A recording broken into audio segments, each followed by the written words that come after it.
Without objection, the chair may declare a recess at any time. I now recognize myself for the purpose of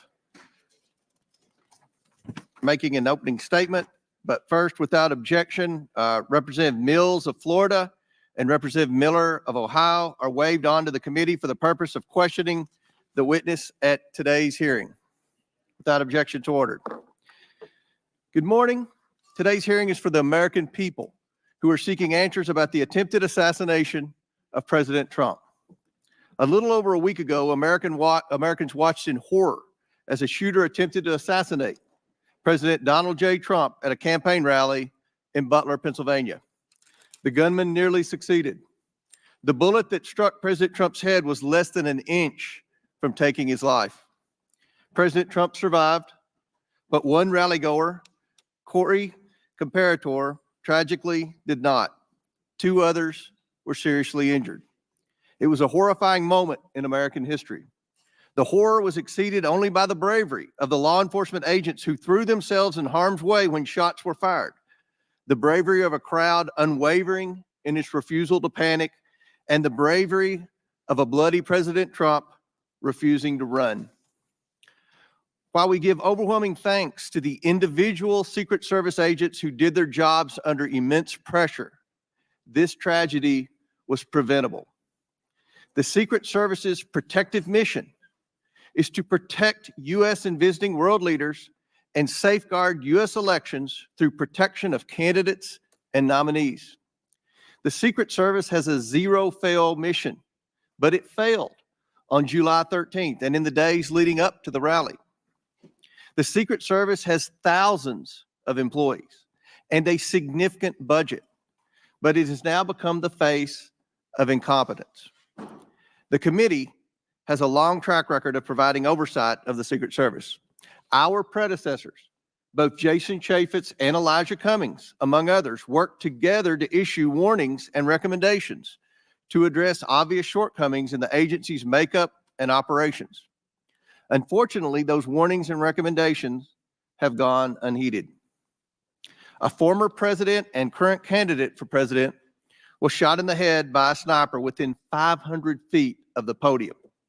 This is unacceptable, and we are concerned the Secret Service lacks the proper management to keep protectees safe from bad actors. Americans demand answers, but they have not been getting them from the Secret Service. We are instead learning about new facts about the events surrounding the attempted assassination every day from whistleblowers and leaks. Americans demand accountability, but no one is yet to be fired for this historic failure. Today's witness, Secret Service Director Kimberly Cheatle, is here under subpoena to answer questions about how the agency failed President Trump and the victims who attended the rally in Butler, Pennsylvania. It is my firm belief, Director Cheatle, that you should resign.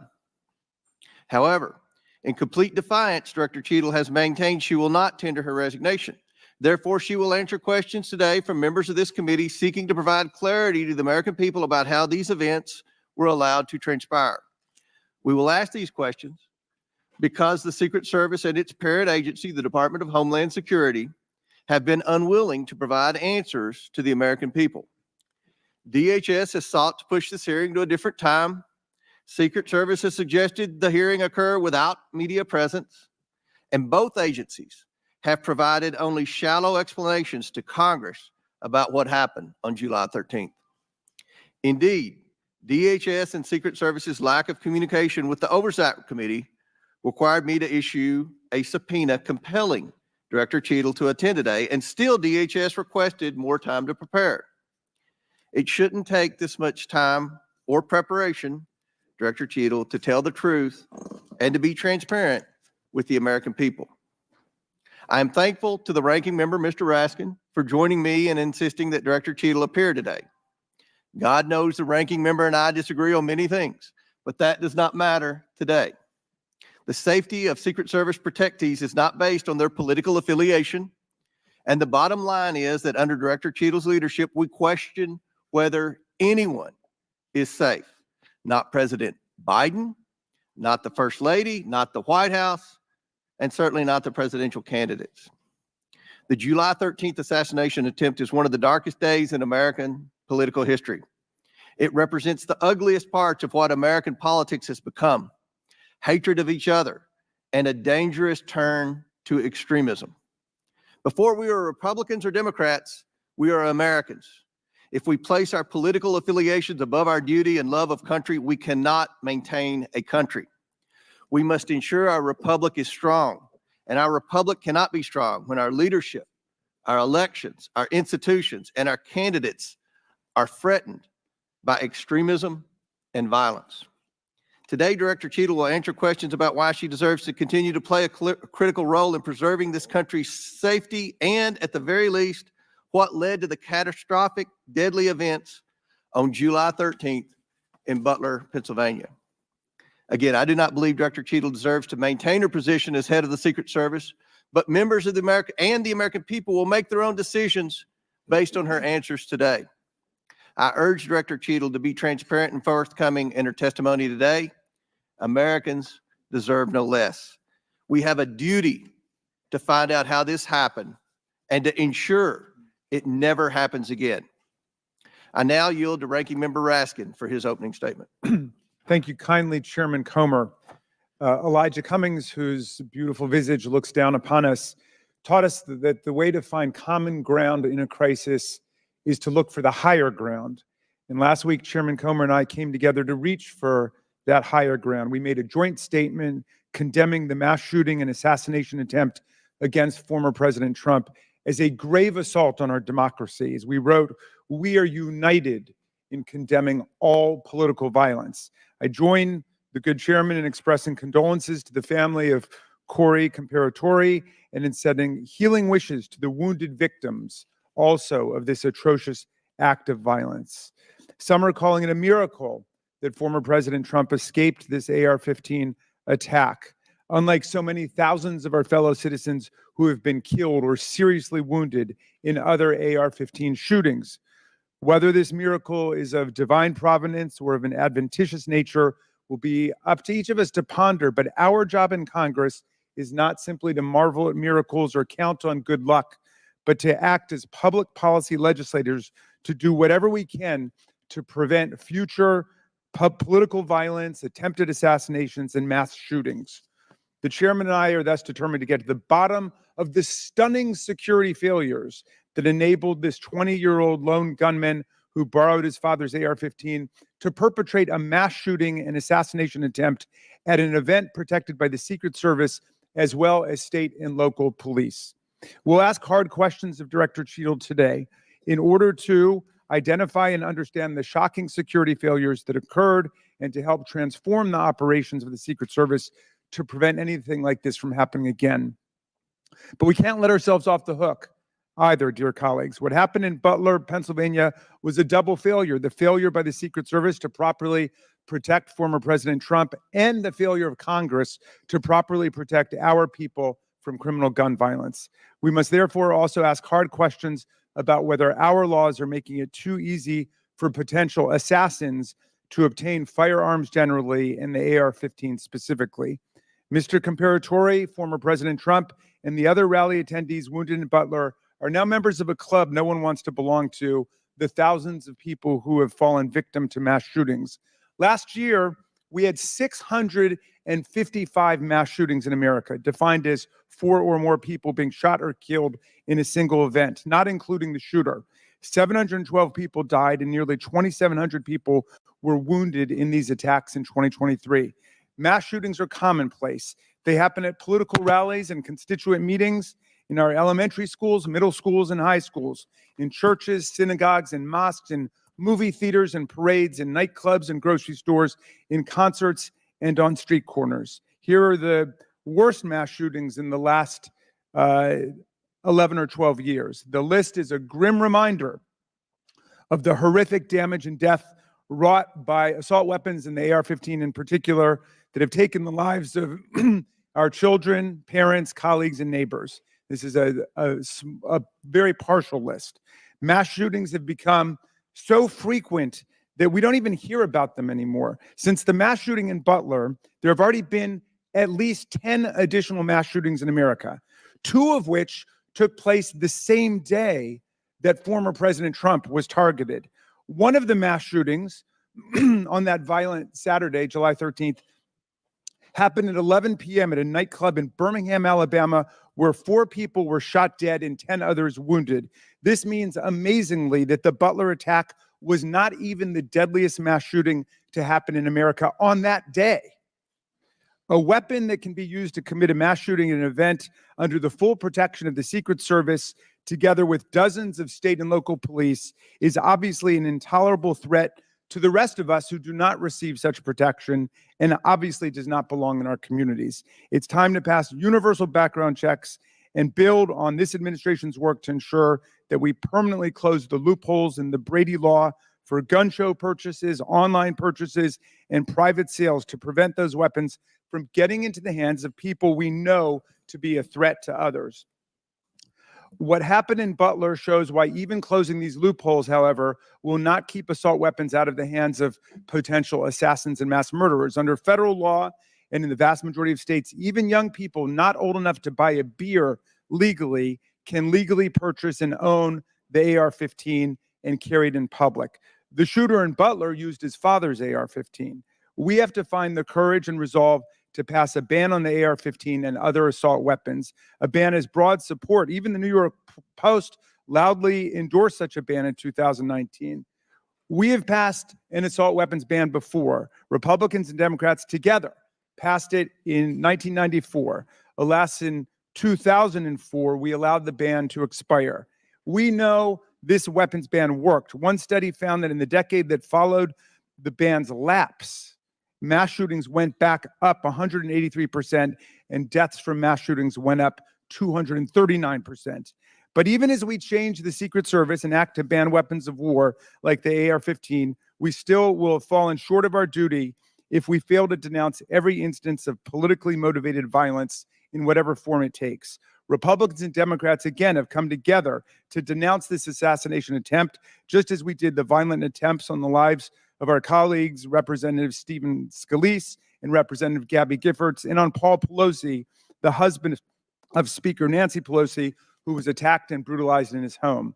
And in the immediate aftermath of the January 6th mass violence waged against Congress and the Vice President and the constitutional transfer of power, Democrats and Republicans alike, including Senator McConnell, Chairman Comer, and other colleagues, all denounced this violent assault on our democracy that wounded approximately 140 officers from the U.S. Capitol Police and the Metropolitan Police Department. And I commend them for acting to denounce that attack, just as Democrats moved swiftly to denounce the attack on Congressman Scalise.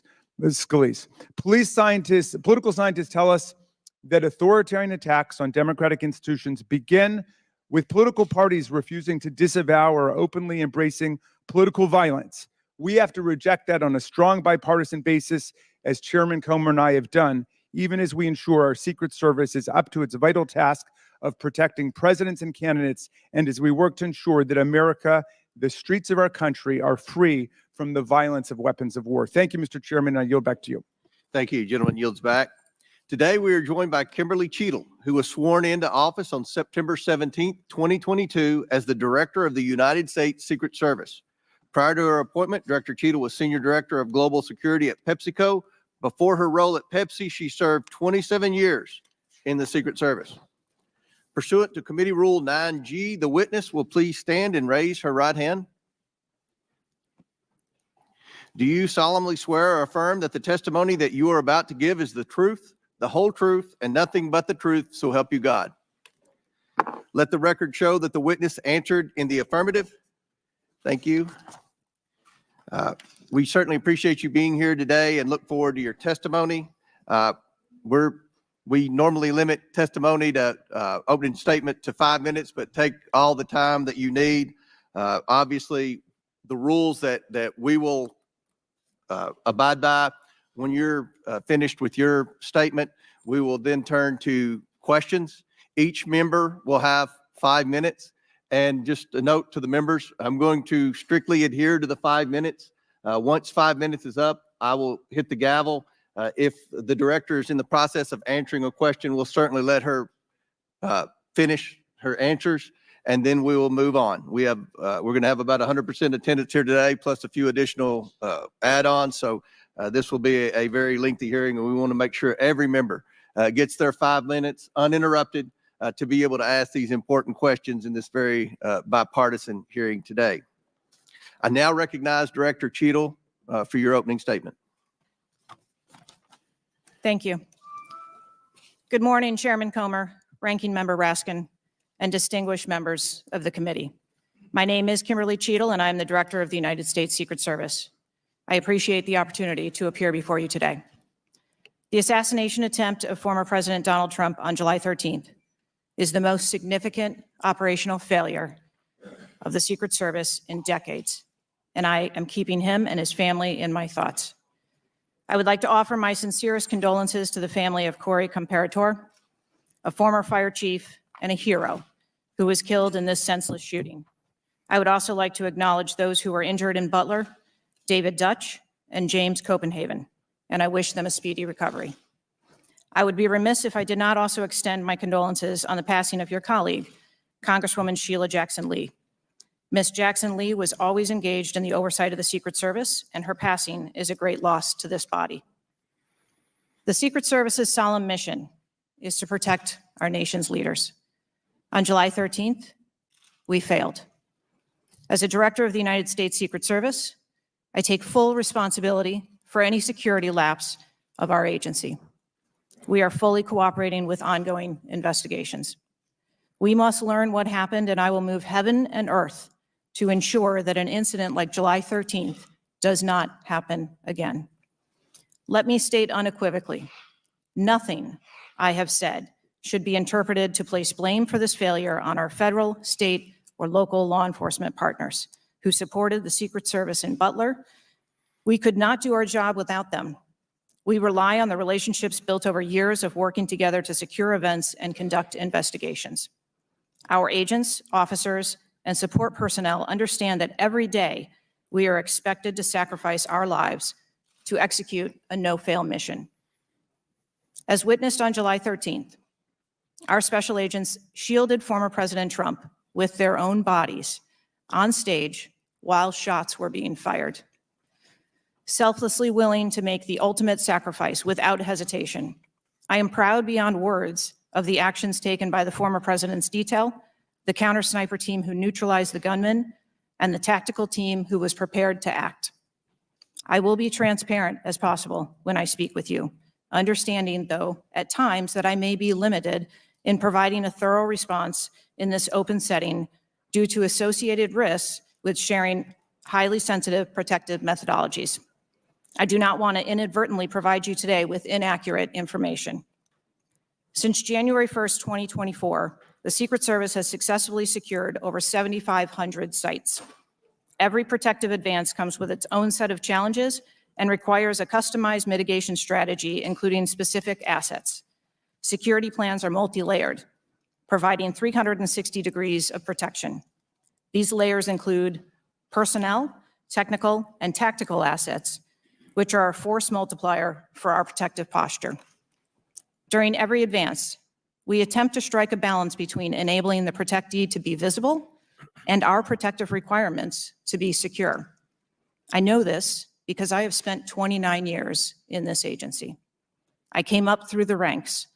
I've secured events for every president since President Clinton, supervised on Vice President Cheney's detail, led our training center, oversaw all of the investigations and protective visits in the state of Georgia, supervised on Vice President Biden's detail, and the agency's entire protective mission during the Trump administration.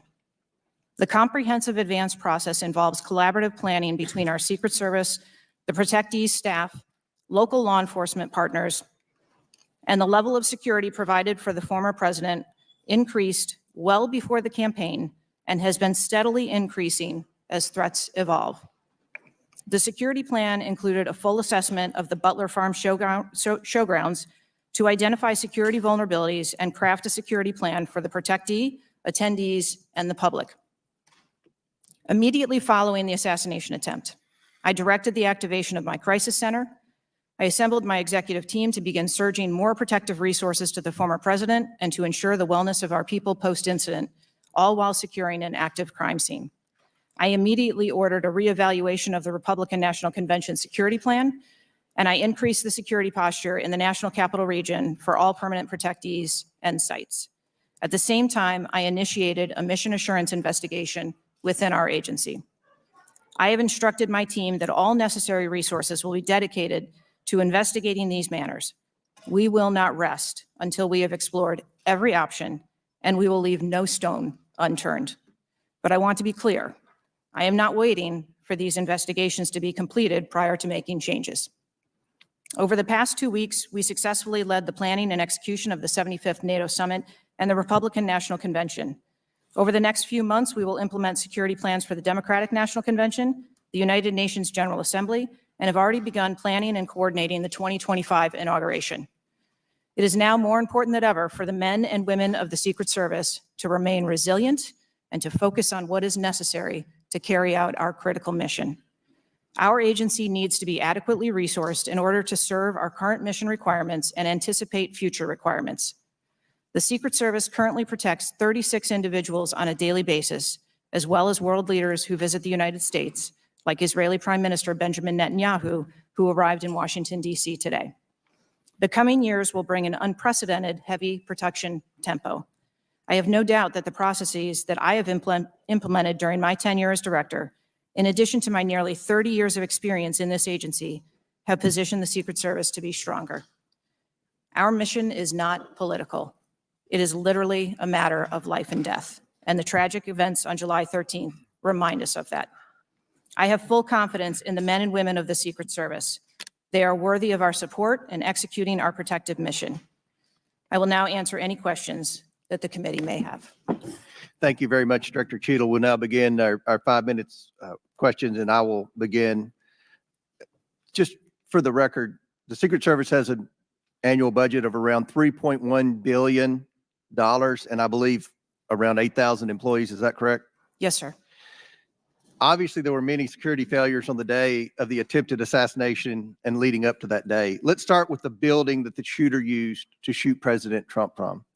At any point Saturday, did the Secret Service have an agent on top of that roof? Sir, I'm sure, as you can imagine, that we are just 9 days out from this incident, and there's still an ongoing investigation. And so I want to make sure that any information that we are providing to you is factual. You can't, okay. Why did the Secret Service not, can you answer why the Secret Service didn't place a single agent on the roof?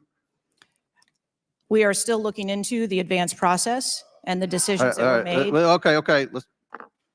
Wasn't that building within the perimeter that should be secured? Do we agree with that? The building was outside of the perimeter on the day of the visit. But again, that is one of the things that during the investigation, we want to take a look at and determine whether or not other decisions should have been made. One of the things that you said, I believe in an interview, that there wasn't an agent on the roof because it was a sloped roof. Is that normal? And do you fear that that immediately creates an opportunity for future would-be assassins to look for a slanted roof? I mean, this is a huge question that every American has. Why wasn't a Secret Service agent on the roof? And there have been reports that agents were supposed to be on the roof, but it was hot that day and they didn't want to be on the roof. Can you answer any of those questions, Director? So I appreciate you asking me that question, Chairman. I should have been more clear in my answer when I spoke about where we placed personnel in that interview. What I can tell you is that there was a plan in place to provide overwatch, and we are still looking into responsibilities and who was going to provide overwatch. But the Secret Service in general, not speaking specifically to this incident, when we are providing overwatch, whether that be through counter snipers or other technology, prefer to have sterile rooftops. Did the Secret Service use any drones for surveillance that day? So again, I'm not going to get into specifics of that day in itself, but there are times during a security plan that the Secret Service does deploy an asset like a drone. There were reports that the shooter used a drone just a few hours before the rally start time. Is that accurate? I have heard those same reports, and again, am waiting for the final report. Do you know, if you can't answer the question, That's your answer. But can you answer this? Do you know? I'm not asking yes or no, but do you know if the shooter used a drone before the shooting? That information has been passed to us from the FBI. How many Secret Service agents were assigned to President Trump on the day of the rally? Again, I'm not going to get into the specifics of the numbers of personnel that we had there, but we feel that there was a sufficient number of agents assigned. There are reports that several agents assigned to the rally on July 13th were temporary agents not normally assigned to President Trump. Is that accurate? What I can tell you is that the agents that were assigned to former President Trump are Secret Service agents that provide close protection to him, and that was what was actual on that day. How many temporary agents were there that day? Quite frequently, sir, during campaign events, the Secret Service utilizes agents from HSI or the Department of Homeland Security. You don't to know how help many? Or you can't supplement answer? our plan. Have the investigators reconstructed the shooter's precise movements over the past days, weeks, and months? So again, We need to have confidence that if the FBI is leading this investigation, that they're leading a credible investigation, because there's some of us sitting up here today that don't have a lot of confidence in the FBI. So I will repeat the question. Have the investigators reconstructed the shooter's precise moments over the past days, weeks, and months? I understand your question, Chairman, and I share your concerns about wanting to make sure that we have factual information. The FBI is conducting a criminal investigation. The Secret Service is conducting an internal investigation. There are a number of OIG investigations, and there is the external investigation that the president. Last question for me. Before July 13th, had the Trump detail requested additional resources? What I can tell you is that for the event on July 13th, the details that were the assets that were requested for that day were given. Okay. My time has expired. Chair now recognizes Ranking Member Raskin for 5 minutes. Thank you, Mr. Chairman. It's been reported that before former President Trump got up on the stage at around 6 p.m. on Saturday, July 13th, that the local police had identified and even photographed a man who was acting suspiciously. And this man, who turned out to be the gunman, had been flagged as a potential threat. Is that accurate? What I can say is that the individual was identified as suspicious. So he was known to be suspicious before former President Trump took the stage. That is the information I have received. Why was he allowed to take the stage with a suspicious person having been identified in the crowd? So I appreciate the question, and I'd like to make 2 points. If the detail had been passed information that there was a threat, the detail would never have brought the former president out onto stage. That is what we do, and that is who we are. We are charged with protecting all of our protectees. So you distinguish between someone who is suspicious and someone who's threatening, is that right? I do. There are a number of times at protective events where suspicious people are identified, and those individuals have to be investigated and determined what is it that identifies that person as suspicious. So did you deny a request for additional resources that had been made by the Trump campaign? There were no assets denied for that event in Butler on the 13th. I see. So you're saying there were requests made for additional assistance for other specific events rather than for the campaign as a whole. Is that right? I'm sorry, I'm not understanding. Well, you seem to say that there were not additional resources requested for that event. And forgive me for being unfamiliar with this. Is it requested event by event, or is it requested just in general for the campaign? So if I can explain the advance process, when an event or a venue is identified by, in this case, campaign staff, then the campaign staff works together with Secret Service agents who go out and conduct an advance. Generally, that is a 5-day time period where those discussions are had about what the perimeter is going to look like, what the size of the event is, what the venue is, and then from there, there is a request made to mitigate potential risk and threat. And I'm saying that on that day, the requests that were pushed forward were granted. So the Secret Service did not know that the gunman actually had a weapon before President Trump was allowed to get up on the stage. To the best of our knowledge and the facts that we have at this point, that is correct. So can you answer this question, which I think is on the mind of most Americans thinking about this? How can a 20-year-old with his father's AR-15 assault weapon climb onto a roof with a direct 150-yard line of sight to the speaker's podium without the Secret Service or local police stopping him? So again, sir, I will say we are 9 days out from this event, and I would like to know those answers as well, which is why we are going through these investigations to be able to determine that fully. Okay. It's been reported that the shooter was not carrying a driver's license or any form of identification. They had no idea who he was. And it's by using the serial number on the AR-15 under a tracing system that is now controversial. Some people say we should get rid of it. Some people want to keep it. But is that right, that the serial number was the key information which led to the identification of the shooter? That is my understanding, sir, yes. Okay. If an American citizen were just to stop you and say, Director Cheatle, we support your work to the tune of billions of dollars and thousands of employees, what went wrong? What would you say? Again, knowing that we're 9 days out, I would say, as I have said from the very outset, I accept responsibility for this tragedy. We are going to look into how this happened, and we are going to take corrective action to ensure that it never happens again.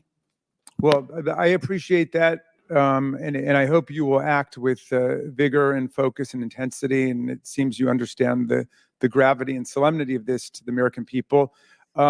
Millions and millions of Americans don't feel safe with all the AR-15s out there. We thought at least the president of the United States or a former president of the United States would be safe, but now that's not even clear. Mr. Chairman, I yield back to you. Gentleman yields back. Chair now recognizes Chairman of the House Judiciary Committee, Mr. Jordan from Ohio. Thank you, Mr. Chairman. Director, were you guessing or lying? The day after President Trump is shot, Secret Service spokesman Anthony Guglielmi said, quote, the assertion that a member of the former president's security team requested additional security resources that the U.S. Secret Service or the Department of Homeland Security rebuffed is absolutely false. The next day, Secretary Mayorkas said that is an unequivocally false assertion. We had not received any request for additional security measures that were rebuffed. But 5 days later, the Washington Post said this: top officials repeatedly rejected requests from Donald Trump's security detail for more personnel. The next day, the New York Times said this: Mr. Guglielmi acknowledged that the Secret Service had turned down some requests for additional federal security assets for Mr. Trump's detail. So which is it?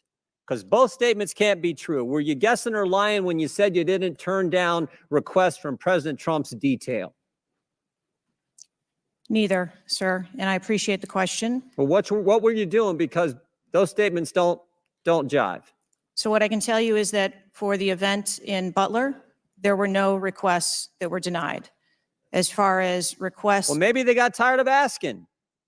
Maybe you turned them down so darn much, they said, not worth asking. How many times did you turn them down ahead of that? I think that it is important to distinguish between what some people may view as a denial of an asset or a request. Well, is Mr. Guglielmi your spokesperson? He said he acknowledged the Secret Service had turned down some requests. I'm asking how many?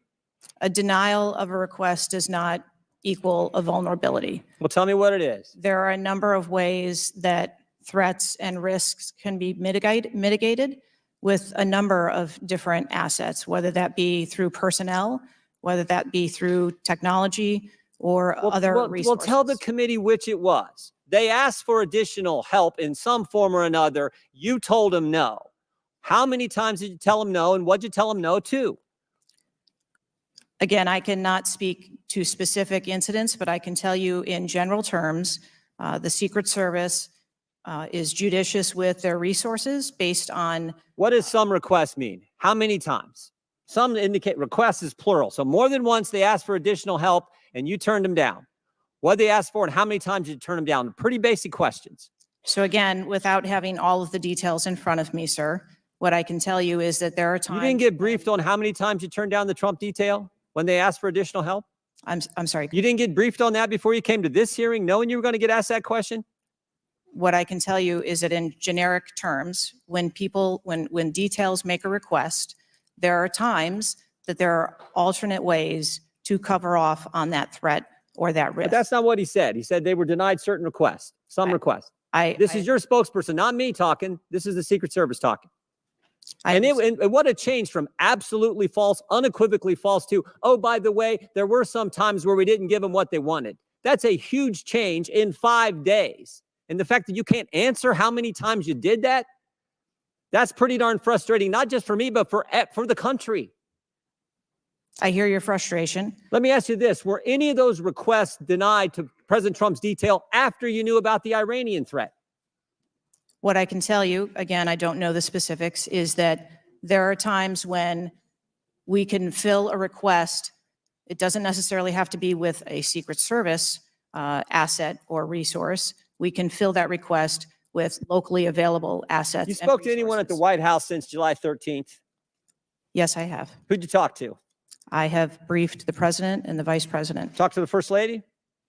No, I have not. Talk to the White House staff? Anyone in the White House communications? No, I have not. Have you talked to the counter sniper who took the shot that took out the bad guy? Yes, I have. And can you tell us about that conversation? I would not want to reveal conversations that I've had with my employees. But that's exactly the kind of information the American people want to know. American people who pay your salary. I understand. This is an ongoing investigation. And Who's all doing the investigating at Secret Service? I know the Inspector General, but is there also an internal investigation in addition to the Inspector General? We are conducting a mission assurance investigation internally, yes. You know what it looks like, Director? It looks like you won't answer some pretty basic questions. It looks like you got a 9% raise and you cut corners when it came to protecting one of the most important individuals, most well-known individuals on the planet. A former president, likely the guy's going to be the next president. Looks like you guys were cutting corners. That's what it looks like to me. Is that true? I am here today because I want to answer questions, but I also want to be cautious. You might want to, but you haven't answered. I don't think you've answered one question from the chairman, the ranking member, or me. Well, we got a lot of other people asking. We'll see if your record improves. But right now, you haven't answered, I don't think, any questions. I yield back.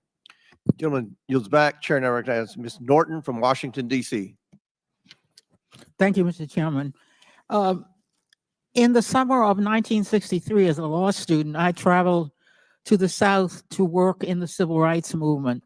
When I arrived in Jackson, Mississippi, I was met by a civil rights activist who showed me around town and tried to convince me to work in Jackson that summer. I recall talking with him and his wife about the raw atmosphere in Jackson. Later that day, he took me to the bus station for my trip to my assignment. That night, he was assassinated outside his home. His name was Medgar Evers. I condemn the political violence. It is a threat to democracy. I want to discuss one of the roots of political violence, guns. For years, Republicans, including a member of this committee, have introduced legislation and amendments to repeal or block the District of Columbia gun violence protection laws, including its bans on assault weapons and large capacity magazines. The shooter at the Trump rally used the mass shooter's gun of choice, an assault weapon, specifically an AR-15 style rifle, and presumably a large capacity magazine, which is defined in DC as a magazine that can hold more than 10 bullets. Under current DC law, DC does not recognize concealed carry permits issued by other jurisdictions, but it does issue concealed carry permits to both residents and non-residents. However, DC imposes a number of requirements on concealed carry applicants, including suitability, such as not having exhibited a propensity for violence or instability. Moreover, DC residents restricts where the guns can be carried, such as a political demonstration near the White House and Naval Observatory, or near people under Secret Service protection provided the permit holder has been given notice. This week, the House is expected to consider the fiscal year 2025 Financial Services and General Government Appropriations Bill. This Republican drafted bill would allow an individual with a permit to carry a concealed handgun issued by a state or territory to carry a concealed handgun in DC, regardless of that jurisdiction's permit requirements. A Republican has filed an amendment to that provision to allow such an individual to carry a magazine of any size with that handgun. In short, the pending bill and amendment would allow any person with a carry permit issued by another jurisdiction to carry a concealed handgun with a magazine of any size in any location in the District of Columbia. The Secret Service is responsible for protecting a large number of people and facilities in DC. Director Cheatle, would Secret Service protectees in DC be safer or less safe if people who have exhibited a propensity for violence or instability could carry a concealed handguns in DC? I think being a Secret Service agent and an officer or a law enforcement officer in any state is difficult. They are required to make decisions and snap judgments in the blink of an eye. And I think that the officers and the agents that work here in the DC area do a great job of monitoring the public and reacting to threats as appropriate when they arise. Would Secret Service protectees in DC be safer or less safe if people in DC could carry concealed handguns with large capacity magazines? I think, ma'am, that we work in parameters where we travel around North America, and the rules on open carry and concealed carry are different from state to state. And that is part of what the Secret Service takes into account when we develop a security plan. Obviously, anyone that comes into one of our protective sites, we would establish magnetometer support, metal detectors that personnel would have to process through, eliminating that potential. Would Secret Service protectees in DC be safer or less safe if more people could carry handguns in DC? I think, again, as I stated, ma'am, we want to make sure that we provide a safe environment for all of our protectees, and whatever measures we would need to put in place for a secure site, we would do so. I yield back. Gentlelady's time's expired. Chair now recognizes the chairman of the House Intelligence Committee, Mr. Turner from Ohio. Director Cheatle, your opening statement indicates that the Secret Service constructed a security plan for the site in Pennsylvania. I'm assuming that security plan would also include the security footprint for the site, but it also would be based upon a threat assessment for the risk threats associated with Donald Trump and the crowd in attendance. Would it not include a threat assessment? Yes, it would. So that threat assessment, as we know, basically would have started with, there's a generalized threat against Donald Trump because he is a presidential candidate. Then it would have gone to, he's a former president and he gets security coverage just as Bush, Clinton, Carter, and Obama do. And then you also have the heightened political environment. Even for those, it's clear that the security footprint, that the threat assessment was insufficient, which permitted then a 20-year-old to actually enter with a weapon and shoot Donald Trump. But I want to ask you about two other aspects of the threat assessment. It is known and public that Iran is a threat risk for Donald Trump. They're a threat risk for John Bolton, former Secretary of State Pompeo, and Donald Trump, because they have indicated they want to assassinate them as a result of retaliation for the killing of Soleimani. That is both for Iran a generalized threat. They're targeting these individuals, but also most recently a specific threat to Donald Trump himself.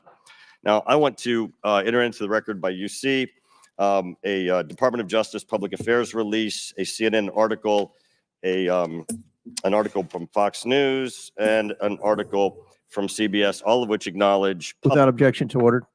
that this threat exists for Donald Trump from Iran, and that there are specific threats, most recently, that have been acknowledged.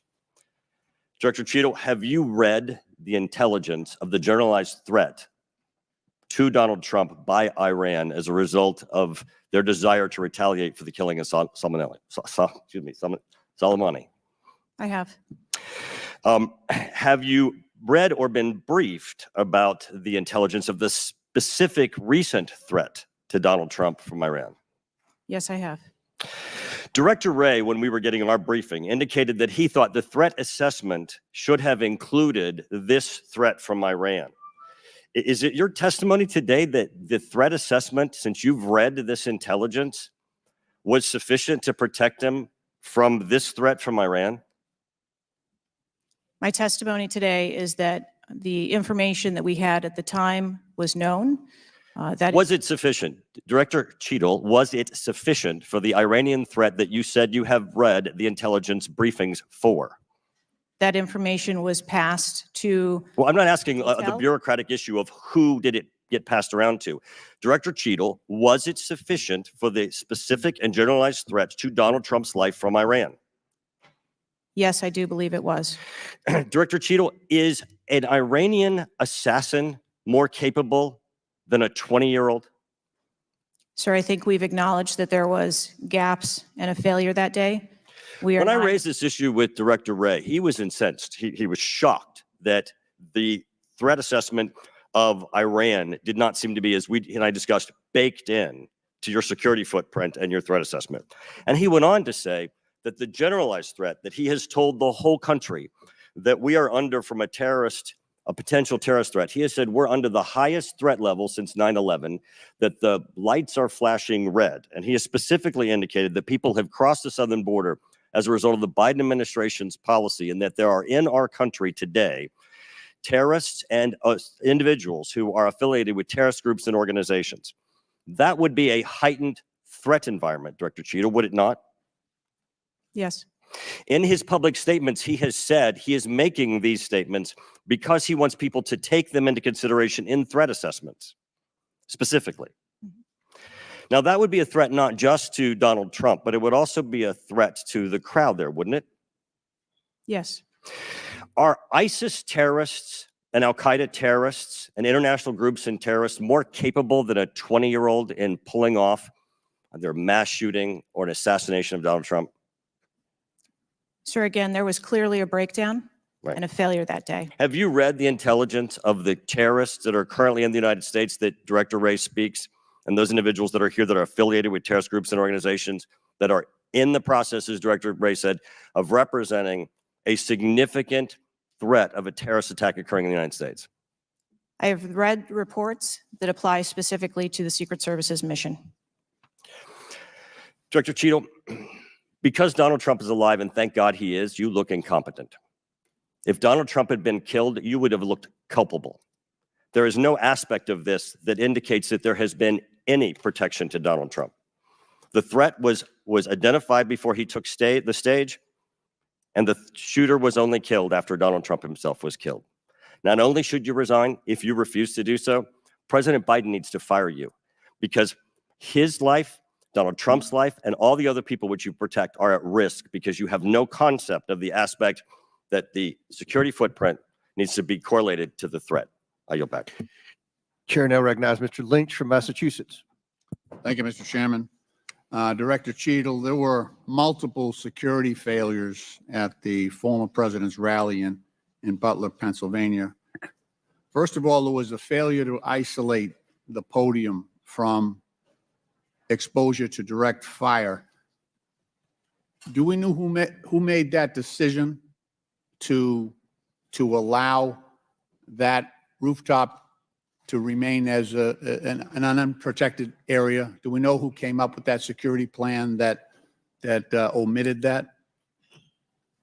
Sir, I don't have a specific person to identify for Okay, you. well, that's what I'm looking for. So let's move on. There's also a breakdown in security and failure to confront the shooter over an hour before the former president began his remarks, when the shooter was identified as a person of interest. What particularly allowed agents or law enforcement to identify him as a person of interest?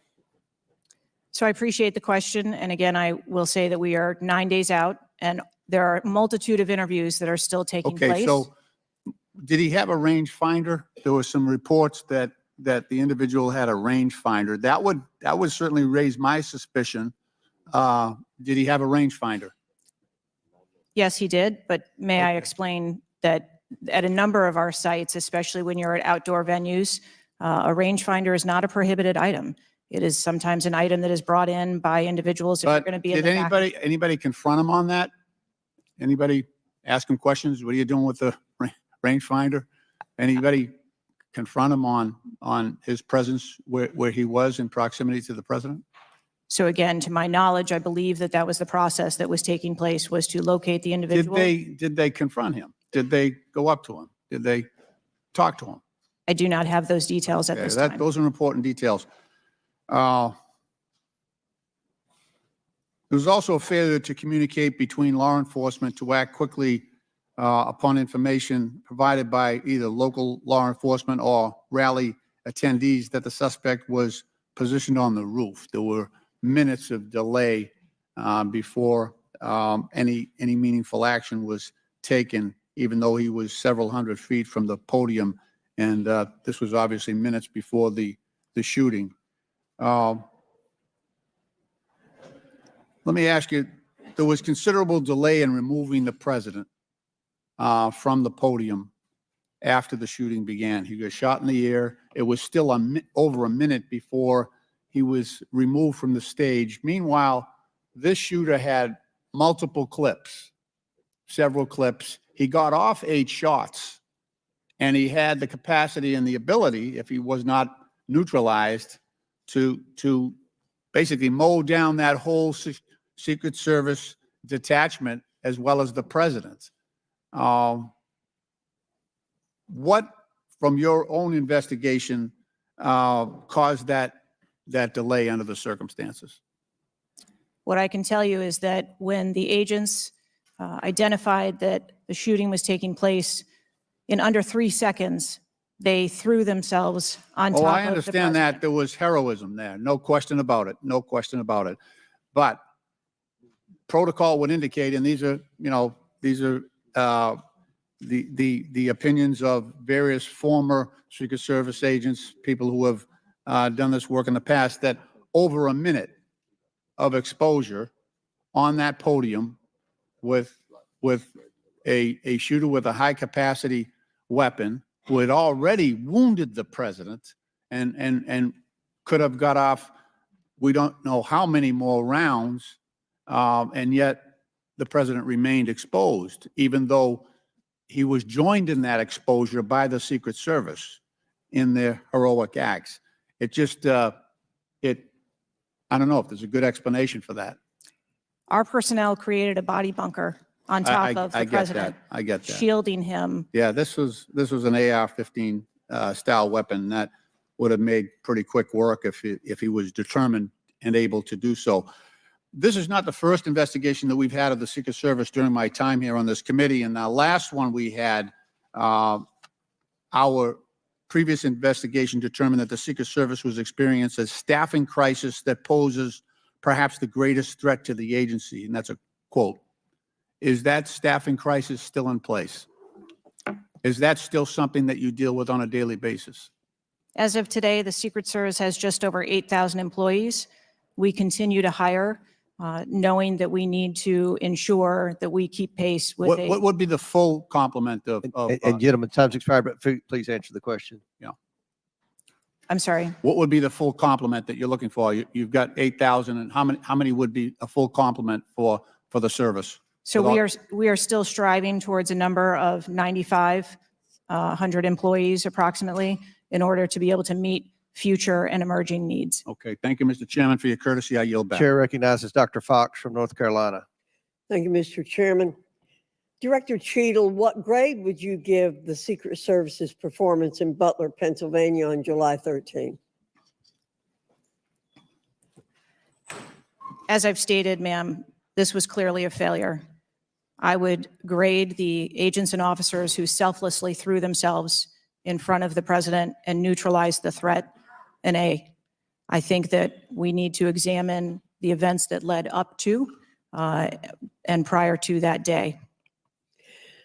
You stated in 2021 that the Secret Service has a zero-fail mission.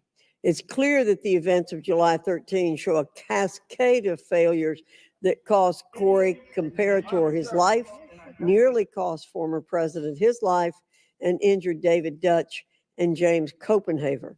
When an agency fails spectacularly at its mission, those responsible must be held accountable, and the problems must be fixed so they cannot happen again. Why should the American people or the officials you're responsible for protecting have confidence in your ability to lead the Secret Service after such a spectacular failure? I appreciate the question, and I am committed to finding answers so that we can make the agency stronger after this. You said on July 15 that the buck stops with me. How are you taking accountability for the Secret Service's failures during the July 13 assassination attempt on President Trump? I have taken accountability, and I will continue to take accountability. I am responsible for leading the agency, and I am responsible for finding the answers to how this event occurred and making sure that it doesn't happen again. So I would like to explore how you got the job as director of the United States Secret Service. Is it typical for the director of the Secret Service to be recommended for the role at the behest of a president's family and senior staff, perhaps at the request of Jill Biden or Anthony Bernal? I got the job as a director of the Secret Service because I spent 27 years in an agency with a mission that I absolutely love. I started my career in Detroit. I worked my way up through investigations and protection. Was there competition for the position? You would have to ask those who were involved in the interview process. But you think you are the best person in the country to head the Secret Service? I think that I am the best person to lead the Secret Service at this time. The Secret Service receives billions in funding each year, as has been explained by my colleagues here. In fact, you've had an increase in real terms of 55%. As you're no doubt aware, staffing levels for those assigned to protect the president, former presidents, and other senior officials has decreased by about 350 between 2014 and today. Clearly, a lack of financial resources not to blame for the staffing shortage. In 2022, the Secret Service saw nearly half its workforce leave in 1 year. And during the same year, it was ranked dead last among law enforcement agencies in the best places to work in the federal government. Can you explain why your agency was so poorly rated and why so many staff left in just 1 year? So with all due respect, I dispute the statistic of half of the employees leaving in 2022. I think that has been inaccurate data that's been reported out there. But what I can tell you is, as I have returned as the director of the agency, we have had an increase in hiring and staffing and an increase in resources. And we are committed to continue to hire so that we can be staffed appropriately to meet the dynamic mission that we have. Well, you may want to dispute it, but it's out there. My understanding, given the high profile failures and rotten culture at the Secret Service during your nearly 2-year tenure, why should the American people have any confidence in your ability to lead the Secret Service to perform its zero-fail mission to protect our senior leaders? The Secret Service has an incredible culture. Our men and women place service over self. They come in every day willing to risk their lives for our protective mission. And they work investigations that thwart people who would do harm to children, child exploiters. We have an incredible mission, and our culture is we will get the job done no matter what. Well, those on the front line certainly have a great culture, and they were willing to risk their lives for President Trump. But I'm not sure the leadership at the agency has this right kind of culture. I yield back, Mr. Chairman. Chair now recognizes Mr. Connolly from Virginia. Thank you, Mr. Chairman. Well, I hope the American people do appreciate the incredible daily risks Secret Service agents take on our behalf. You mentioned there are 36 regular clients you've got that you protect constantly, but I was participating in the NATO summit just 2 weeks ago. We had 32 heads of government and heads of state, plus visiting heads of state and heads of government. Presumably, you provided protection for all of them. That is correct. Just saying. Help us understand, however, I will stipulate that there's an ongoing investigation. You don't want to go into too much detail on that until you've been able to ascertain all the facts and analyze what they mean. You can understand, however, the anxiety we and the American public have about how could this happen and how can we ensure it can't recur. Now, there are some things my friends on one particular side of the aisle don't really want to talk about, like AR-15s and access to them by a 20-year-old or anybody for that matter. Presumably, Director Cheatle, the ubiquity of weapons, guns in America, especially assault weapons or semi-automatic weapons, that's helped your job and the mission of your agencies, right? It's made it less complicated. Isn't that true? I'm sorry, I'm not understanding your question. Real simple. More guns, especially dangerous ones, have made your job protecting people easier. Is that not right? I think from every Director Cheatle, this is simple English. More guns, do they make your job more complicated or less complicated in protecting these 36 clients and visiting heads of state and heads of government that come to Washington? I think the Secret Service needs to take into account. I didn't ask that. That they're in. I'm sorry. I asked a simple question, which deserves a simple answer. The ubiquity of guns, dangerous weapons in America, like AR-15s, has that made your job, that is to say the mission of the Secret Service, easier or more difficult? I think the threat environment for protecting our Secret Service protectees is always difficult, and that's dynamic and it's always evolving. We stipulate it's always difficult. Again, this is a simple one. Does the ubiquity of guns make your job easier or more difficult today? I understand the Second Amendment rights of individuals. I didn't ask that question. I'm not questioning the Second Amendment. I'm asking a simple analysis, Director Cheatle. And I can tell you, you're not making my job easier in terms of assessing your qualification for continuing on as director. Please answer the question. You're the head of the Secret Service. You're speaking on behalf of 8,000 members who put their lives on the line. We just had a failure by your own admission. Do guns make your job easier or harder? I think the job of the Secret Service is difficult on every day, and we need to make sure that we are mitigating all threats, whether that be That weapons, isn't my question. personnel. That is not my question. And now I think you're evading the answer, which is not a hard one. I am sorry that you feel that way, sir. How else could I feel, Director Cheatle, when you're clearly avoiding a direct answer to a very simple declarative question? We almost lost a presidential candidate the other day. A 20-year-old had access to his father's AR-15 and got on top of a roof within 500 yards or feet of the podium. And I'm asking you, did the availability of that AR-15, which is replicated all across America, make your job harder or easier? And you're not willing to answer that question? And you think and you wonder why we might have a lack of confidence in your continued ability to direct this agency? I understand your question, and that's the environment. Well, if you understand my question, why not answer it? Because it's the environment that the Secret Service works in every day. That doesn't tell me anything. That's the environment we work in.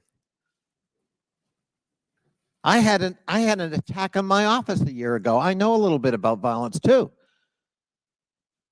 He came to kill me. When he couldn't, he beat one of my staffers 8 times with a baseball bat on the head. We live with the threat of violence. But a simple answer from the director of the Secret Service would be helpful. And I'm sorry you've chosen to evade it. I yield back. Chair now recognizes Mr. Grothman from Wisconsin. Thank you. When this guy took the shots, he climbed a ladder to get on the roof, correct? I'm unable to answer details of exactly how the individual accessed the roof at this time. Do you know when if he did use the ladder, do you know when the ladder was placed there? Was the ladder there 2 days before, just the night before? Do you have any information at all as to when the ladder got there? I would like to be able to answer those questions. The FBI is still conducting an investigation. How did the rifle get to the roof? Again, sir, at this time, I'm unable to answer questions to provide Have clarity. they cleaned the roof since the assassination attempt? Have they cleaned the roof? Right. Has anything been done to the roof? Is it just like it was, whatever, 10 days ago or not? Has anything been done to the roof? I don't have an answer for that. Okay. Were President Trump's normal agents normally assigned to him there that day? Yes, These were the same agents that were always there. yes, sir. The people that are assigned to his detail were working on that day. Okay, there's stuff on the internet that says they were not there that day, but these are the same agents who are routinely there. Yes, sir. Okay. Do we know which agents fired the shots that finally took down the potential assassin? Yes, sir, I do. Can you give us those names or background of those agents? I would not offer their name up in this setting, but it was one of our technical officers, our counter snipers. Okay, so can we privately get those names, the committee? I am certain that we can make names available privately. Okay. Do we know where all the shots landed? First of all, how many shots did that potential assassin, how many shots came out of the rifle? So again, I would hesitate to offer that information as the FBI is conducting an investigation. Have we got the bullets from all the shots? Again, that would be the responsibility of the FBI to collect that evidence. Okay. Do we have the correspondence from the shooter? Has that been recovered from his phone, whatever? Again, I would have to defer you to the FBI for details on that investigation. Okay. You've spent some time trying to change the makeup of the Secret Service. Okay, you feel there are, whatever, too high a percentage are men. Does this affect at all who you are hiring for the Secret Service? I've spent my time as the director trying to increase the number of people that we hire in the Secret Service so that we have the best and the brightest, and that's been my concentration as the director. Okay, you ever not hiring men because of your desire to hit certain targets? I am hiring the best qualified candidates that put in an application that want to work for our great organization. Okay. Next question. The shooter obtained a direct sight of President Trump from the position on the rooftop. I assume that is not something that should ever happen. It should never happen. Do you want to elaborate a little on how that happened, or what you wish you had done differently or would do differently next time there's a Trump rally? Again, sir, the facts of this particular event are still unfolding. 9 days, there have been a number of reports that have been out there. So I do not want to provide information that perhaps would contradict something that has been erroneously reported or is not factual. But there clearly was a mistake, and we will take every effort to make sure that this never happens again. Could you elaborate why you want 1/3 of the Secret Service to be women? I've never stated that I want 1/3 of the Secret Service to be women. 30% or something. You had some target, no? Okay, Would gentlemen yield? I'll yield. What was, Director, what was erroneously reported? You said, to Mr. Grothman's question, you said something was erroneously reported. What are you referring to? I'm referring to their, His question was in the context of the shooter using a ladder to get on the building. What was erroneously reported? Because you won't tell us anything, but you'll tell us something that wasn't reported accurately? I'm saying, sir, that there have been a number of reports that are out there that have been speculation. And until we have the actual facts, I don't want to report anything that would contradict speculation that has been out there. Thank you, gentlemen, for yielding. Chair recognizes Mr. Krishnamurti from Illinois. Thank you, Mr. Chair. Thank you, Mr. Ranking Member, for bringing us together this morning. One question I get asked a lot from my constituents is, what can Congress actually do to stop this from happening again? And I'd like to share a graphic from a very recent study conducted by Professor Robert Pape, a world-renowned expert in combating political violence. The graphic shows that 74% of Americans want this Congress to come together to denounce political violence of all stripes. And you can tell it's across party lines. I commend the chair and ranking member for putting out the statement the other day condemning political violence. And to further this effort, I'd like to ask all my colleagues to join Dr. Brad Wenstrup and me in introducing a resolution that we think can secure unanimous House passage in deploring and condemning political violence. And we will be circulating that resolution shortly. Director Cheatle, as you know, the shooter began shooting at 6:11 p.m. Eastern on July 13th. NBC reported that at 5:51 p.m., 20 minutes before the shooting began, the state police informed the Secret Service of their concern. Now, the rally was not paused at that point, correct? No. And according to NBC, just 2 minutes later, at 5:53 p.m., the Secret Service notified its snipers about the gunman. The rally wasn't paused at that point either, correct? No. Let me show you some video footage by rally goers. If you could play the video on the screen up here. This was taken 2 minutes before the shooting started. If you could turn up the volume. Dangerous people, criminals. We have criminals. We have drug dealers. We have people that should not be here. Right on the roof. It's much tougher than Now. it happens. You went right on the roof, big guy. Up here. Ma'am, that doesn't look like suspicious behavior. That looks like threatening behavior to me. And the rally wasn't paused at that point either, correct? I can tell you, as I stated earlier, sir, that the moment that the shift surrounding the president were aware of an actual threat. That's a threat right there. The guy's on the roof and everybody's yelling at him. Yes. And directing the officer's attention to him. The rally was not paused at that point, correct? We are currently still combing through communications and when communications were passed. Well, I can point you to this communication. It's 2 minutes before the shots started ringing out. Director Cheatle, yes or no? Was there ever a moment where the Secret Service actually considered pausing the rally? The Secret Service would have paused the rally had they known or been So the told answer is there was no. an actual threat. The answer is no. Correct?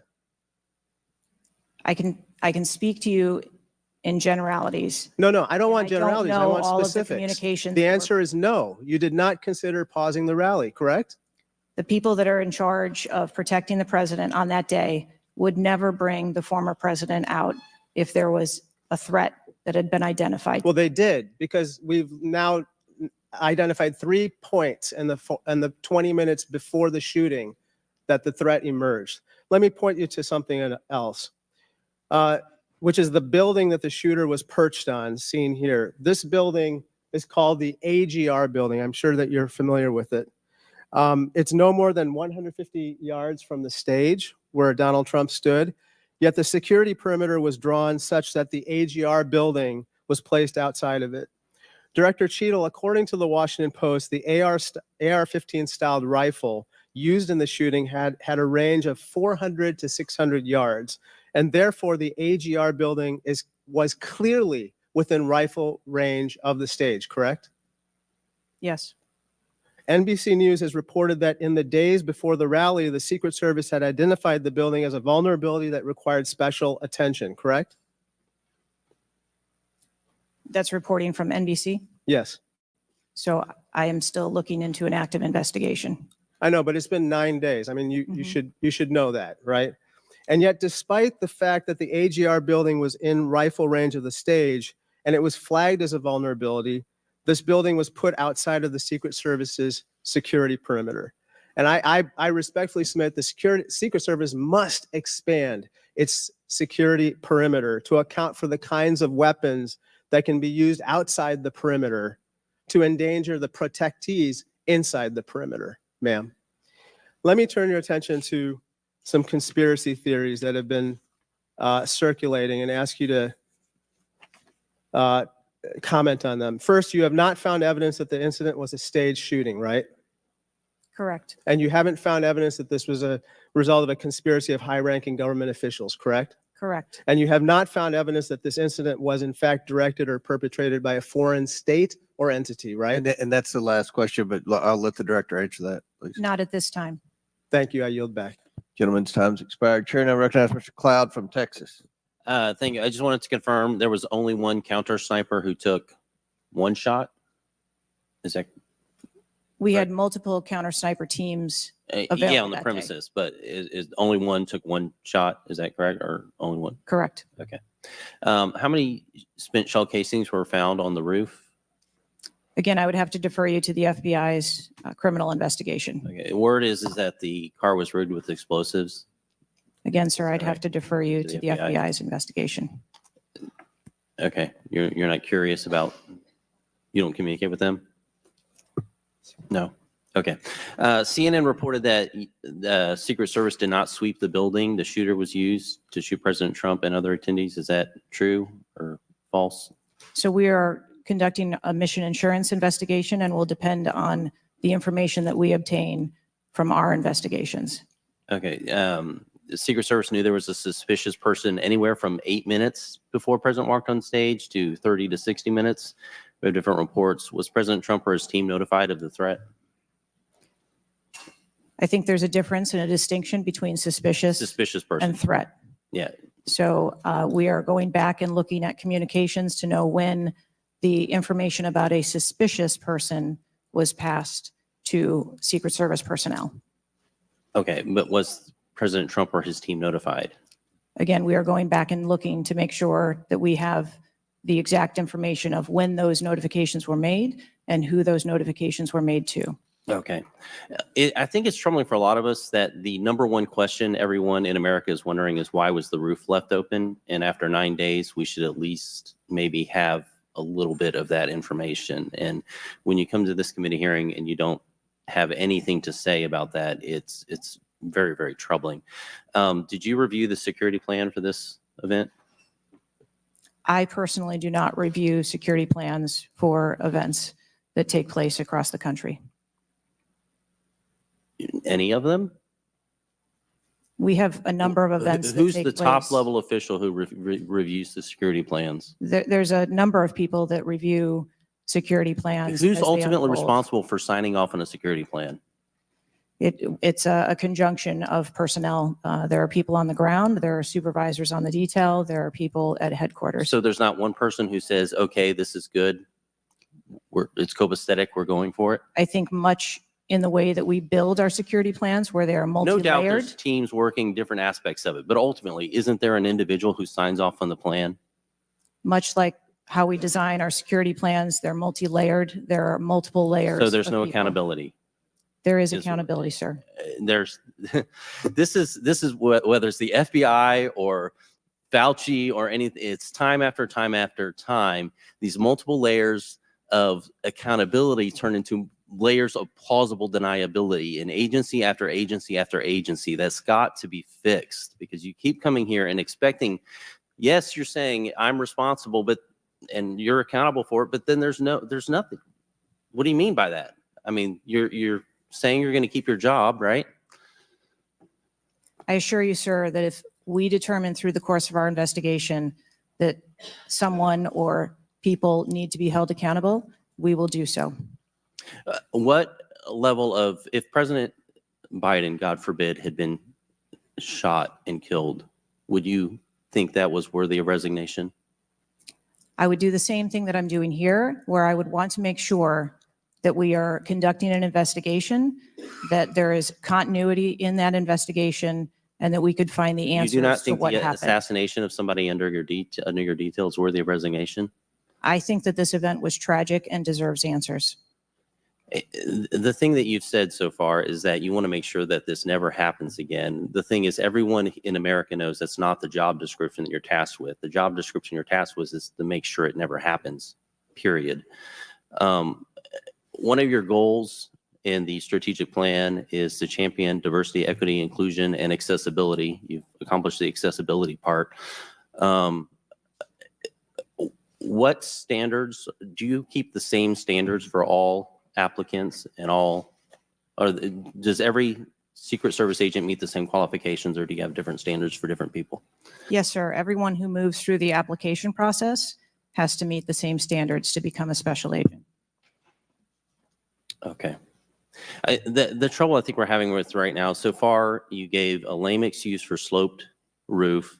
You said that local law enforcement's job was to cover up the building before backtracking on that. We were told that President Trump's team did not ask for security before you backtracked on that. You haven't provided the audio recording that this committee, the chairman, requested that was due Thursday. You didn't give us an advanced copy of your opening statement, but yet there was reporting on it somewhere else. There seems to be more information from YouTube videos than you're able to provide for us, and it begs the question to anyone, you're in charge of the investigation of your own failure. So how is anybody in America supposed to be able to trust the results of that investigation as being anything transparent and genuine? That's the last question, but please feel free to answer the question, Director. Sir, I've been a Secret Service agent for nearly 30 years. I have led with integrity, and I follow our core values of duty, justice, honor, loyalty, and courage. And I am doing that in this case, and I assure this committee that I will provide answers when we have a full and complete report, in addition to cooperating with all of the other investigations that are ongoing. Chair now recognizes Mr. Khanna from California. Thank you, Mr. Chair. I want to thank the chair and the ranking member for convening this hearing on a bipartisan basis. I join them in condemning the horrific assassination attempt on the former president. I am relieved for the sake of the country that he wasn't seriously hurt and that he survived, and my thoughts with him and his family during such a traumatic event. I also want to express condolences to Corey Comprator's family and recognize his heroism in saving his daughter's lives, and to the victims of that awful event. Now, Director Cheatle, would you agree that this is the most serious security lapse since President Reagan was shot in 1981 of the Secret Service? Yes, sir, I would.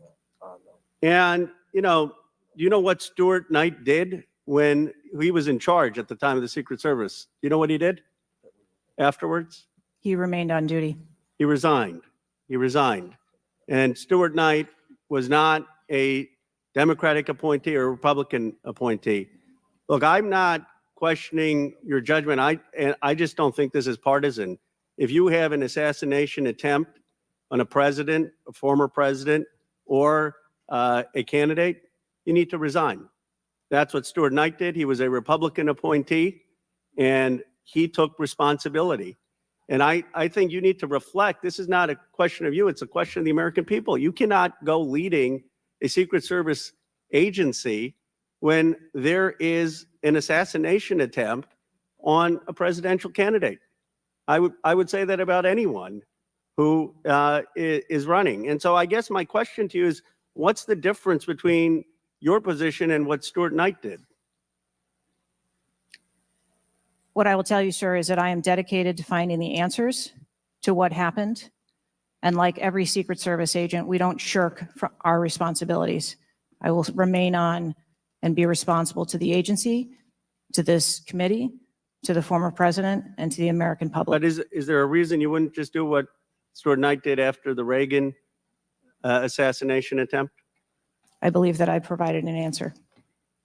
There's nothing more that you have to say? I mean, do you really believe at this moment, given how divided the country is and the questions asked, that your service in this role is the best for the nation? I mean, I'm not saying you can't do public service again, you can't do something else again. Do you really genuinely in your heart believe that you being in this role is what's right for America at this moment?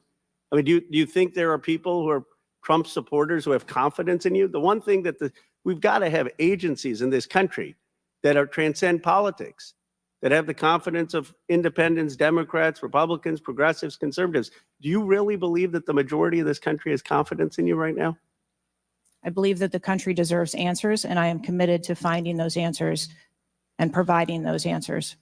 Well, look, I believe, Director Cheatle, that you should resign. I think there are colleagues on both sides of the aisle who believe that, and I hope you'll consider it.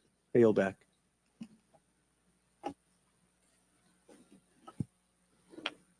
Chair now recognizes Mr. Palmer from Alabama for 5 minutes. Director Cheatle, did local law enforcement ESU teams have compromise authority to engage a perceived threat? Yes, Why do you think they didn't use it? I believe that they follow the same use of force that our You agency. don't, when you have compromise authority, you don't have to get permission if you perceive a threat. And there were not just the ESU units, but there were local law enforcement that had line of sight on the shooter before the shots were taken. So one of my questions is there was supposed to be a briefing with the Secret Service sniper units, your counter assault team members, with the contract team, with the local ESU teams. That didn't take place. Why was that? So I have been told that there has been a briefing. There was a briefing that took place. I've been told that there wasn't one. And again, we are still looking into the facts of the investigation. So Let that me we ask can- you this. When were you informed that there was a credible threat against President Trump, former President Trump? When did you learn of that?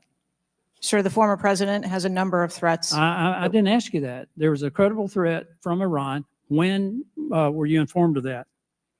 Answer the question. We have been monitoring the threats. You For the knew former before, president. you knew before the rally, okay? Right? The site security plan is generally drafted by the site supervisor and the site agent, probably out of the Pittsburgh district office. Did they take into account the credible threat against President Trump? Our personnel take into account the threats that are Then out why there. would they leave a building? And I will correct the distance that's been quoted. It was about 140 yards with clear line of sight to the president. Why was that building not occupied on the roof? I mean, you could have put Barney Fife on the roof and kept somebody from getting up there. So why wasn't that done? The plan that was developed that day encompassed a number ma'am. of security mitigations. The issue is the site supervisor, the site agent, and the special agent in charge, who I think signed off on the plan, did not include that in the inner perimeter, and they didn't have a plan to secure the building.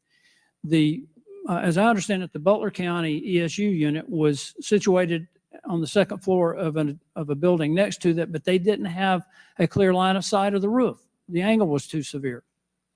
The photograph that was taken of the young man, of the shooter, when he had the rangefinder, was taken at 5:15. It wasn't until 5:38 that photograph was transmitted to the Secret Service sniper units. I don't understand the lack of interoperability here in the communication process. I don't understand why people didn't perceive that as a credible threat. The video that Mr. Christopher Morphy had shown there was clearly a credible threat. So how is it that all of these mistakes could be made? How many explosive devices were found on or near the site? Again, I would have to defer you to the FBI. Madam, I believe Details they of were that. in his car, and I think there might have been one near a main gas line. It wasn't just the fact that he had a rifle. It was the fact that he had the ability to inflict enormous harm, enormous numbers of casualties had those devices exploded. I want to know also, when your agents conduct a site review, are they fully informed of all of the threats that are being made against the principle that they're protecting? What I can tell you is that when our agents go out to conduct an advance, their whole goal is to ensure I the safety and understand what the goal security. is. The failure to secure that building not only put the former president's life in danger, it put the lives of individuals in the crowd in danger as well. I mean, the Reagan shooting, there were other people shot at that time as well. And the Secret Service members' lives were in danger. So I don't understand how you can continue to stay in the position you're in when this was a failure of historic magnitude. 43 years without anything like this happening. And you failed in this case in a spectacular way. Mr. Chairman, I yield back. Gentleman yields back. Chair recognizes Mr. Mfume from Maryland. Thank you, Mr. Chair. I want to commend you and the ranking member on your joint statement and for holding this hearing that we might all at least attempt to try to get some answers. Some of us, Ms. Cheatle, grew up in an era not too unlike what we see today in terms of political violence. And some of us remember the November 22nd, 1963 assassination of President Kennedy. Some of us, like myself, remember 2 days later when Jack Ruby on live TV shot and killed Lee Harvey Oswald. We've seen over and over and over since that time these kind of attempts, whether it was the assassination of Martin Luther King or Bobby Kennedy, or the attempted attack on George Wallace in Laurel, Maryland, the shooting in 1981 of Ronald Reagan, our friend and colleague Steve Scalise shooting here in DC, and the unfortunate attack on Paul Pelosi, and now this matter regarding former President Trump. Let me try, if I might, to take another walk at this. People just assume that whoever is in charge takes full responsibility when there's never been, at least on this magnitude and scale, this sort of failure. So when members ask you, are you going to resign, and you say you have no intention to, they are perplexed, like many people who watch what's going on. And there's some things I just don't understand. Why was the building, the ARG building, placed outside of the perimeter when clearly it was close enough for someone to launch an attack? So again, sir, we are looking into all of the details of how the advance was comprised, but I can tell you that there was overwatch on that building provided that day. By a drone? I'm not going to get into the specifics of technology or assets that were used in this Well, forum. I think it's fair to say the overwatch failed because the shooter got up on the roof and stayed there for a while, and people had pointed him out. So do you think that your overwatch was a failure in that case? I think that we need to know the full details to understand how this occurred. And why was the rooftop left naked to begin with? Can you tell us that, considering it was within the line of sight and so very close? Again, I can't speak to the specifics of this particular event site, but what I can tell you is that when the Secret Service develops an advance plan, they take into account a number of factors when they're building their advance. If there are buildings or areas of concern, and overwatch is one of those mitigations that they want to put in place, then they will cover off areas of responsibility. I understand that, but the shooter came to the attention of your agency 52 minutes before the former president got to the stage. Did anybody get assigned to watch or cover that individual who had already been seen with a advanced finder on him and other suspicious matters? Was anybody assigned to track him? So what I'd like to clarify is that a suspicious individual I got that part. was It's not a brought threat. to the attention I know. of our personnel.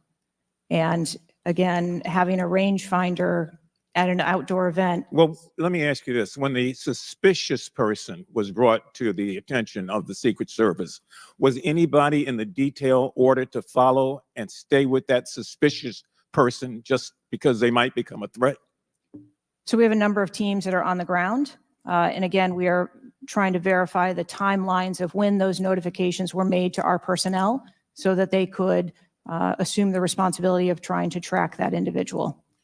Ms. Cheatle, there has been a lot of discussion, some of which raised itself earlier in this hearing about poor staff morale within your agency. And I have the July 17th report of Government Executive, which is a credible reporting service for the federal government for employees. And the 2023 ranking of places to work within the federal government showed, and this is through the Office of Personnel Management, that the Secret Service came in 413th out of 459 sub-agencies and agencies. Can you explain that? Certainly. What I can tell you is the Secret Service is a difficult job. It challenges our employees daily. It's holidays, it's weekends, it's no leave periods. But, Madam, people come to work knowing that. You do explain that when you hire somebody. They know that. It's the same with other agencies. They miss holidays. They come to work at odd hours. But to be one of the worst places to work within the federal government, 413 out of 459? I just need an explanation. What do you think as the director there?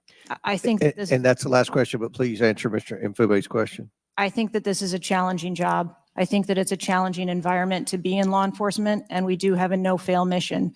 And our folks are tasked with that every day, 365 days of the year. But I can tell you, I've also taken a number of measures since I've been the director to recruit and retain and stem the tide of attrition in our agency, which will hopefully alleviate some of that. Thank you, Mr. Chairman. Chair now recognizes Mr. Sessions from Texas. Mr. Chairman, thank you very much. I join in the calls of all of our members to say thank you for doing this hearing on a bipartisan basis. Director, I'm not going to sit here and say you ought to resign, but I am going to say that you have not given us confidence that you have the ability to understand what happened, to take the responsibility in terms of understanding. You've spent a number of years. How many years do you say you've been with the agency? 29. Well, I spent 16 years with AT&T, moved 7 times with them, and had a really good feel about their operations, how they worked, what was acceptable, who was responsible. And I've heard you say today numbers of times, well, you've got to wait. Well, you've got to wait. Wait for the final report. When is the final going to happen? I mean, how long do we have to wait before you can give us credible answers? You've been there 28 years. You've had a few days to be able to draw your own analysis of this. You should understand the entire process. You talked about being on the team, perhaps in Georgia. You have talked about your experience in this. You've talked about the professional nature of the agency. That I don't doubt. But the director, just like it was when I ran my operations at AT&T, was responsible for making sure they worked. And in business, it either works or it doesn't work. There's no in between. It either works or it does not work. And your job as the, in essence, administrator, the director, is to make sure it looks right and works. And I've not heard you say one thing about my analysis is, I have asked these questions. It's always, I've got to sit back and wait for someone else to decide that. So I'm going to ask you a question that maybe you can answer. Have any employees been disciplined for their role in Butler, PA incident? No, sir, not at this time. I am asking those questions. So no employee has been disciplined and no employee has been placed in any position that would place their job in jeopardy nor their standing in the agency. We are still in the process of That's interviewing not what I people. asked. You're the person that runs the place. You're the person that knows right from wrong, good from bad. You've had a number of days, and now you come before this committee knowing you're going to be before us, and you've got to slough it off to someone else.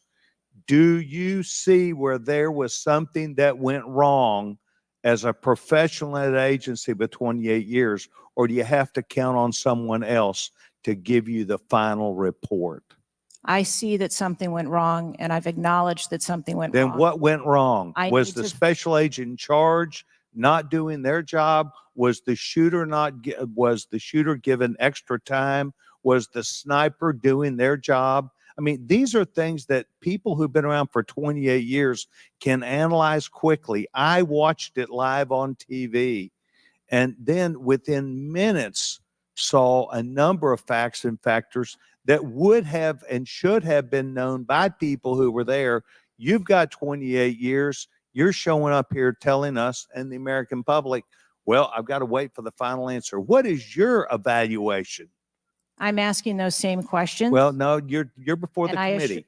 Tell us what went wrong. A special agent in charge, the person who was there. Tell us, and don't try and play a shell game with us. Do you have the ability to effectively, as the director of this agency, to understand what went wrong and at least tell us, I do or don't know what I'm doing? And we come away with, and I'm not asking for you to resign. I'm asking for you, if you've got this experience, then you should be able to say to us, we know what we did wrong. It was a failure in our system, and we're immediately making these corrections. That's why you're having a difficult time with this group of members of Congress, because we saw it too. We've seen the things, but you are the 28-year expert. You are the person that, and only you, that can make the changes. And I hear you say, well, I've got to wait for a final report before I, at 28 years experience. That is why we think what you're doing, the answers you're giving us are not correct, and you are not using your professional expertise.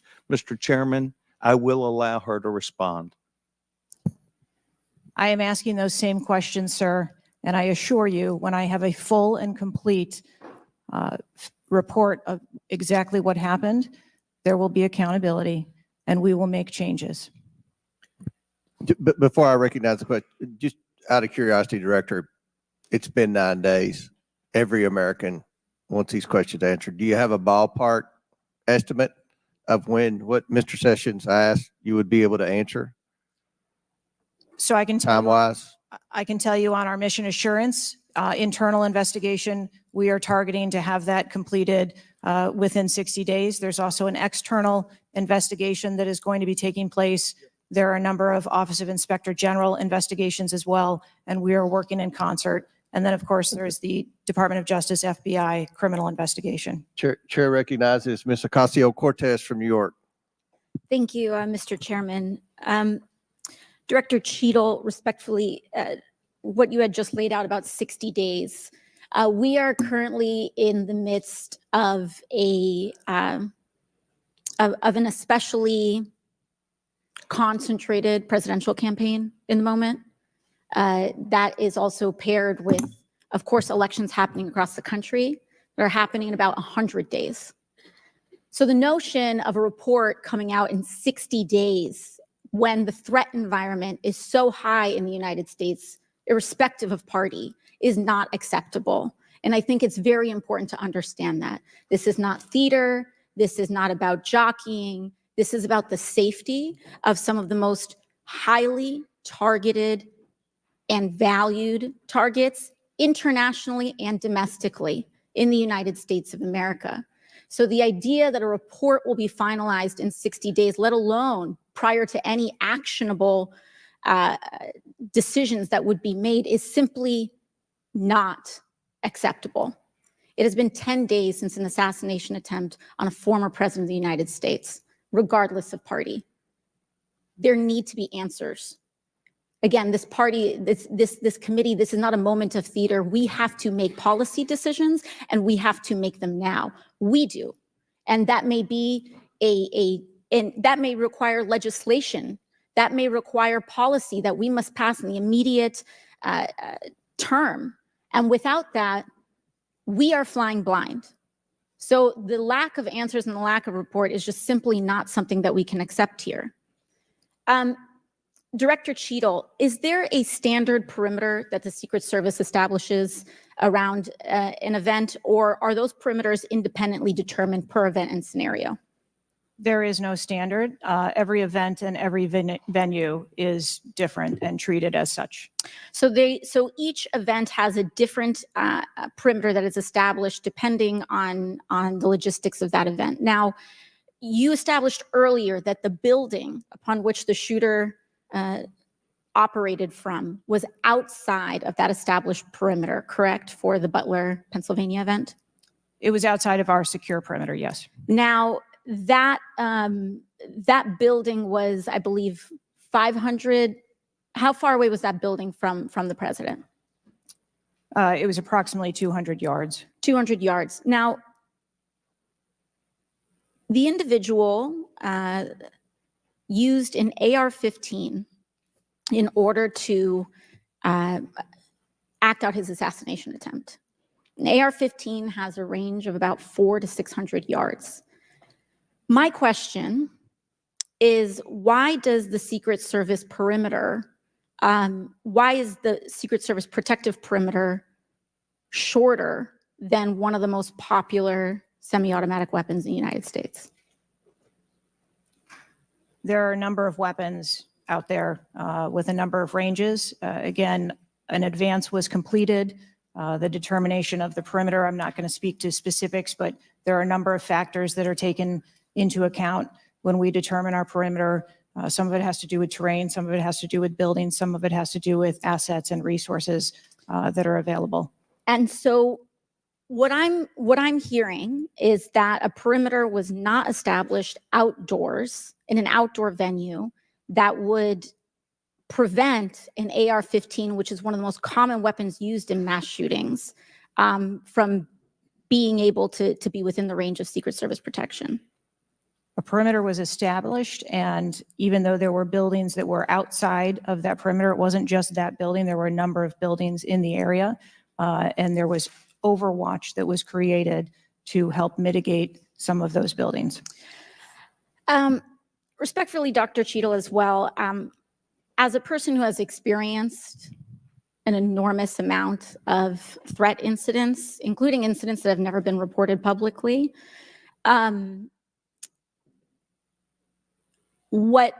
there is a common pattern that happens here, whether it's Secret Service, FBI, Capitol Police, local departments. After a critical security failure, we often hear there will be an independent investigation. That independent investigation gets set up. Usually the expectation is between 2 to 3 months after the incident, and then nothing really occurs from there. The report is usually not satisfactory to the questions that are usually being raised here. And most importantly, corrective action is rarely taken. If I were to state anything that I think is profoundly important, is that we need to have answers to the public. Ideally, I would encourage you and the agency to be more forthright with the members that still have yet to have their questioning, because the public deserves to have full confidence, and the stakes are too high. The violence that could break out in this political moment, regardless of party, in the event of someone getting hurt, constitutes a national security threat to the entire country.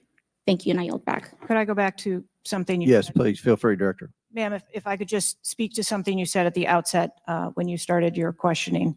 I want to assure you and everyone on this committee that I'm not waiting for a report to take action. We have been conducting analysis all along, and we have been adding additional features to our security details since this incident occurred. And I'd hope you can highlight and illuminate what some of those are in the event of other members questioning as well. Very good.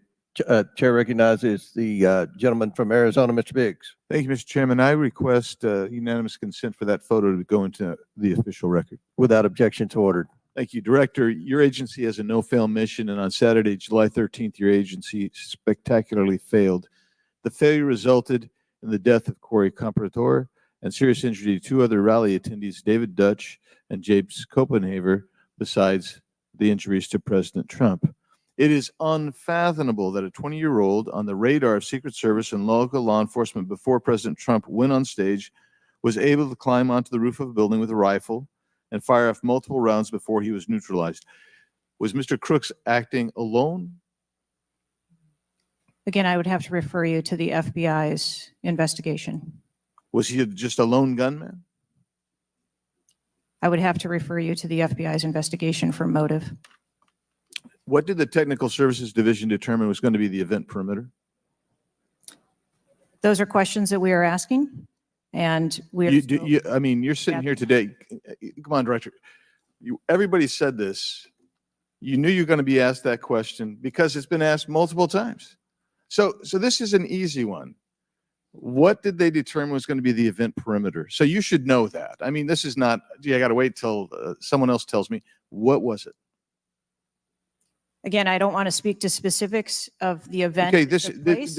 this is a specific. I understand. This is a specific that you ought to know. As someone who said the buck stops with me, I'm going to stay in my job. I'm going to give the answers to the American people, and I know what happened, except for you're not going to tell us. And you're not going to tell the American people. And you yourself said in an interview that foments this notion of conspiracy theories. Guess what?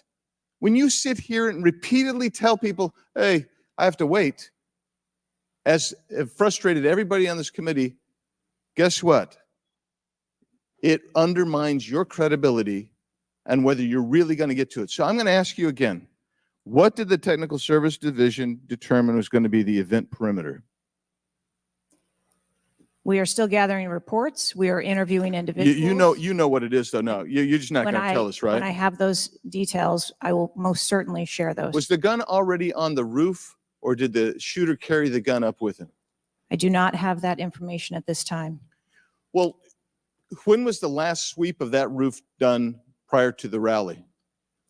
I do not have that information at this time. So how many holds? I mean, so most of us here have been in events, and Secret Service has been there. There's been security, and I can't tell you how many times we've said there's going to be a security hold right here. So we're going to wait, and we wait to 1 or 2 or 3 minutes, and yet we're hearing from you apparently that there were no holds in place. So ever instituted here with President Trump's going on stage, and you said. And this is, I think, connected with this. You said they hadn't adjudicated the shooter to be a threat. He was adjudicated to be a suspicious person, even though we've got some dynamic video that Mr. Krishnamurthy put on the video for us. So I guess my question for you is, and I think you answered this, I just want to see if you're consistent with what you said about an hour and a half ago. What do you do if a suspicious person is identified by the agency? So at a number of our events, it is not unusual. I know it's not unusual. What do you do? Those individuals that are identified as suspicious, we will send teams out Was a team sent out here then? There were teams that were sent to identify and interview that individual. They were sent to interview the individual who's scampered up in camo on top of a roof within 130 yards of his target. And did your team get there? When did your team get there to conduct that interview?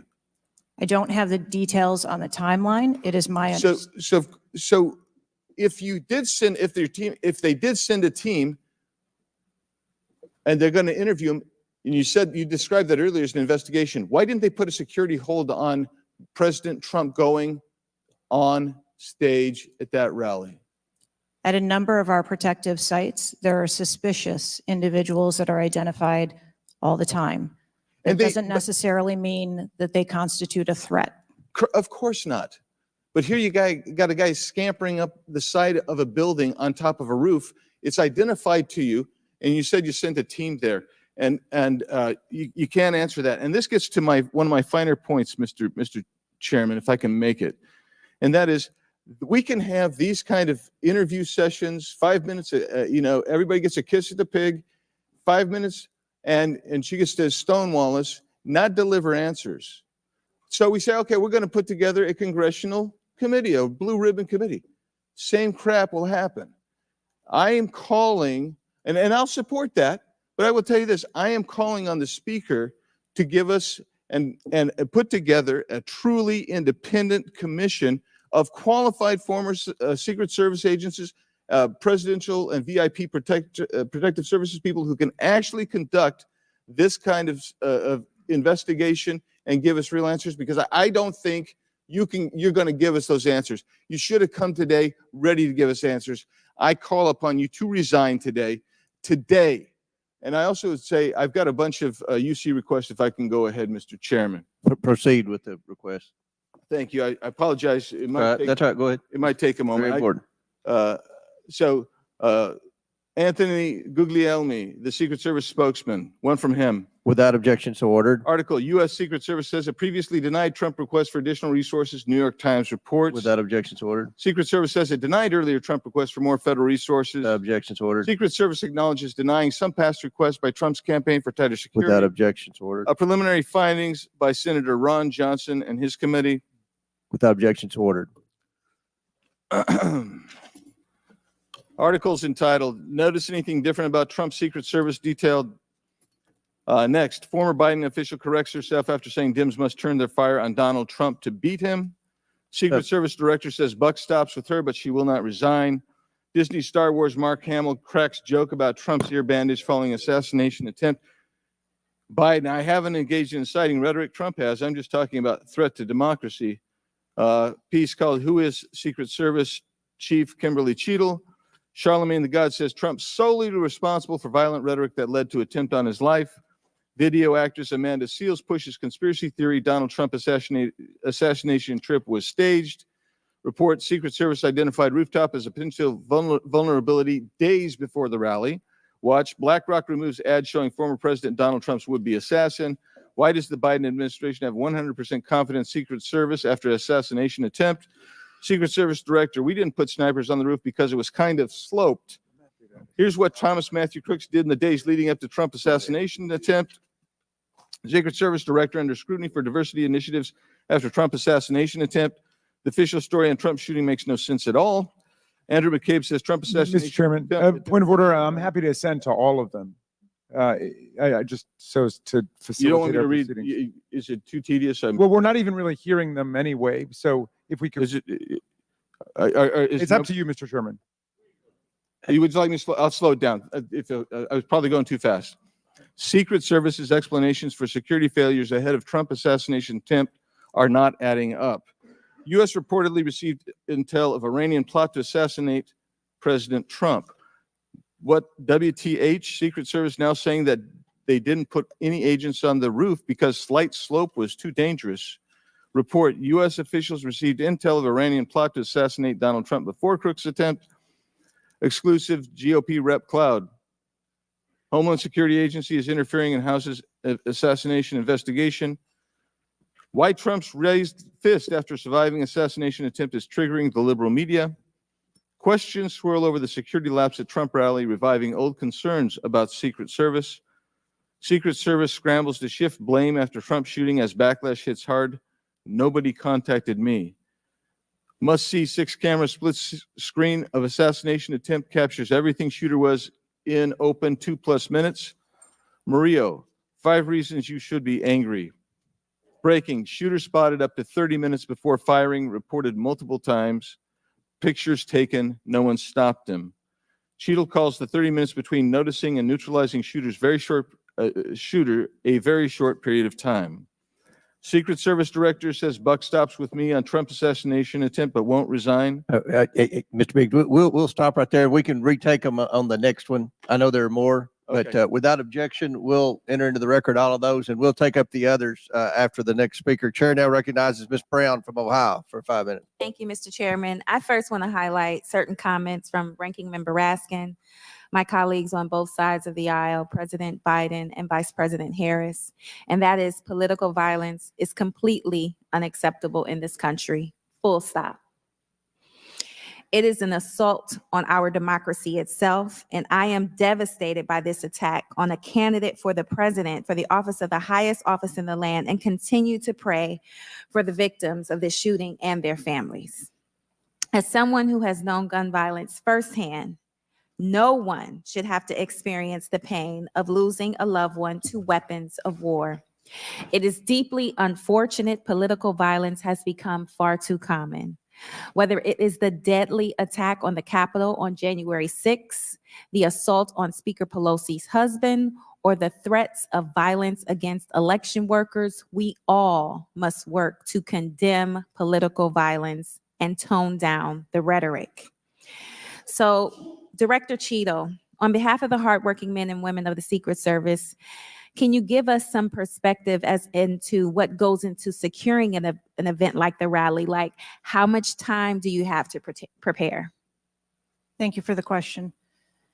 Generally, when we receive notification that there's going to be an event taking place at a venue, the advance team assignments are made, and there is a 5-day process to conduct walkthroughs, coordinate with staff, local staff, and whether it be campaign staff or the protectee staff, and then with local law enforcement on where the perimeter is going to be, the size and the scope of the event, how many attendees there are going to be, if it's an indoor rally, outdoor rally, what sort of assets are available locally, what sort of assets the Secret Service can bring to bear, and what the scope of the event that the staff is trying to accomplish. So to that point, how many agents were recommended or requested as opposed to how many were assigned?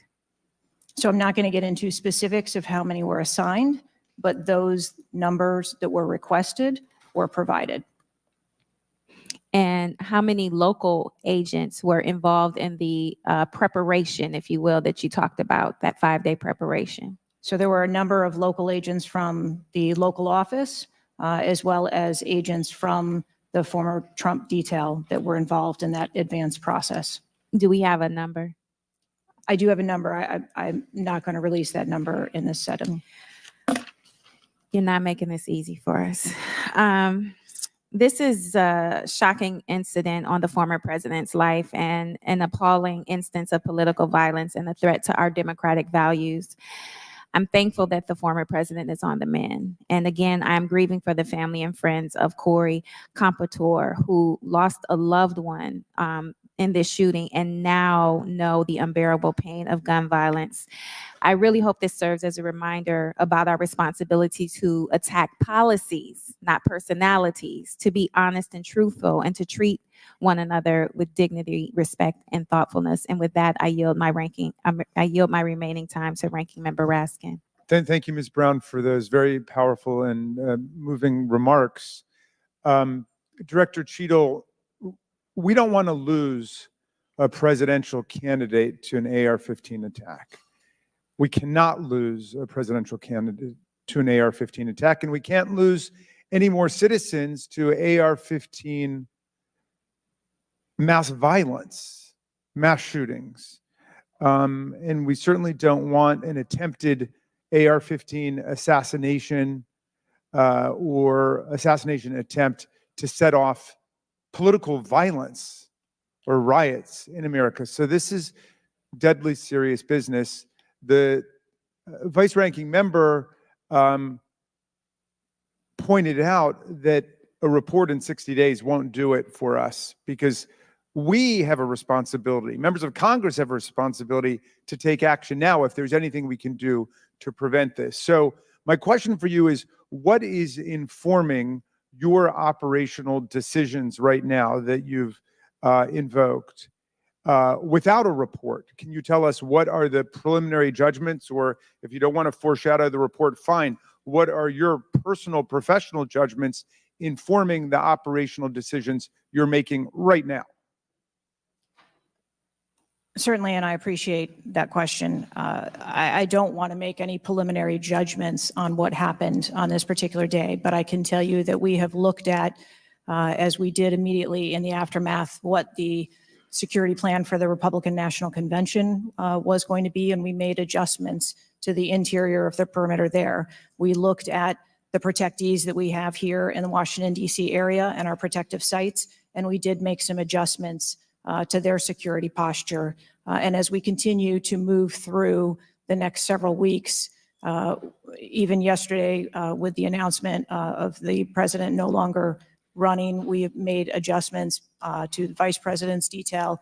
We are already prepared for an eventual VP nominee, and we continue to make those assessments. I think it just shows how dynamic the environment is that this agency works in every day. So you've made the same kinds of common sense judgments and intuitive recommendations that members of the public and members of Congress are asking about right Yes. now. Yes. Okay, thank you. I yield back, Mr. Chairman. And before I recognize Ms. Mace, I have to say, Director, we're pretty close to the halfway point during this. You answered more questions with an ABC reporter than you have with members of Congress. We have a lot more questions. The American people are demanding that we get answers to those questions, and that's what the purpose of this hearing is today. So I'm sure a lot of the questions that have already been asked are going to be asked again, and hopefully we can get some answers to those questions. I strongly implore you to answer those questions. You're here with a subpoena, and we expect you to answer the questions. Chair now recognizes Ms. Mace from South Carolina. Thank you, Mr. Chairman. Director Cheatle, the American people are watching, and they're wondering if there are any questions you can answer honestly today. So, Director Cheatle, I have a series of questions, very specific questions. I want very specific answers. Most of my questions are going to demand a yes or no answer. Do you understand? I do. Okay, my first question.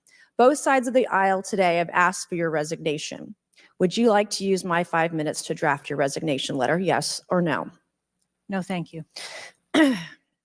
Was this a colossal failure? It was a failure. Yes or no? Was it a colossal failure is the question. Yes or no? I have admitted this is a terrible. This is a yes or no series of questions. Was this a colossal failure? Yes or no? Yes. Was this tragedy preventable? Yes or no? Yes. Has the Secret Service been transparent with this committee? Yes. Would you say the fact that we had to issue a subpoena to get you to show up today as being transparent? Yes or no? I have always been. Yes or no? You didn't want to answer the question. We had to issue a subpoena to get you to show up today. That is not transparent, by the way. You stated earlier, Secret Service is not political. Is that correct? Yes. Okay. Would you say leaking your opening statement to Punchbowl News, Politico's Playbook, and Washington Post several hours before you sent it to this committee as being political? Yes or no? I have no idea how my statement got out.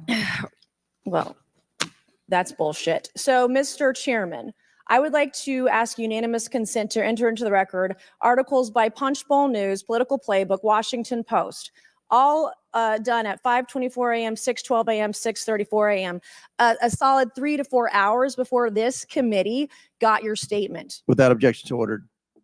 Okay. Is the Secret Service fully cooperating with our committee? Yes. Okay, you say you're fully cooperating with this committee. On July 15th, this committee sent you a list of demands of information that we wanted. Has the Secret Service provided this committee a complete list of all law enforcement personnel that were there that day? Have you done that? Have you provided a list to the Oversight Committee? Yes or no? I will have to get back to you on that. That is a no. Have you provided all audio and video recordings in your possession to this committee, as we asked on July 15th? Yes or no? I would have to get back to you. That is a no. You're full of shit today. You're just being completely dishonest. Mr. Chairman, Mr. Chairman, I want to. Come on. We have to maintain decorum in this committee, no matter how have you provided upset we any get. and all memos to this committee that we've asked you on July 15th? Have you provided all memorandums within the Secret Service? I would have to get back to you on that. Is a no. You are being dishonest or lying. Like you're being dishonest here with this committee. These are important questions that the American people want answers to, and you're just dodging and talking around it in generalities. And we had to subpoena you to be here, and you won't even answer the questions. We have asked you repeatedly to answer our questions. This isn't hard. These are not hard questions. Have you provided us all communications from the Secret Service related to that day and that rally? Have you provided this committee? We've asked for this information on July 15th. Have you provided any of this information that this committee has asked of the Secret Service? Any of it? I'll have to get back to you. on Have that. you even read this letter that we sent you? Did you even read this? Yes. Okay. And you have said you don't know, you have no idea. Well, the answer is no. We haven't gotten a single document or piece of information or data from you or your agency in related to the rally that we have asked you for. So was this attempted assassination of Donald Trump a failure of training or execution or both? I think that those are answers that we need to Training, examine. execution, or both? Which one? I think those are answers. All we right. need How to many determine. Secret Service personnel have lost their jobs due to this colossal failure? At this time, none. How many Secret Service personnel have been required to take a refresher course on how not to let people shoot Donald Trump? Our personnel are currently operational. We are examining the facts of this investigation, and we will make the changes necessary. What time did law enforcement become aware that there was an individual on the roof with a clear line of sight to President Trump? I am still verifying timelines. Of course, 9 days in, you have no answers. How many minutes went by between the time law enforcement saw and took photos of crooks and the shooting? How many minutes? I am still verifying timelines. 57 minutes. Thank you, Mr. Chairman, and I yield back. Gentlelady yields back. Before I recognize Ms. Stansberry, I believe I want to recognize Mr. Mfume for a unanimous consent. Yeah, thank you, Mr. Chairman. I beg your indulgence. I meant to do this earlier. I'd like to have unanimous consent that it be submitted for the record. The 2023 ranking of best and worst workplaces in the federal government, compiled by the Office of Personnel Management, which shows the United States Secret Service coming in, again, as I said earlier, 413th out of 459 sub-agencies. And this appears in the July 17th edition of Government Executive. Without objection, so ordered. Chair now recognizes Ms. Stansberry from New Mexico. Thank you, Mr. Chairman. I want to start by just saying that part of why you have bipartisan agreement here on the dais about the severity and importance of this hearing is because this is not just a single shooting. This is about national security and the security of our democracy. It's not just one operational failure. This is about our public officials safe. And what does that signal to our country and to the world about American security and the ability of our officials to do their jobs safely? So I want to start by saying thank you to all of our brave men and women who are in the uniform, whether it's the Secret Service or local law enforcement, who put their lives on the line. I think obviously we honor their service, but this is really about operational failures and what it means for our country at large. And I also want to reaffirm that we must condemn unequivocally political violence of any kind, not just political violence, and that it cannot be tolerated in this democracy. And also to offer my prayers for the slain Fire Chief Corey Comprador, and also prayers for those who've been injured. Now, I think, the tone of this hearing is, how is it that a 20-year-old young man with a gun that was legally purchased by his father could, on the day of a rally, go to a gun shop, legally purchase ammunition, show up to a secured site, and then not only attempt an assassination of a political figure, but kill and injure two others? How could this happen? I'm not asking yet. I think we've had a lot of testimony here today. I want to talk a little bit about the timeline.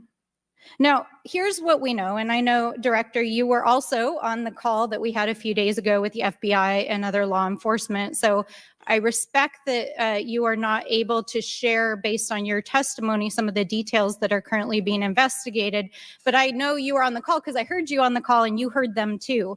So I'm going to lay out the timeline a little bit. On July 3rd, the rally was announced that it was going to be in Butler. On July 6th, 3 days later, we know that the shooter searched for dates for Trump and DNC events.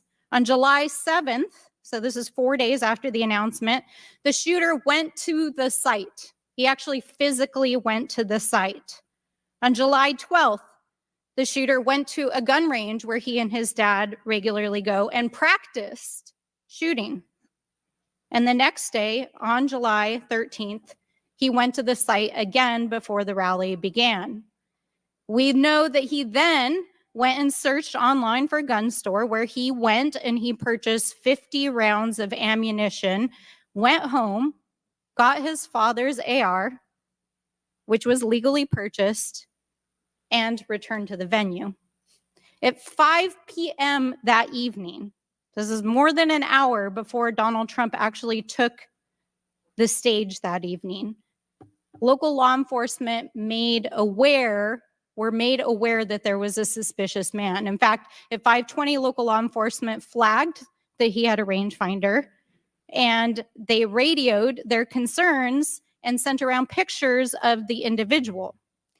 At 5:40, 20 minutes before local law enforcement actually identified the shooter, and at 5:51, Secret Service was notified of the suspicious person by the state police, and 1 minute later, they distributed that information. That was before Donald Trump even took the stage. That was 11 minutes before he took the stage. So the Secret Service was aware that there was a suspicious person. At 6:03, he took the stage.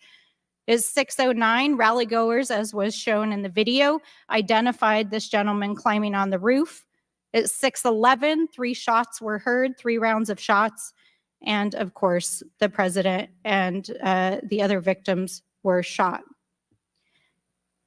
This shooter was a 20-year-old young man, no criminal record, legally purchased gun and ammunition, who for days in the lead up to this shooting was searching mass shooters. He even had a picture of a mass shooter on his cell phone the day of the shooting. He searched for explosives. He searched high-level officials. So the American people want to know, how did a 20-year-old young man with access to a military-style weapon actually bring it onto an unsecured perimeter who for days had been planning a mass shooting event?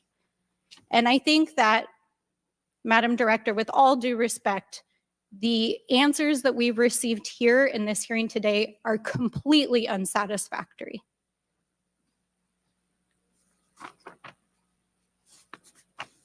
How could this happen?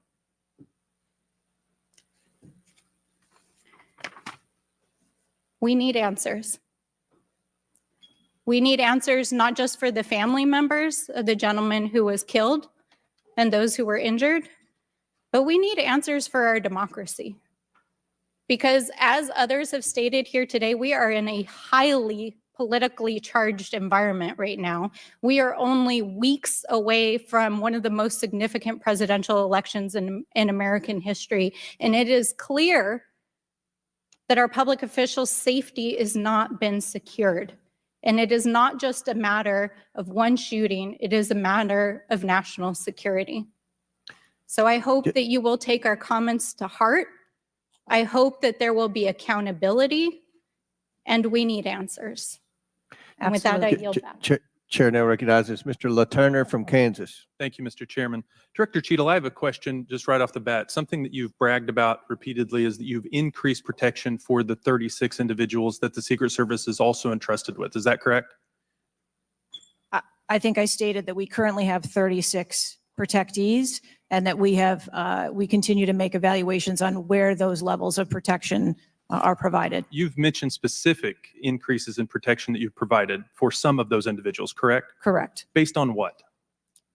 Well, some of it has been as a result of the tragic incident that occurred on the 13th. We went back and reassessed where we were at in providing protection and wanted to make sure that we were not, overlooking anything, considering this most recent incident. So the Secret Service needed to learn that allowing a rooftop 150 yards away from a protectee, not putting that in a perimeter, not having someone guarding that roof, that information is new to you, and it's caused you to increase protection to other folks that are under your care?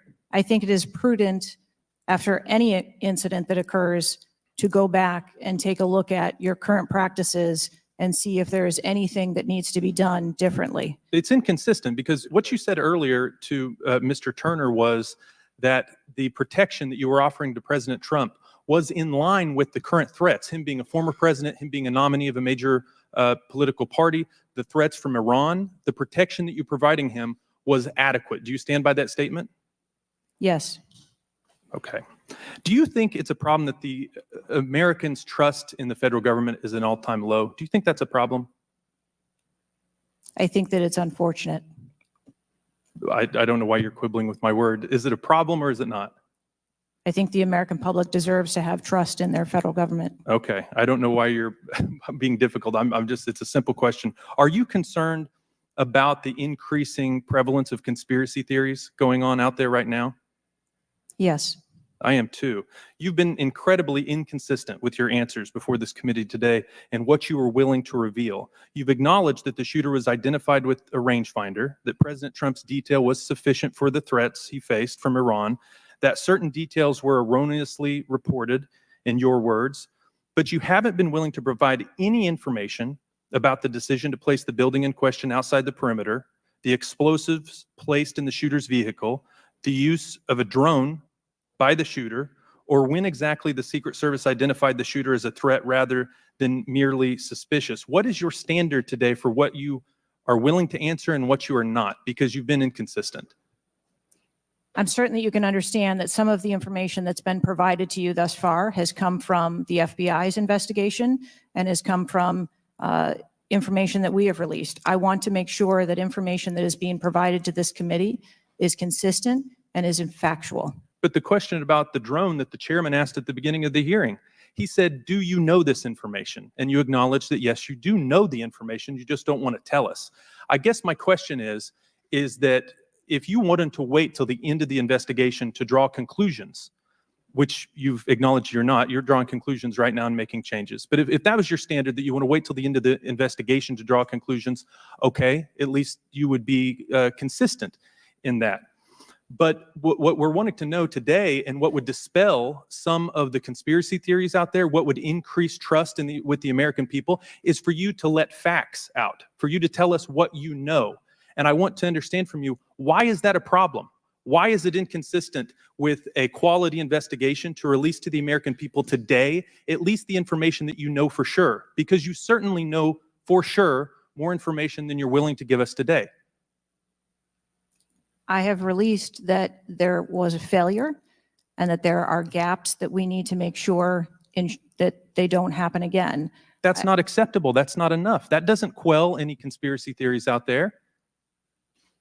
In your 27 years of experience, would you have been concerned about an elevated location within 150 yards of a protectee that did not have a Secret Service presence, just based on your experience?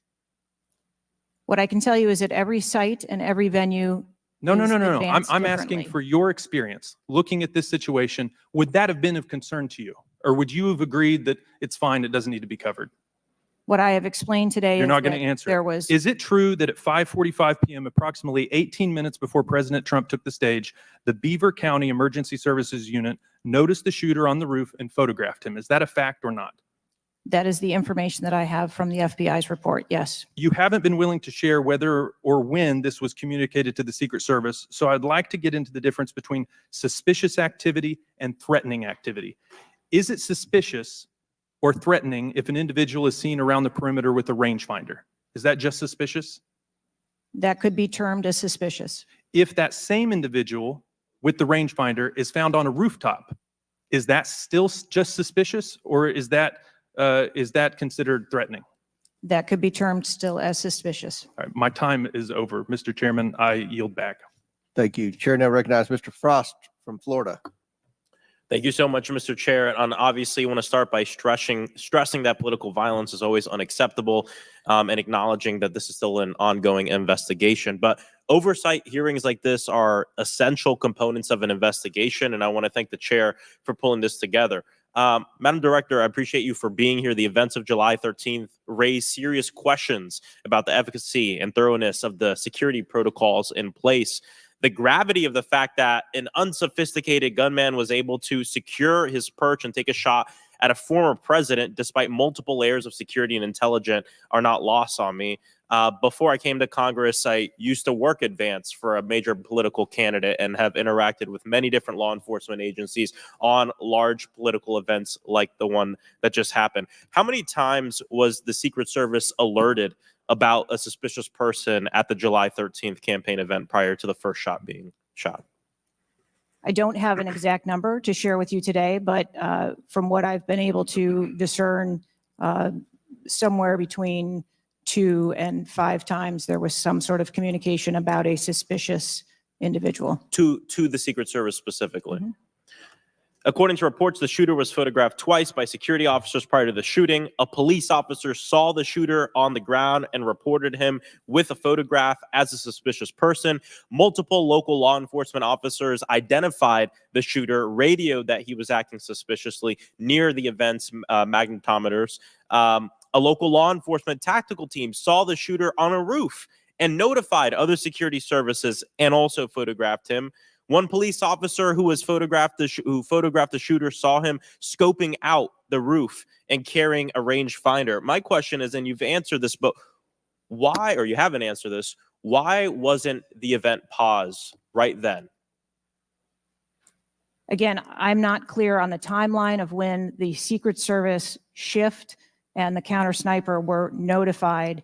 But earlier, Madam Director, earlier you said that the Secret Service would have paused the rally if they identified a threat. Correct. So why wasn't it paused? Because I have to assume that they did not know that there was a threat when they brought the president out on the stage. I feel like this is a breakdown in communication between local law enforcement, you all, and other actors at the rally. And again, as someone who's worked on these, I understand that there's multiple people with multiple decision, with the ability to make different decisions on the ground. I've taken over the last week, I've spoken with a lot of folks in local law enforcement in my district and across the country that I've worked with before, and other people have brought up concerns around being able to communicate with with Secret Service during these big events and having their flags taken seriously. I do believe that if Secret Service believed that there was a legitimate threat, that they would have paused the rally. My concern is before that something was flagged and it wasn't taken as seriously as it should have been taken. So I think this shows an issue with communication. And I want to know, Madam Director, what you intend to do to fix that, not in 60 days, but now. We're in the middle of a presidential election, obviously a former president who had an assassination attempt, another rally goer who was killed due to this gun violence. We now have a presumptive nominee of the Democratic Party who's also historic, first Black woman to be running for president. And so I am worried about everybody's life. What do y'all intend to do to fix this communication breakdown and making sure that you actually take what local law enforcement, local folks are saying more seriously? We take what local law enforcement relays to us seriously. Let me just be clear on that. As far as the communication. But not this time. We always trust our law enforcement partners and have a great relationship with them. We are looking at whether or not there was a communication breakdown. If that was the case, we will take steps to ensure that we correct that, because to your point, we cannot have a communication breakdown. Madam Director, does you mentioned that the perimeter of the event did not include the rooftop where the shooter was. Does your responsibility and the Secret Service's responsibility to protect a principal stop at the perimeter of an event? Our responsibility is to ensure the safety and security of the event itself and the protectee who is attending that event and the personnel who are protecting. So you would say the fact that the rooftop was outside the perimeter is not an excuse for what happened, saying that it was outside the perimeter of the event? I am not offering that as an excuse. Okay, thank you. I yield back. Gentleman yields back. Chair now recognizes Mr. Fallon from Texas. How did a 20-year-old loner with a week's notice pick the absolute best location to assassinate President Trump when the entire Secret Service missed it? Director Cheatle, in your leadership, your agency got outsmarted and outmaneuvered by a 20-year-old. How can we have any confidence that you could stop trained professionals from a nefarious nation state? Those are absolutely questions that we need to have. I know they're answers questions, to. but the fact of the matter is we can't have that confidence. Director, do you have the ability personally, and do you have the authority to beef up security of any of your protectees? Yes, I do. Okay. So were you also aware there was a credible threat President Trump was facing? He was facing a heightened security threat to a foreign adversary? Yes. Okay. So given that there was an increased threat to President Trump's life, was he provided a full security complement akin to what a sitting U.S. president would receive? He was provided a full complement of security based on the threat assessment that we had That's not my and question. the venue. My question is, if he'd been the sitting president, would he have had the same security he had on July 13th, or would have been beefed up? There is a difference between the So sitting he didn't. So president your answer is he didn't.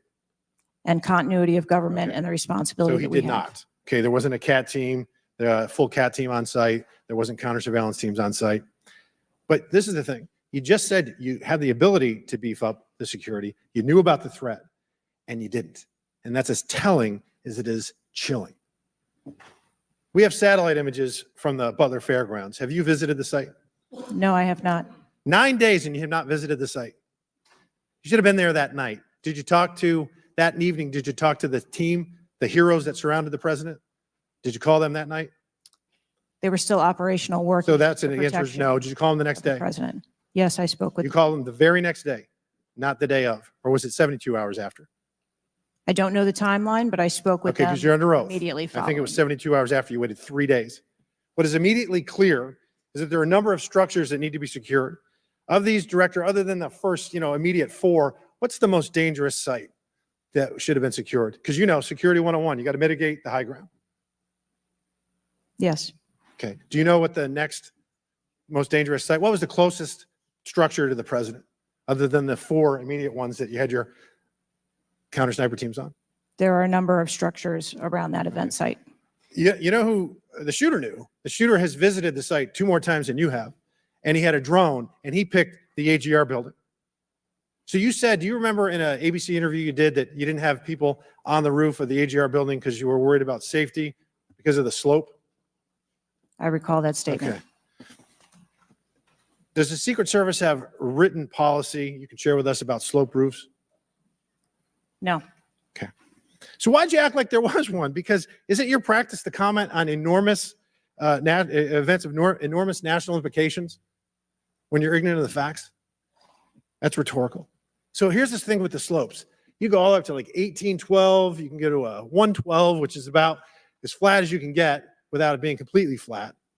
And you're saying that there was a danger, safety concern there. But the problem is, Director, you put your counter snipers on a 312 roof, which is steeper than the 112. And by the way, the 112 is ADA compliant. You can build a ramp for a wheelchair on a 112 roof.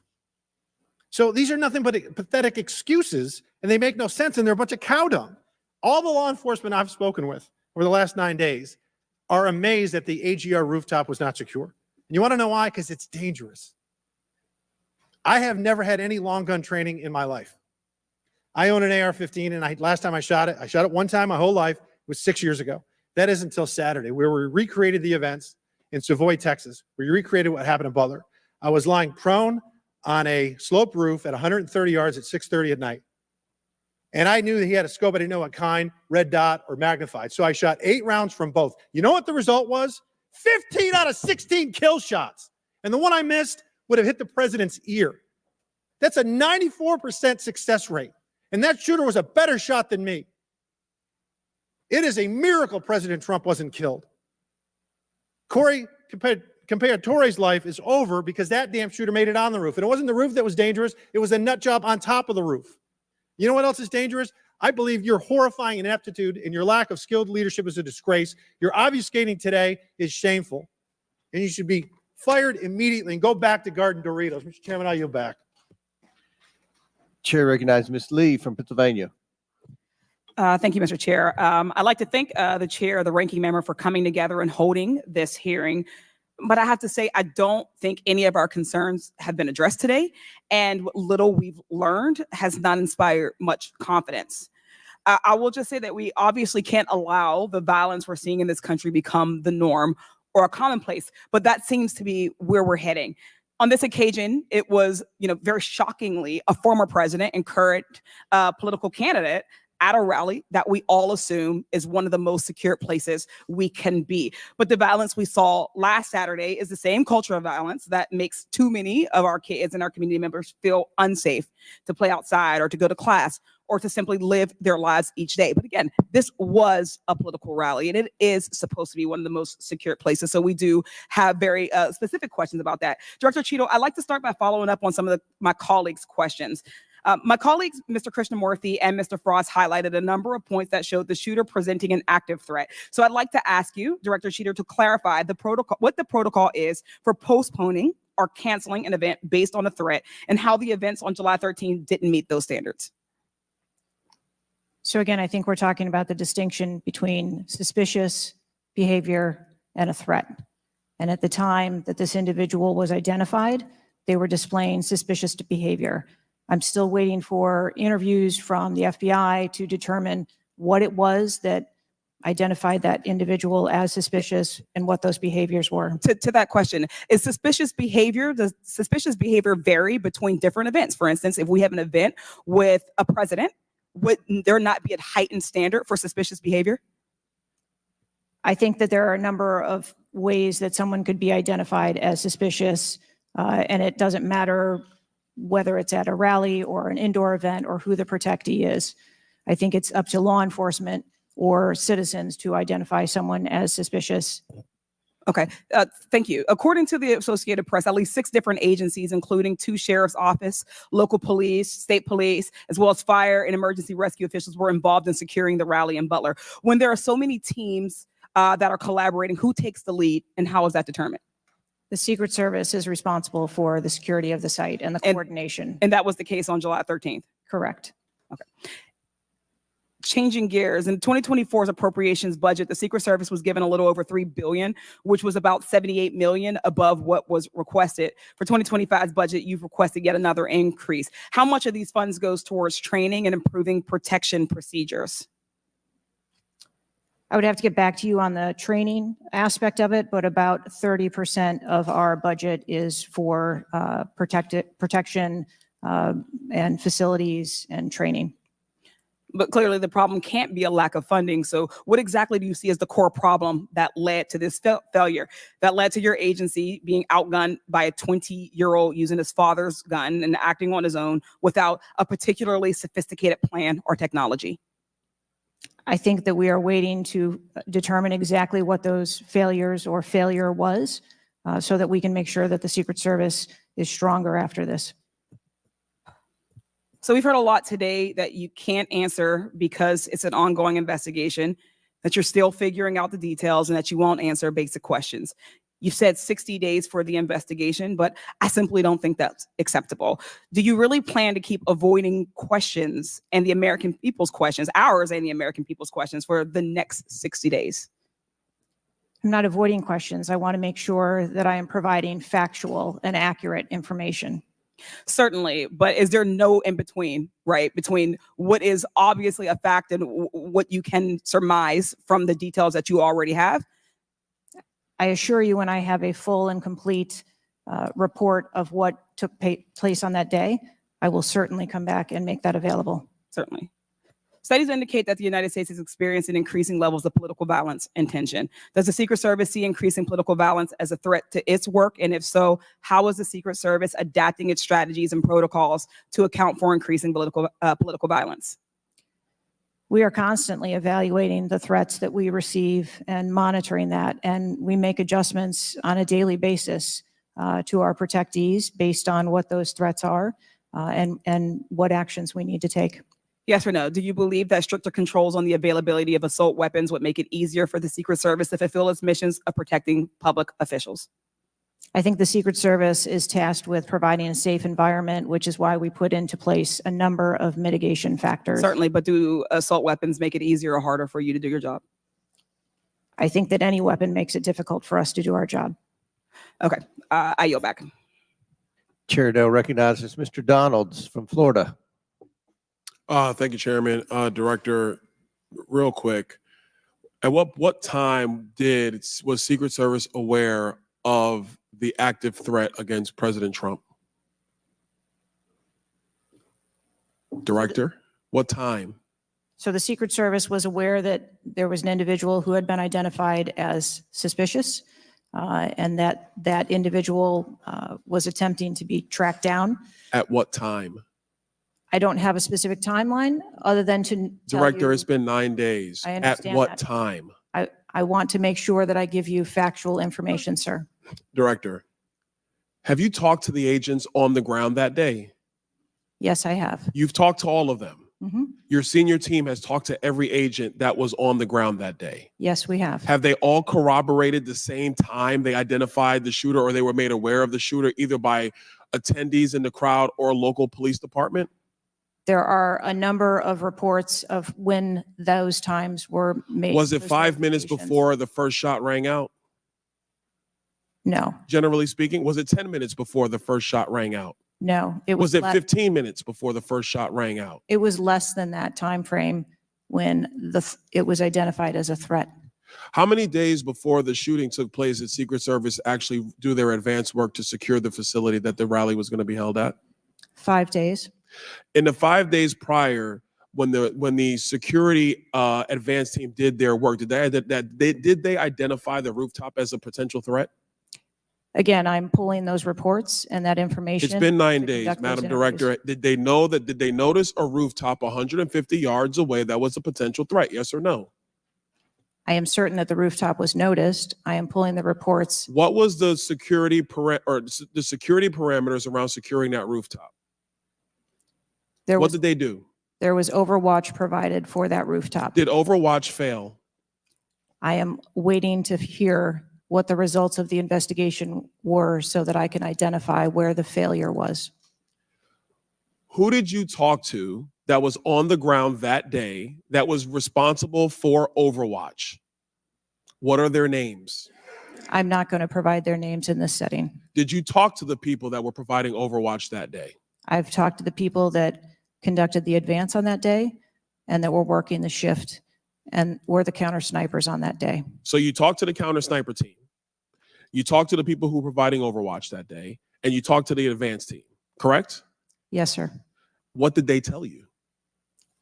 We are putting together a comprehensive report so that I can identify exactly where the gaps and the failures. When the counter sniper team was on the roof and they identified that there was suspicious activity on the roof in question, what was the chain of command's orders around the person on said roof?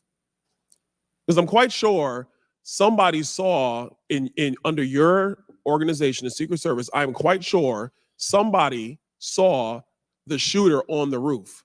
So what was the communication through the chain of command to deal with said person? What I can tell you is that when the individual was identified by the counter sniper, they took one shot and neutralized that individual. But that was after the shooter already took a shot. Is that correct? That is correct. So what you're saying now is that the Secret Service did not see the shooter on the roof until after the shooter took a shot? I do not have all of those details at this time. If you don't have those details after 9 days, Director, then what you're telling me is that you guys didn't see it. Is that correct? I am telling you, I don't have all the details of the sequence at this time. Director, it's been 9 days. Either you have the information or you do not. Is that correct? We are still in the process of conducting interviews and an investigation. Some of my colleagues have texted me over the last couple days, bipartisan, about whether you should lose your job. And I've been quiet on that question because I wanted to see what you were going to do today. In my opinion, you do need to be fired immediately. And it is because this is gross incompetence. And the fact that it's been 9 days, and these are simple questions to answer. I'm quite sure if I asked any one of my kids if they got in trouble and I told them to give me the details, I would get more answers from them than I'm getting from you right now. And that's what's frustrating on a bipartisan basis, on a nonpartisan basis. This is a joke. And Director, you're in charge. And that's why you need to go. Mr. Chairman, I yield back. Chair now recognize Mr. Goldman from New York. Thank you, Mr. Chairman. Director, I want to follow up and just understand a little bit why there is so much information about this out in the public, including some from you and your communications team, and yet you're here pursuant to a subpoena under oath in front of Congress, and you're unable or unwilling to answer some of those same questions. Can you just explain why you are answering so many fewer questions here than you have to the media? I'm answering the questions that I'm able to answer based on the fact that there are multiple ongoing investigations. But you have answered some of these questions previously, correct? To the public, to the media. Which questions? Well, did you have an interview with ABC News? Yes, I did. Okay. And did you explain the interaction between local law enforcement and the Secret Service, and that local law enforcement was responsible for securing the perimeter of the building where the shooter was? I said that the Secret Service is responsible for designing and implementing and executing the security plan, and that we rely on the assistance of our local law enforcement partners to assist us with that plan. Let me ask you something. Were you given any instructions about what you can and cannot answer here today? My ability to answer questions is solely reflective of the fact that there are multiple ongoing investigations, and I want to make sure that I provide accurate information that doesn't conflict with any of those investigations that are going on. So is it your view that you can't talk about anything that happened that day until those investigations are completed? My view is that I want to make sure that this committee and the American public gets correct and actual information. And so is it your view that that can only happen after the completion of the investigation? It is my view that when the investigations are complete, that we will be able to share that information. And how about before that? If I have factual information that I can share before that, I absolutely will. I'm guessing you have factual information as to when the suspicious photograph of the suspicious person was relayed to the Secret Service. There's a timestamp on that text message or whatever it was, correct? Sir, I'm sure you can understand that when you're dealing with text messages, emails, and other communications, the timelines don't always match up. Not really if they're time-stamped, but let me move on. Because you have acknowledged that this was a major security failure. Is that right? Yes. Do you acknowledge that it was a major security failure not to secure the rooftop of the building that the shooter shot from? I believe at this time that the rooftop was provided Overwatch. I acknowledge that we are unaware at this time how the individual was able to access the roof. Overwatch meaning from other counter sniper, other higher points? Correct. And so was it a failure then that when that shooter was on the rooftop, that Overwatch did not identify him before he fired his shots? I don't have the timeline of how the individual accessed the roof, where they accessed the roof, or how long they were on the roof. Let me ask a couple things quickly. You have testified here about all the resources that the Secret Service needed to deploy to protect the NATO summit and all of the leaders here. Is that right? Yes. Did you have to rely more on local law enforcement because of the NATO summit for this event? The Secret Service routinely works with local law enforcement at every event. It doesn't matter whether it is a NATO summit, NSSE, the RNC. In No, but that's not my Milwaukee. question. Obviously, there's a natural give and take as to, I'm sure, how many agents you deploy and how much you rely on local law enforcement.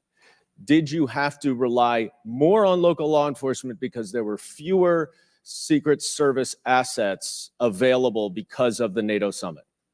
No.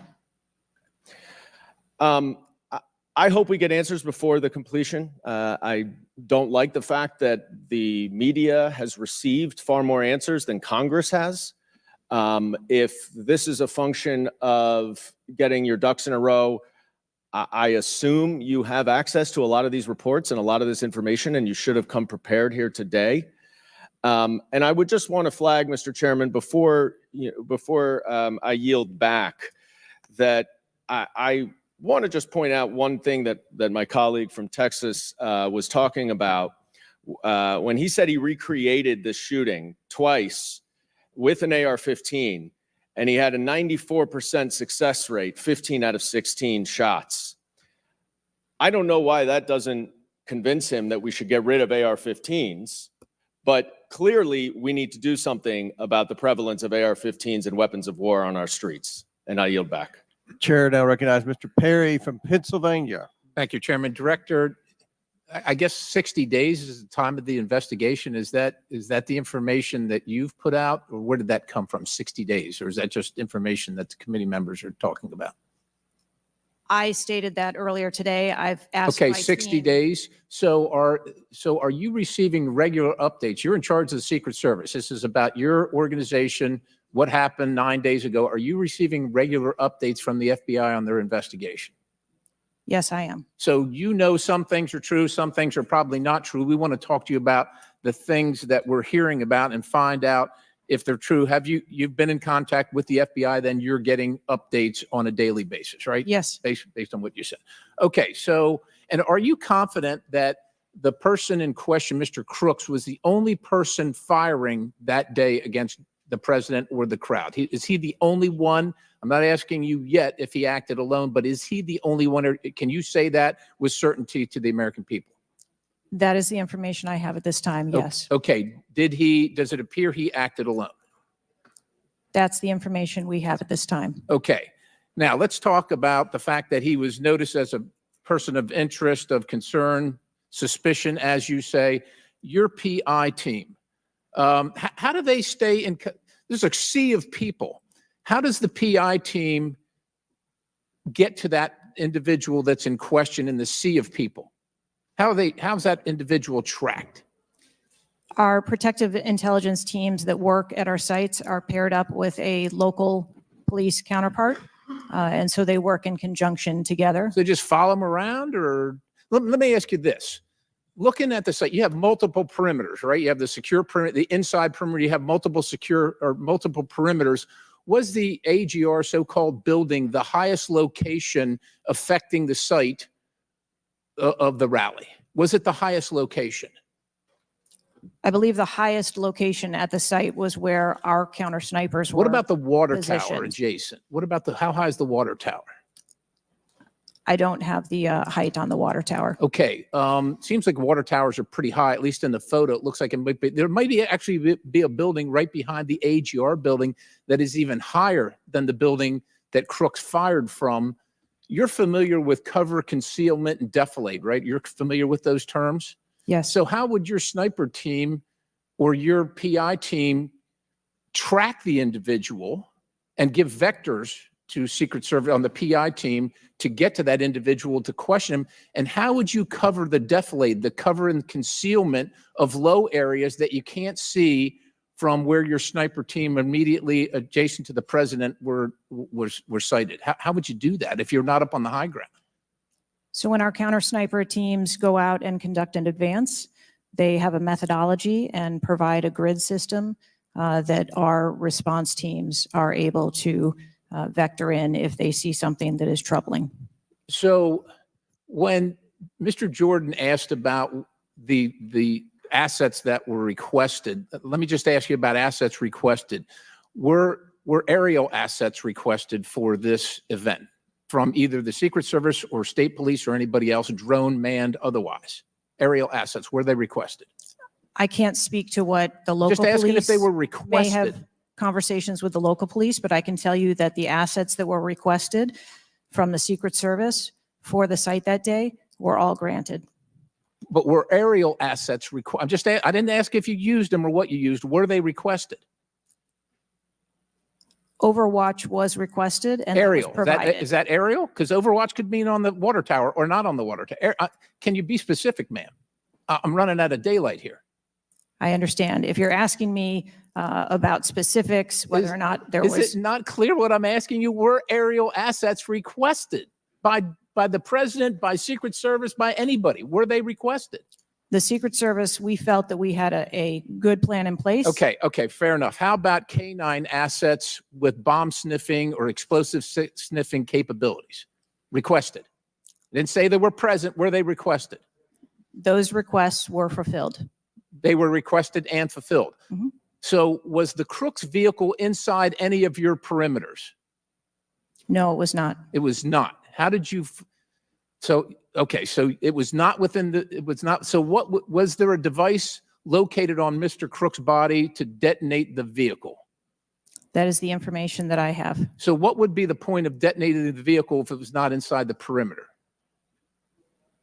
I have no idea what Mr. Crook's motivation was. Ma'am, the fact that you haven't, I'll close with this, Mr. Chairman, haven't even visited the site. I understand there are other things going on, but the culture of your organization, the culture that doesn't, do you know how tall the president is? How tall is the president? President Trump, how tall is he? I don't, he's over 6 feet tall. I don't. have Okay, the so exact- do you assign agents based on their ability to cover physically and carry, if necessary, the president of the United States when you assign them to this mission?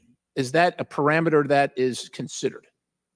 I assign agents to work our protectees that are capable and have been trained by the Secret Service. I understand they're trained, but if you're not tall enough, it has nothing to do with, we're not mad at you, but if somebody's 7 feet tall and you're 5 feet tall, there's going to be a delta there that is problematic in protecting the protectee. And I'm asking, is that a consideration when these agents, not saying you, but when they're assigned to the protectee? The agents that are assigned to our protectees are perfectly capable. Okay, ma'am. So of the providing culture is what I'm protection. concerned about, because the primary objective here seems to be something other than securing the site, securing the principal, and securing the people at the site. And that's the concern based on the answers that you've given today so far. Without a yield, Mr. Chairman. Chair now recognizes Mr. Moskowitz from Florida. Thank you, Mr. Chairman. Thank you for this hearing. I want to thank the subpoena that you sent. I want to thank Ranking Member Raskin and your work, the letter you sent to the committee. And I also support the creation of a commission to get to the bottom of what happened. Director, I just want to give you an honest assessment of how this is going for you today. Did you happen to catch the hearing many months ago in education where there were a bunch of university presidents and Elise Stefanik asked a very easy question and couldn't get an answer? Did you see that hearing? No, I don't think I did. Okay, well, let me tell you, it didn't go well. And the short end of that story was those university professors all resigned. They're gone. That's how this is going for you. This is where this is headed. Okay? This is, I don't know who prepared you for this. I don't know how many times you've testified in front of Congress. But a president was almost assassinated live on television, not just for Americans, but for the world to see. And this being your first opportunity, I understand there's an ongoing investigation. I understand there's things that you can not talk about. But the idea that we're getting less than you did on television is something that Democrats, Independents, or Republicans are going to find unacceptable. My high school, Marjorie Stoneman Douglas, was on the list of mass shootings that Representative Raskin held up. That very day, the school resource officer, a police officer, did not run into the building. He hid in the stairwell while the shooter was in the building. He stayed outside, never helped. Okay. He also directed other officers who showed up on the scene not to go into the building. When it was determined that the failures in response and training, and that the sheriff fired nobody in his agency, Governor DeSantis then removed that sheriff. I supported the removal. So here's my question. You said there's going to be accountability. I understand you don't want to give us names. When you say that, are you telling the committee that once it's concluded, you're prepared to fire the people on the ground who made poor decisions that day? I'm prepared to take the actions necessary. No, that's nonsense. Okay. accountability, the failure was human. That doesn't mean they're bad people. It means they failed that day. And a former president was almost assassinated. Okay. Are you prepared to fire the human failure on the ground? Yes or no? When you have the names of where those failures were, they're people. It's not like a piece of technology failed. It was people who failed that day. Are you prepared to fire them? I don't have an answer as to whether. Well, then how can there be people- accountability if you're not prepared to fire someone? And the reason why your name is going to be the person who's held accountable, the reason why members in this committee are calling for resignation, and I join in that, or for the president to fire you, is because you're saying there's going to be accountability, but you can't commit that people are going to get fired. Let me ask this question a different way. If Trump had been assassinated that day, if the gunman had succeeded, okay, would you have come and tendered your resignation? I would still be sitting here because I would want to ensure the integrity of the investigation. Totally and would move understand. forward. That's a fair answer that you would have set up that process. But would you have had the honor to come in front of the committee and say, a former president was assassinated on my watch, there should be new leadership? I think that I have admitted that there was. No, that's what I'm asking. grave Would you have failure tendered your resignation if he had been killed? that occurred on my watch, and I am accountable for that. Okay, but would you have tendered your resignation if he had been killed? I think that I've admitted that I've taken accountability and will take responsibility. Okay. Well, let me ask I want to follow up on Representative Connolly's question, in which he asked about guns, and you were not willing to commit that makes your job harder. This is not about the Second Amendment. If there were over 400 million guns on the streets, if all of those guns were machine guns, would that make your job harder to protect people? Again, I think weapons that are out there. If all of make our those job- guns were rocket-propelled grenades, would that make your job harder? Yes, sir. Yes. Okay. Thank you. Perfect. This is not a trick question. Thank you. Okay. I won't ask the other 15 things I was going to do. I was going to do drone strikes, but it's okay. So that's all we were asking. It creates a challenging environment. It has nothing to do with the Second Amendment or people's rights, but it does make your job harder. So credit to Representative Connolly for asking that question. One last thing, Mr. Chairman, and I'll conclude. You know, there was a question asked, is an Iranian assassin more capable than a 20-year-old? And I have been tough on Iran. I probably have more resolutions on Iran than almost anyone in Congress. But I can tell you it isn't Iranians walking into schools and grocery stores and movie theaters and churches. It is 20-year-olds, right? And some of them are mentally unstable. And they have access to guns. And they're domestic terrorists. Someone talked about Christopher Wray. Christopher Wray has talked about domestic terrorism. And so, yes, we collectively come together on foreign threats. And I am not at all debasing the fact that there are foreign threats here and abroad. But there are domestic threats. And we have to get to the bottom of how we stop domestic terrorism. Because it was a 20-year-old who walked into my high school and killed 17 people. He was plenty capable, and he was an Iranian. Thank you. Chair now recognizes Mr. Timmons from South Carolina. Thank you, Mr. Chairman. Director Cheatle, we've asked you a lot of questions and haven't really got a lot of straight answers. I have intentionally created a line of questioning that I think that you can answer. So the first question is, do you agree that the allocation of Secret Service resources should correspond with the risk profile of any given event? A higher degree of risk at one event should get more resources. Is that fair? That is fair. Okay.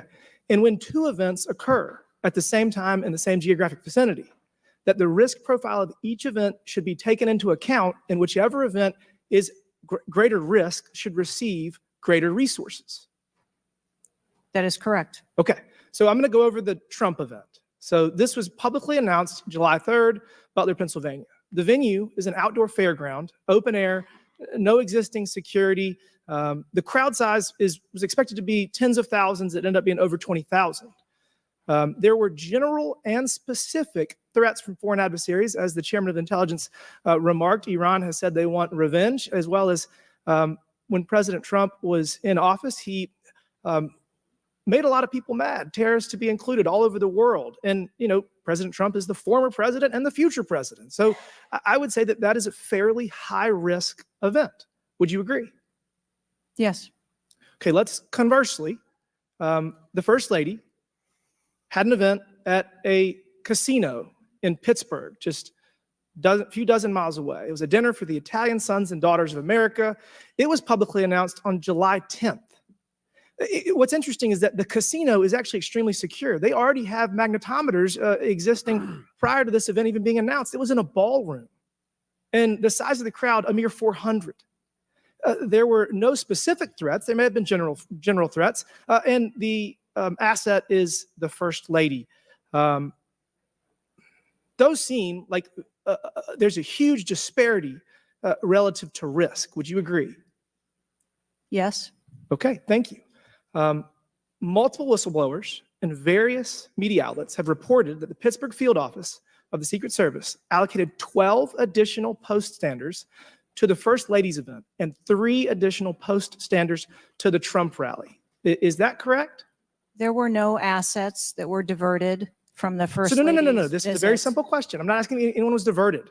Did the First Lady's event that was relatively secure, especially compared to Trump's rally, get 12 assets? And did the First Lady's event get 12 assets and Trump's get 3 from the Pittsburgh field office?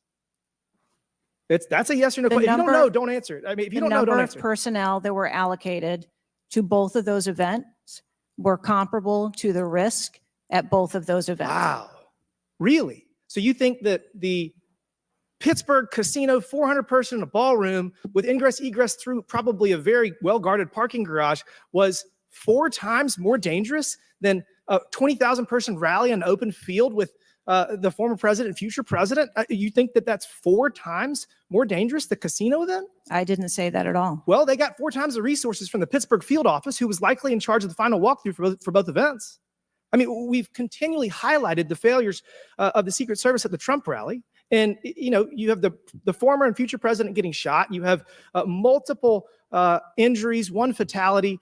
And I would have to think that if we had 9 more post standards, 9 more individuals that have the training and the integration into the Secret Service defense of Trump at that rally, that I have a feeling that Crooks would have had somebody come say hello to him before he fired a bunch of shots. What do you think that's possibly true? There were significantly more assets and resources available at the former president's event than there were at the First Who Lady's made the event. decision to deploy 12 post standards to the casino where the First Lady was having a 400 person dinner and only 3 people from the Pittsburgh field office to the 20,000 person plus Trump rally? Who made that decision? There were additional Secret Service resources available at the former President Trump's event. Who made the day. decision to deploy 12 to the First Lady's event and 3 to the Trump event? The allocation of resources is decided based on the availability of personnel and their location and where they are, but there were sufficient resources What did you just that say? were given to. Did you just the say there were former sufficient president's resources? President Trump event got that shot. day. Someone got killed. There were not sufficient resources, clearly. There was And it a doesn't, it gap. doesn't take 27 years of experience to know that. And whoever made that decision, it probably wasn't you, needs to be fired. And then you need to resign because this is absolutely unacceptable. And you've lost the trust of the American people. With that, Mr. Chairman, I yield back.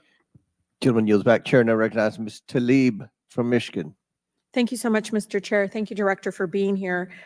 You know, when we hear the headline, a 20-year-old young man with access to an assault weapon commits an act of mass violence. I mean, we've heard this before, over and over again. But the unfortunate thing is that my residents don't get a committee hearing. We have not had one committee hearing about the over 260 mass shootings that we've had, killing hundreds of people, injuring hundreds, changing their lives forever. And don't get me wrong, to many of my colleagues, I mean, I watched, and even the pool of blood, the screams, it was horrific. But it made me think about the images I saw after mass shootings at schools, grocery stores. I mean, I think of Buffalo, New York at a supermarket where a racist gunman killed 10 shoppers with an AR. In El Paso, AK-47 style assault rifle killed 22. In Florida, in Parkland, Florida, 17 students and teachers murdered, again with an AR. In Pittsburgh, At a place of faith, Tree of Life Synagogue, 11 murdered. And don't get me about Newton, Connecticut, which still breaks my heart. 26 murdered, including 20 elementary school children. This year in Michigan, we've had, Mr. Chair, 2 mass shootings. 21 shot in Detroit. One of the most horrific shootings we've seen. 2 killed at a splash pad in Rochester Hills, Michigan. 8 shot there. Again, an assault weapon used. But the difference here is the former president gets a hearing in his attempt to assassinate, but our residents don't get a hearing about mass shootings, about gun violence in our country. You know, Mr. Chair, I ask this wholeheartedly. You know, they don't have Secret Service to protect them. They don't. I don't have these mass agencies protecting our kids in the schools or the supermarket, movie theaters, or going to a block party in Detroit. I don't have that. We don't have that. But I can't believe we're just going to focus on that and not the fact that we're hearing yet again in the headlines, a 20-year-old young man having access to an assault weapon, a weapon of war. Many of my veterans say they have to be trained to use, but he can get it, wasn't safely stored by the parent, grabbing that gun,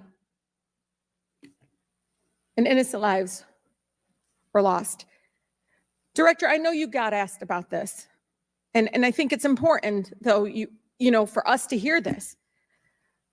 But how difficult is your job when there's such easy access to assault weapons in the streets? I think the job of a Secret Service agent and officer is incredibly difficult. I think the environment we deal with every day and the dynamics of the threat environment is incredibly difficult. These are brave men and women who put their lives on the line. And a day like we had on July 13th is a day that no one in my agency ever wants to have as their responsibility. It is an incredibly difficult job. Yeah, I immediately thought of the children in the audience. I mean, when you think about going to a rally with your family, again, their lives are forever changed. The incident are never isolated. I really believe these incidents are never isolated. And I know Detroit Free Press had reported that the 20-year-old Pennsylvania shooter looked up the 2021 Oxford High School shooting in Michigan. Can you comment on what information this shooter was looking up in regarding the tragedy of Oxford High School, where it took 4 of our high school youth there? I'm sorry, I'm not able to. The FBI has those details. So you can't even tell us, I mean, was he looking at the type of weapon? How many? Yeah, unfortunately, I don't have those details. Do you have, I mean, did they share that with you though? I don't have the full content of what his searches were. I think that they are still in the process of examining all of his devices. Okay. Again, you know, the impact, I want to be really serious about this. The impact on our families is more than just this political rally, Mr. Chair. We have to talk about this. Even if we're in disagreement, let's talk about it, because I've seen statistics that show that we could be saving lives now if we ban these weapons of war from our from being able to buy it at the local store down the street. I mean, we just can't continue to allow this to happen. And unfortunately, my residents are not former presidents of the United States. They don't get a hearing. They don't get Secret Service, any of that. And even among those that are expressing the failed in the system, they just deserve better. They truly do. Thank you, and I yield. Chair now recognizes Mr. Burchett from Tennessee. Thank you, Mr. Chairman. Ms. Cheatle, the shooter was set up on the roof of the AGR International building, as we know. Was the roof identified as a potential vulnerability days before the rally? To my knowledge, yes, it was. Were agents or officers inside the building? If so, what floor were they on? We had local police officers inside the building.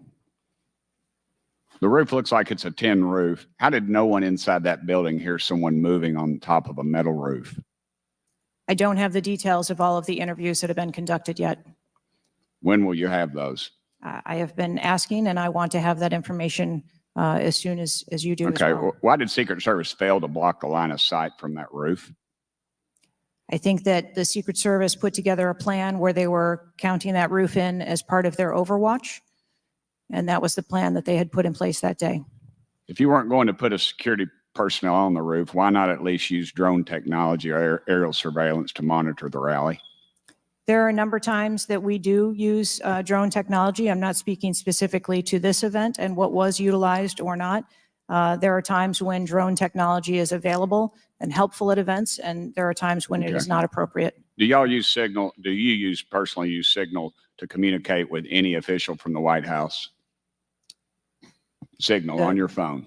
On occasion, I'm sure that there are people that use Signal, yes. Okay. Do you use it to speak with the White House? Use Signal? No, I do not. Okay. When was Thomas Crooks first identified as a person of interest? Let me help you. At 5:10, he was spotted with a rangefinder at 5:51. And when did Secret Service notice him? Again, I don't have those specific timelines, but it was a relatively short period of time. Let me help you. 5:52. Ms. Cheatle, why was President Trump allowed on stage 10 minutes after the Secret Service spotted a suspicious individual? That seems to me to be the worst thing of all. Of all the breakdown and all this communication, all the BS you've been feeding us here today or not feeding us, that seems to be the question.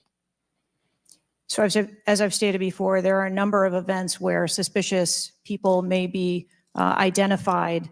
That doesn't necessarily. Ma'am, I submit to you, you got a guy who's going to be the next president of the United States. He's on stage. I've been to these events. We've all been to these events.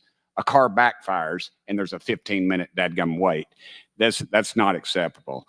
Did the Secret Service tell President Trump they'd spotted a suspicious individual before he was shot? I am unclear as to what the communication was with the former president at that I'll time. take that as a no. Did y'all deny President Trump's request for more security? Yes or no? And when was the most recent request for additional security? The rally request for security, all of those requests were fulfilled. And were there any personnel redirected to Jill Biden's rally? No. Who made the decision on the direction of agents at either one of those rallies?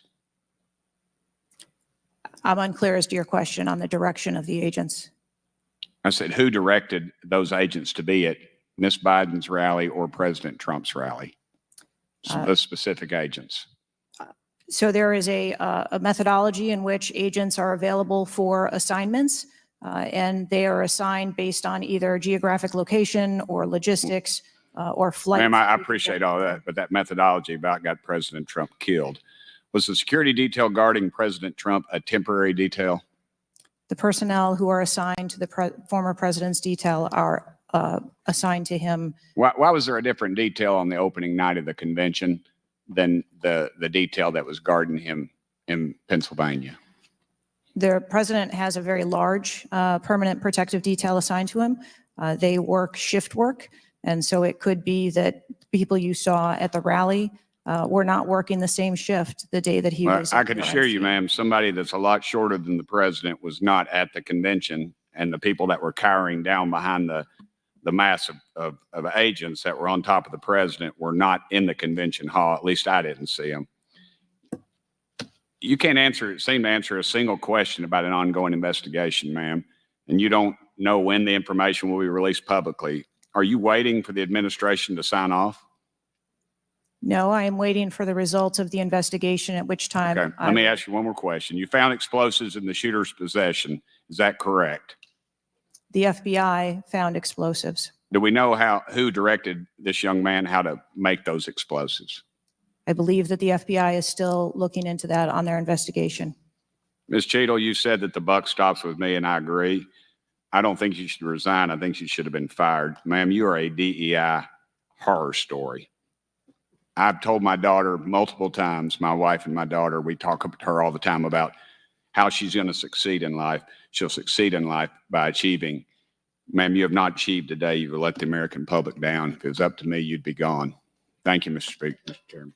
Chair now recognizes Mr. Crockett from Texas. Thank you so much, Mr. Chair. And let me just pick up where my colleague from Tennessee left off.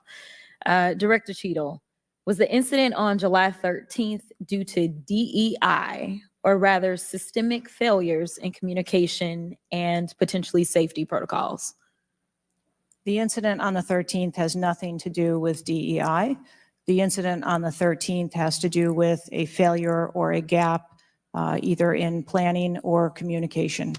Thank you so much. In fact, I have a few articles that I will enter into the record once I wrap up that actually acknowledge a number of women specifically for their valor in their service, whether it's been in various levels of law enforcement. But, you know, I want to stick here for just a second, because earlier you had a conversation in which there was a discussion about training. And I want to talk about training, and I want to talk about the fact that there's been a little bit of dancing around as it relates to this being a suspicious person and this being a situation that was perceived to be a threat. And it seems as if there's a different analysis that takes place.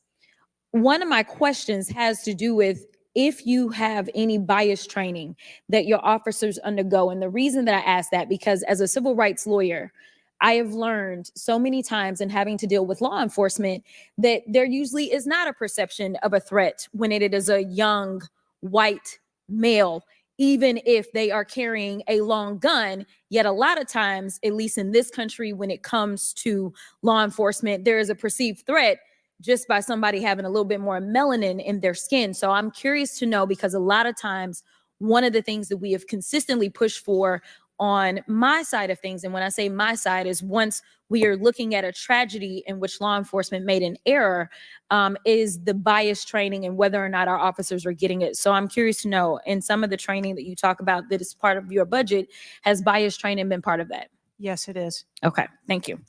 I know that today is a rough day, and on that day in Pennsylvania, it was a rough day. And the reality is that I understand it, and you may or may not know the answer to this question.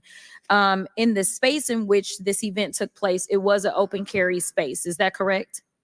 That is correct. Okay. So I hail from the state of Texas, and interestingly enough, I was serving in the state house right after there was a mass shooting in El Paso. We had an opportunity to do right by our citizens in Texas, but we did not. Instead, they passed permitless carry. And what my colleagues kept trying to get you to answer, because we want to come up with solutions, we don't want to keep pointing the finger. And right now, you've got a bunch of fingers that are pointed at you. But our job is to solve problems for the American people. And to be perfectly honest, the numbers are clear. I had, I think, almost every major law enforcement agency come forward and say that they were against permitless carry because they said that their jobs would be made more difficult. Unfortunately, my colleagues on the other side of the aisle in the state of Texas decided that they would ignore those warnings, and they passed the law instead. And right after they passed that law, we ended up with Uvalde. And we heard the stories of those officers that were scared to go in and save those babies because of the firearm in which that, in that case, 18-year-old had in his hands. They also were given an opportunity to say, hey, raise the age and make it to where at least you have to be 21 before you can possess this type of weapon. And they chose not to. And we have the facts. It shows, and I'll enter this into the record as well if there is no objection, deaths from firearms keep climbing in Texas decades after lawmakers began weakening gun regulations. That is from the Texas Tribune. Without objection, so ordered. Thank you so much. The last thing that I'm just going to make a point of saying is that we all care about this issue because we know that there has been a spike in violence, political violence in this country. Are you aware of the fact that the numbers are higher right now? Yes. Okay. In addition to that, and I'm going to point a little blame at ourselves, because right now you got all the fingers pointed at you. But the reality is that we have a number of congressional members that are consistently engaging in violent rhetoric, and it needs to be toned down.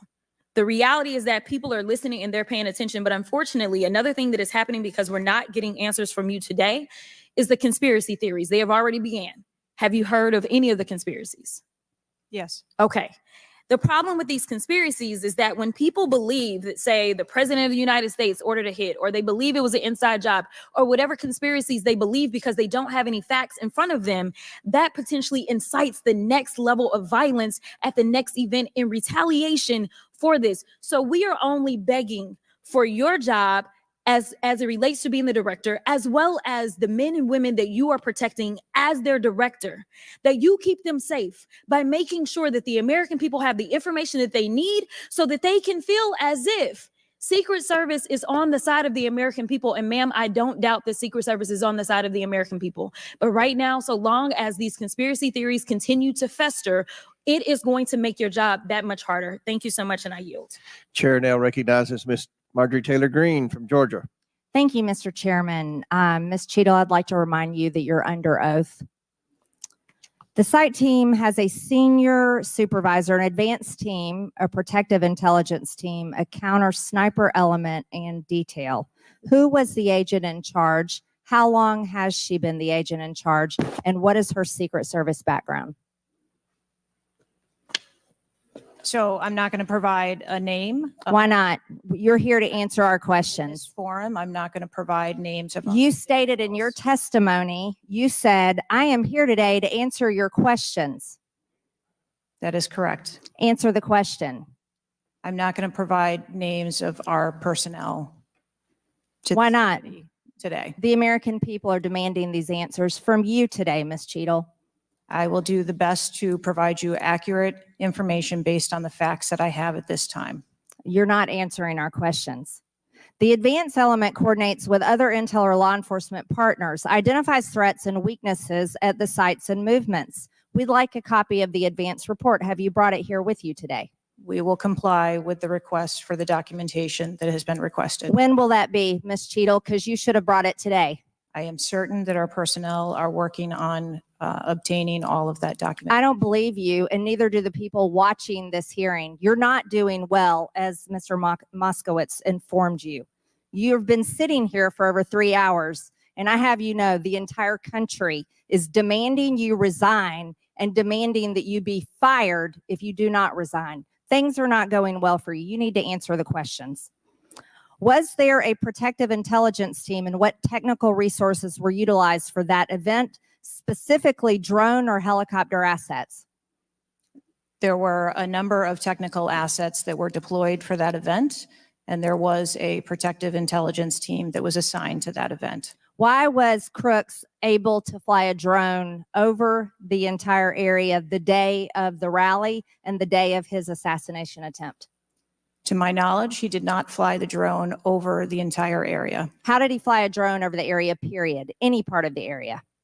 Again, I would have to go back and check the timeline of when that took place and when the event. Why didn't you bring the timeline with you today to answer our questions? I don't have all of the answers on the timelines based on the criminal investigation. Were you not prepared today to answer our questions? I am prepared to answer the questions based on the information and wanted to be able to provide. Do you have a timeline that do you have a timeline at all from any of the day? I have a timeline that does not have specifics. That's shocking. That is absolutely unacceptable. That means you are a failure at your job. Let's talk about things that are prohibited in Trump rallies. And I've been to a lot of Trump rallies. Backpacks and bags, bicycles, firearms, any type of weapon or any other item determined to be a potential safety hazard, like a range finder would be one. At 5:10, Crooks is first observed by one of the snipers, AGR Sniper 1, at the building. 5:10, President Trump was shot in the face at 6:11 p.m. 5:28, AGR Sniper 1 takes a picture of a bicycle and 2 bags. Those belong to Crooks. 5:32, AGR Sniper 1 spots Crooks looking at his phone and using a rangefinder. 5:55, Butler ESU Command confirms receipt of photos and states they have been relayed on. 6:05 p.m., AGR Sniper 1 later communicates that Crooks is seen moving northeast in direction of Sheets and that Crooks has a backpack. 2 minutes before the shooting, while President Trump has been allowed to take the stage, people see Crooks laying on his stomach in a sniper position on the roof, and they're yelling he has a gun, and they are trying to alert law enforcement and Secret Service. Why was Crooks not shot by the snipers? Why was he allowed to be there? As soon as the individual was identified as a threat, they were. No. What do you consider to be a threat? A man with a gun laying in a sniper position, a man that had a backpack, a man that had a bicycle, a man that had a rangefinder. At what point is he determined a threat? An individual with a backpack is not a threat. An individual with a rangefinder is not a threat. What about a man laying on a building that has direct line of sight of President Trump with a gun that people are screaming and pointing out? Is that a threat, Ms. Cheatle? Once that individual was identified, they were neutralized. No, they were neutralized. Crooks was neutralized after he shot President Trump in the face, Ms. Cheatle. Is he only a threat once he fires the weapon? As soon as the counter sniper identified that individual, they were able to neutralize them. How were people in the crowd? Okay, then let's just take it this way. People under your command did not consider him to be a threat, yet people in the crowd knew he had a gun and considered him to be a threat. That means that you are a complete failure as the director of the Secret Service, that people under your command don't perceive a man laying on a roof with direct line to the president with a gun. They don't perceive that to be a threat, yet the people in the crowd do. How is that possible? That's the last question, but please answer the question, Ms. Director. I'm not certain at this time how the information from the people in the crowd was relayed to any law enforcement personnel. No, you knew that everyone knew. The people there knew that there was a danger. They knew there was a threat to President Trump, and it was allowed to happen. Was there a stand down order, Ms. Cheatle? Was there a conspiracy to kill President Trump? Absolutely not. Then how did this happen? And why are you still sitting here not turning in your letter of resignation? Last question, but please answer, and then I'll recognize Ms. Pressley. Please answer the question. That is what we are investigating to determine. We're waiting for your letter. We are waiting for your letter of resignation, and you really need to consider doing that before you leave today. Chair now recognizes Ms. Pressley from Massachusetts. Thank you. No one, absolutely no one should fear for their life at a political rally, in a classroom, in a faith house, or in their home. We must do something about political violence in all its forms and gun violence in all of its forms. Now, Director Cheatle, you have noted that numerous investigations are ongoing related to the Secret Service response, and that we can expect a report in the next 60 days.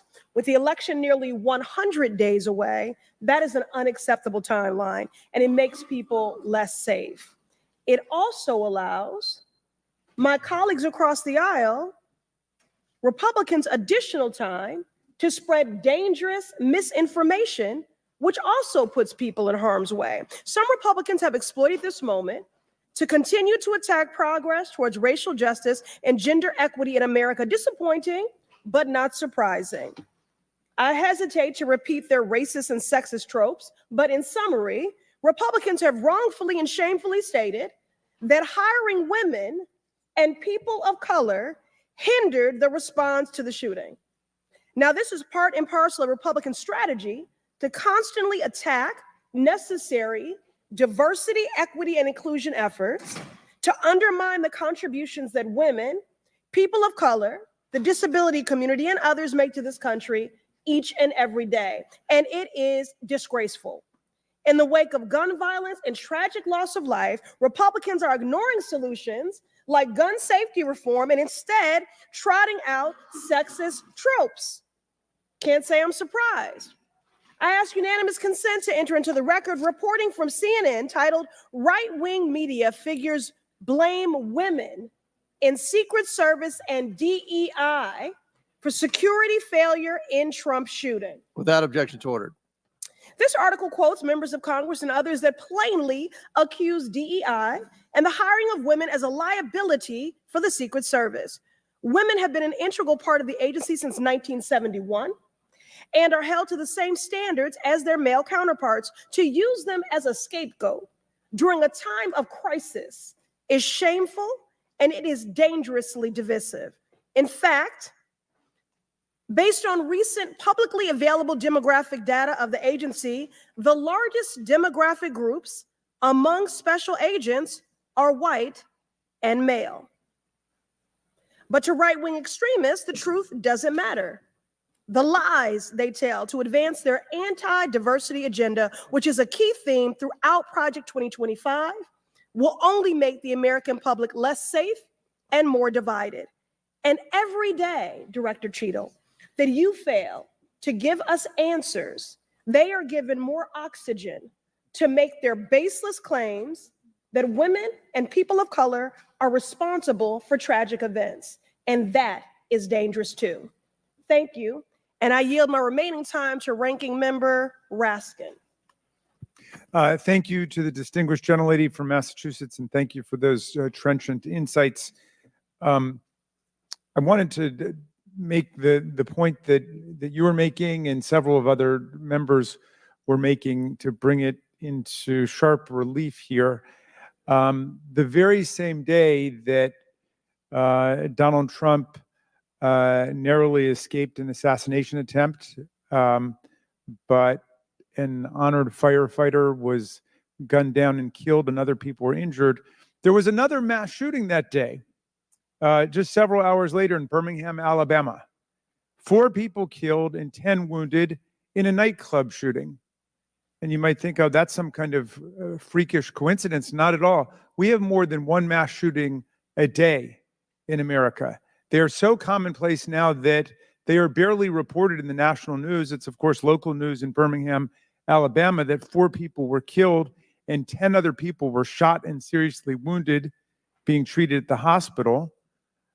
These things are a nightmare for the families of the victims who've been killed, for the families who have to take care of people who've been seriously injured and wounded. They are a major financial drain, publicly and privately, and yet we allow AR-15s to be purchased with abandon, promiscuously, all over the country. People can just go out and get an assault weapon. And the distinguished gentlelady from Michigan was right. We have a hearing when it affects the President of the United States, but on all the other days of the year, we don't have a hearing about it. And I think it is because of an honest disagreement we have about the Second Amendment. There are some people who think the Second Amendment means you've got the right to arm yourself with whatever weaponry you need to overthrow the government of the United States. And we reject that as a false interpretation of the Second Amendment and a false interpretation of the Constitution. We can ban assault weapons. We did it back in 1994. It dramatically reduced these mass shootings. And when that ban was lifted, the mass shootings went up through the roof again, and we've shown it. And so just like we're demanding real answers and real action from the Secret Service, let us demand real action and real answers from ourselves about the nightmare of mass gun violence, which puts America into a category all its own when you compare us to the countries in the European Union or Canada or other similarly situated countries. There's nothing like what we're going through. So we've got to act on the Secret Service to protect ourselves against political violence, and we've got to act as a Congress to protect ourselves against AR-15 violence in America. Chair recognizes Ms. McClain from Michigan. Thank you, Mr. Chairman. And first of all, I want to thank the Secret Service agents, those who work tirelessly to protect our president, and specifically those agents who did not hesitate to jump in front of President Trump. And my heart goes out to the family of the Comptoir family and the people at the rally who are still recovering. On the other hand, the Secret Service has a leadership problem, and it falls on you. And although I appreciate your hollow words that the buck stops here, I was actually hoping for some answers. Director Cheatle, you must answer to the American people if you want to stay in charge. It's really, really simple. You want to keep your job, right? Absolutely. Okay. The best way to keep your job is to answer the questions. Not play this shell game, not sing the Slim Shady song, wasn't me. I mean, come on. How long did you prepare for this hearing? I've been preparing for this hearing over the weekend and into last week. Okay, 5 days, 6 days? As soon as I was notified And how long was that? about this hearing, Okay, 4 days, I began preparing. 4 days, 3 days? I'm not sure the date that I got the letter asking me to be here. What are you sure of? Are you sure the color of your hair? Are you sure the color of your suit? I'm just like, tell the American people, what are you sure of? You don't even know when you started preparing for the hearing? I mean, the biggest hearing of your life, and you have no clue? You can't remember when you started preparing for this hearing? Can you understand why those words seem hollow to the American people who are supposed to entrust their faith in you? I assure you, the moment I received notification. But you can't remember. You got a little Alzheimer's, dementia going? I mean, what, you can't remember. I have several active investigations going on and an operational agency to run. Okay. All right. But you want to take accountability, right? The buck stops with you, right? I am taking accountability. Super. Then let's start with trying to answer some questions. You keep referring to the FBI. When asked how many shell casings were on the roof, you referred to the FBI. When asked if there were explosive in the car, you referred to the FBI. When asked if Crooks was acting alone, you referred to the FBI. See a common theme here? I can go on and on. My question is, who at the FBI should I speak with? Wait for it. Wait for it. The FBI is responsible for the criminal. Is there a name? I'm not certain. I'm not certain. Who at All the right, here we go. FBI I'm is not running the certain. I investigation. don't know. Let me ask a different question. Have you been in communication with the FBI? Yes, I have. With whom? I speak with the director and the deputy director. Okay. And what have they shared with you about this investigation? So I'll give you an opportunity to answer again. Did they share with you how many shell casings were on the roof? They have shared with me the. Did they share with you how many shell casing were on the roof? Yes. Okay, how many were there? I would refer to the FBI for their How investigation many were there? and their information that they need to share in their investigation. So they've shared the information with you. You just don't want to share the information with us, correct? We have concurrent investigations that are going on. So they have shared this information with you. You know the answer to the question. You just refuse to answer the question from the member of Congress who has subpoenaed you to be here. Is there a different answer to that question? I was always willing to come here and testify before this oversight hearing. Beautiful. Then let's Wasn't a- do that. that was Let's necessary. for once have your actions match your words.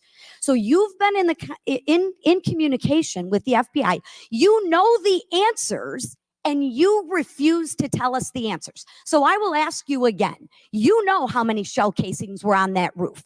What is the answer to that question? I think it's pertinent. What to talk- is the answer to that question? I think it's pertinent to talk to you about the information that the Secret Service has and that the Secret Service knows related. I'm to the asking events you on an that day. answer to the question. If you're supposed to be in charge, if the buck stops with you, how come you can't share the answers? What are you covering up? What are you hiding, my friend? I'm not covering anything up. Then why can't you answer a simple question? I would leave it to the criminal investigation to answer questions related to that. When you talk to the FBI and you ask them how many explosives, well, let me ask you, did you ask them how many explosives were on the roof? Did they answer that question? Or in the car, excuse me. Did they answer that question for you? Yes. Yes. So you know the answer to that question that my colleagues have asked you.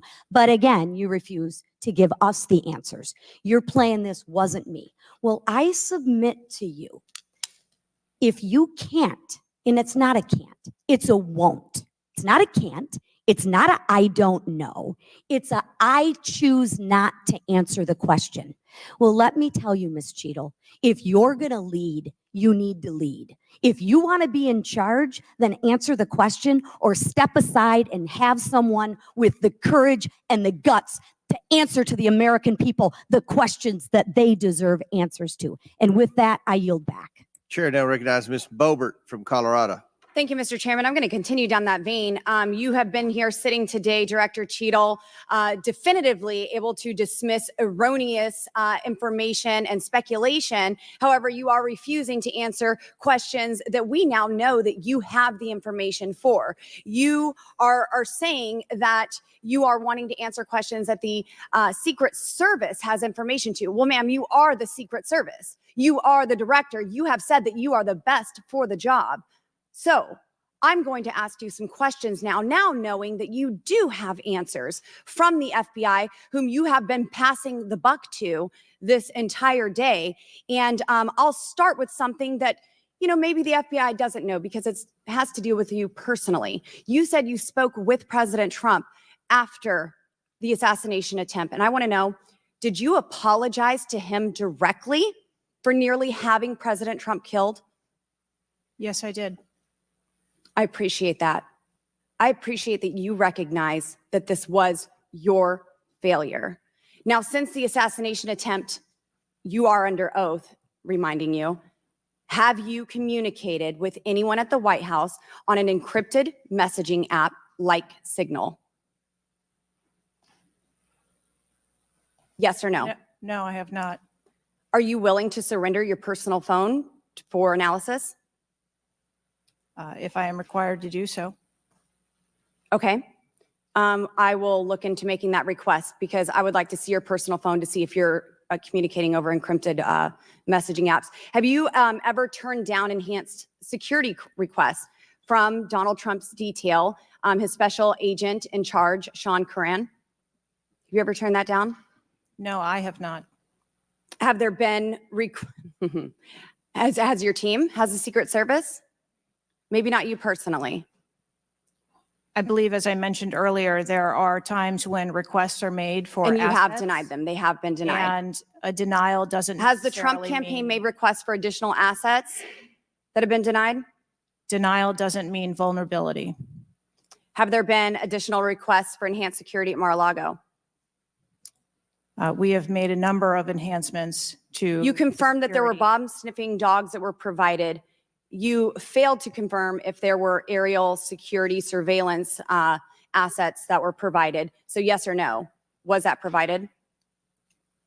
At the rally? At the rally, yes, ma'am. We had Overwatch provided at the rally.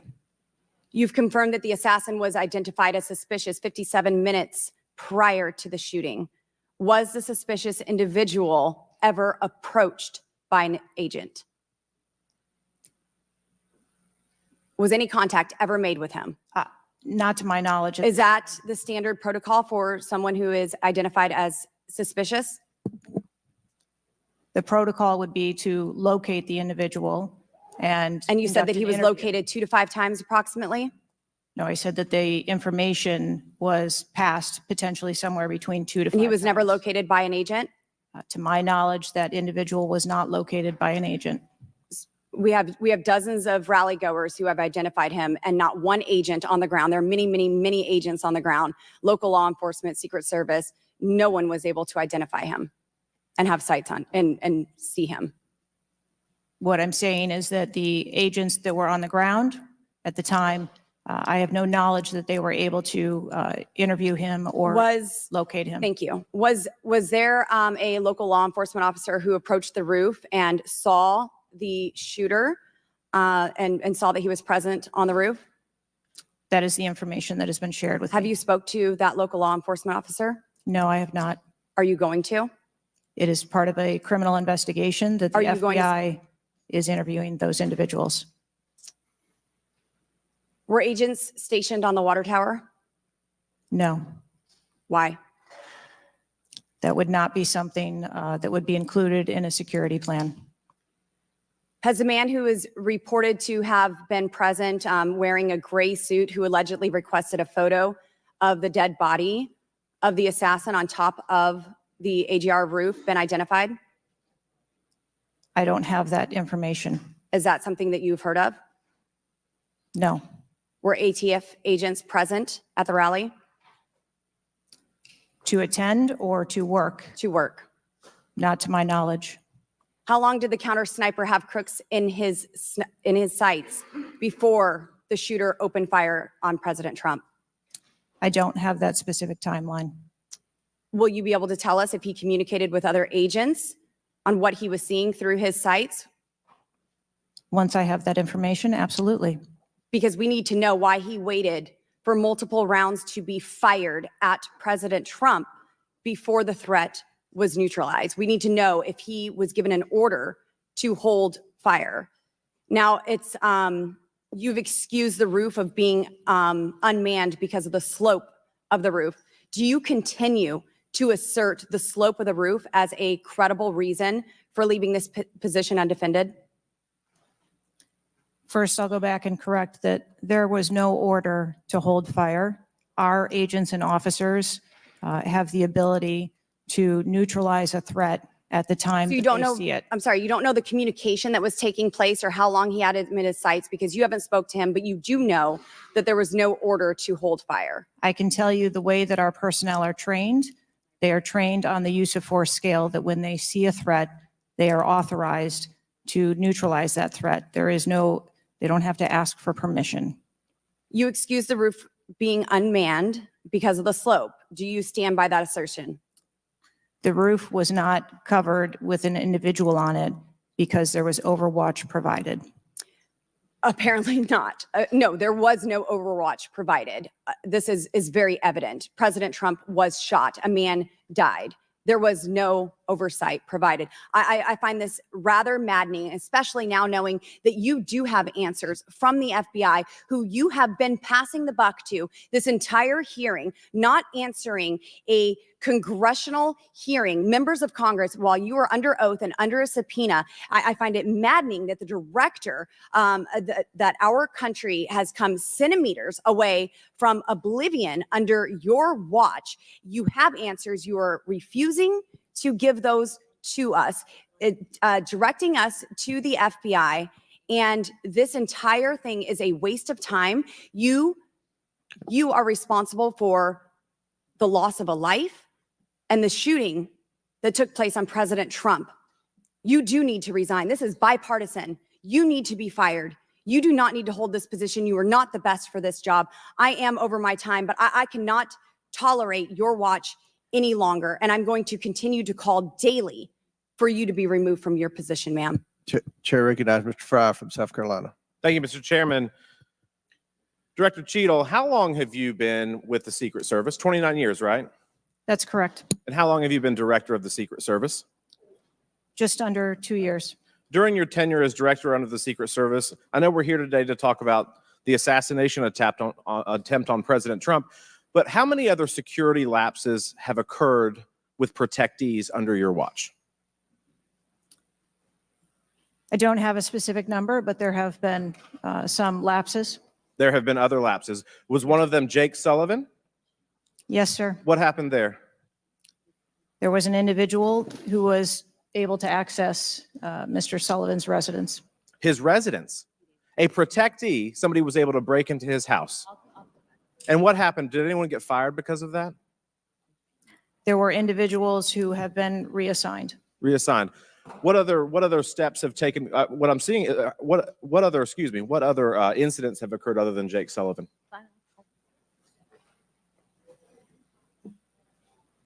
Was there an issue with the Secret Service agent and Vice President Harris? I would not call that a security incident. Well, it seems to me, I mean, you have security lapses with President Trump. You have security lapses with Jake Sullivan. You have issues with your personnel related to Vice President Kamala Harris. There seems to be a repeated theme here. Would you not agree with that?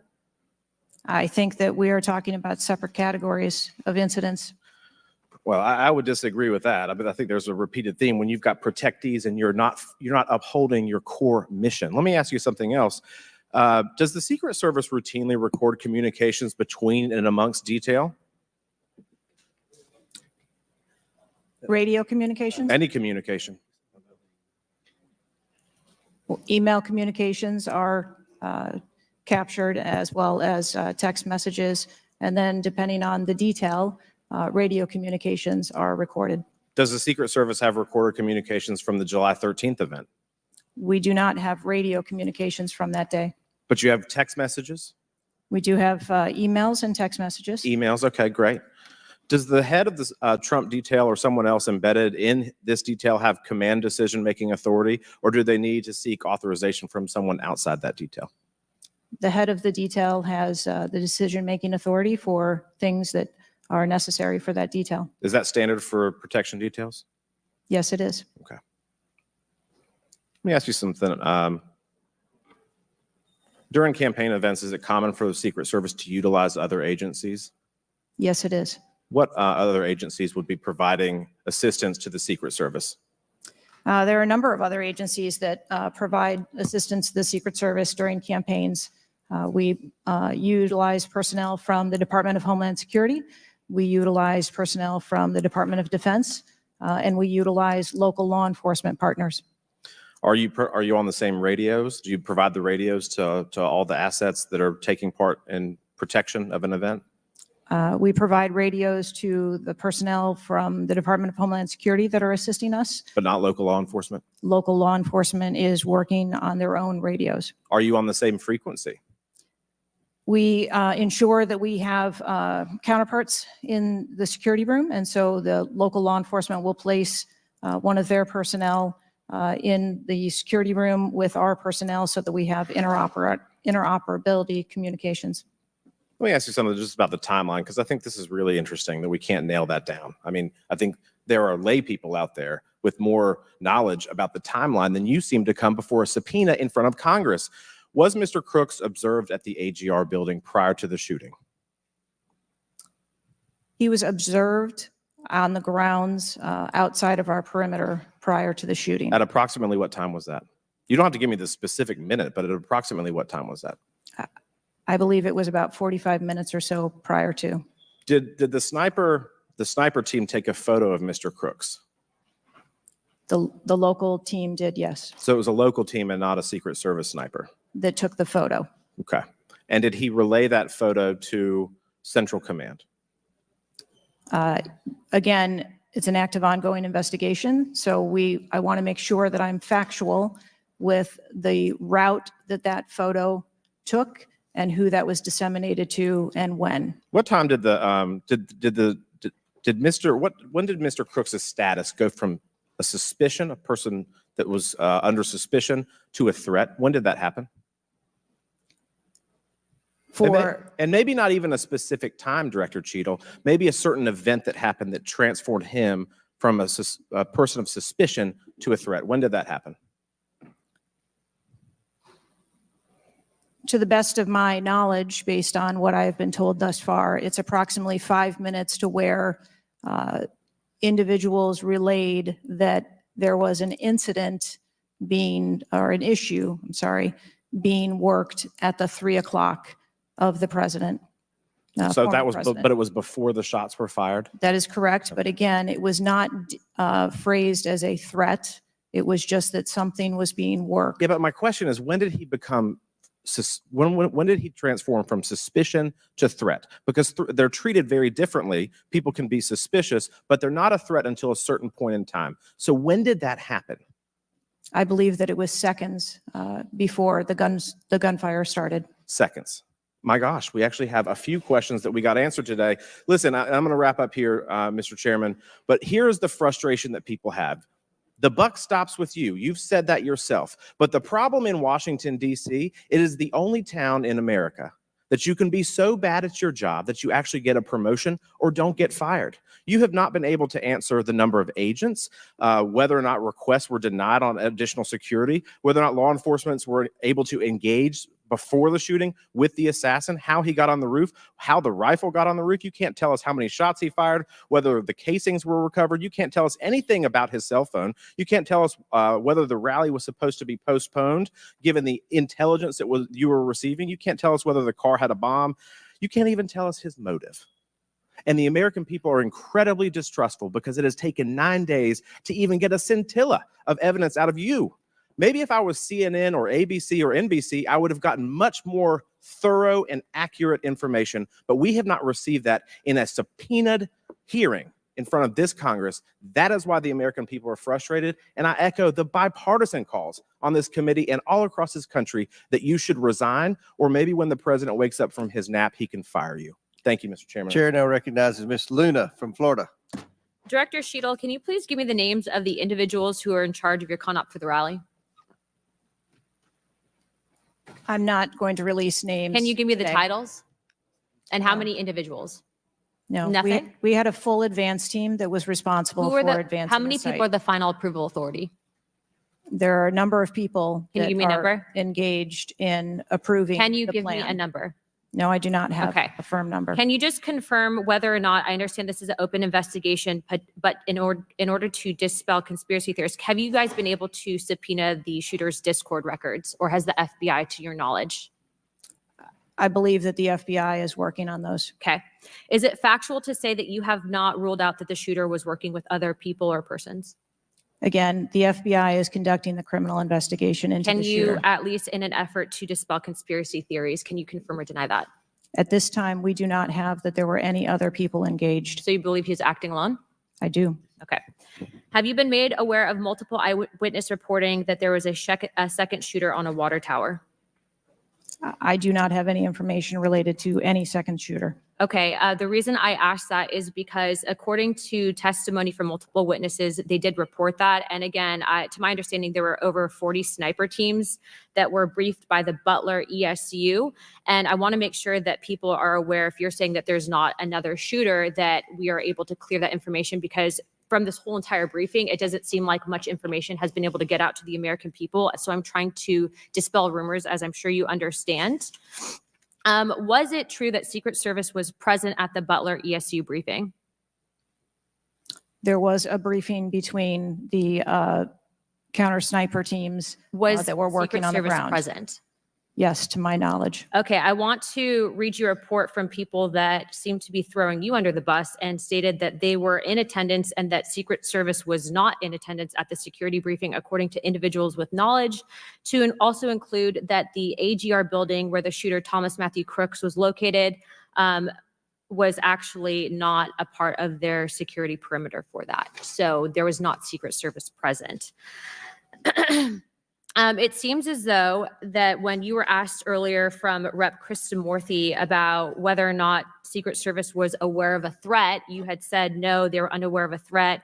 And yet, according to communications, again, from law enforcement that were in some of these group chats, they actually had reported that Secret Service was made aware of a threat at around 5:59 p.m. as a part of the command, including Secret Service, aware of messages and requests about information about the suspect's location.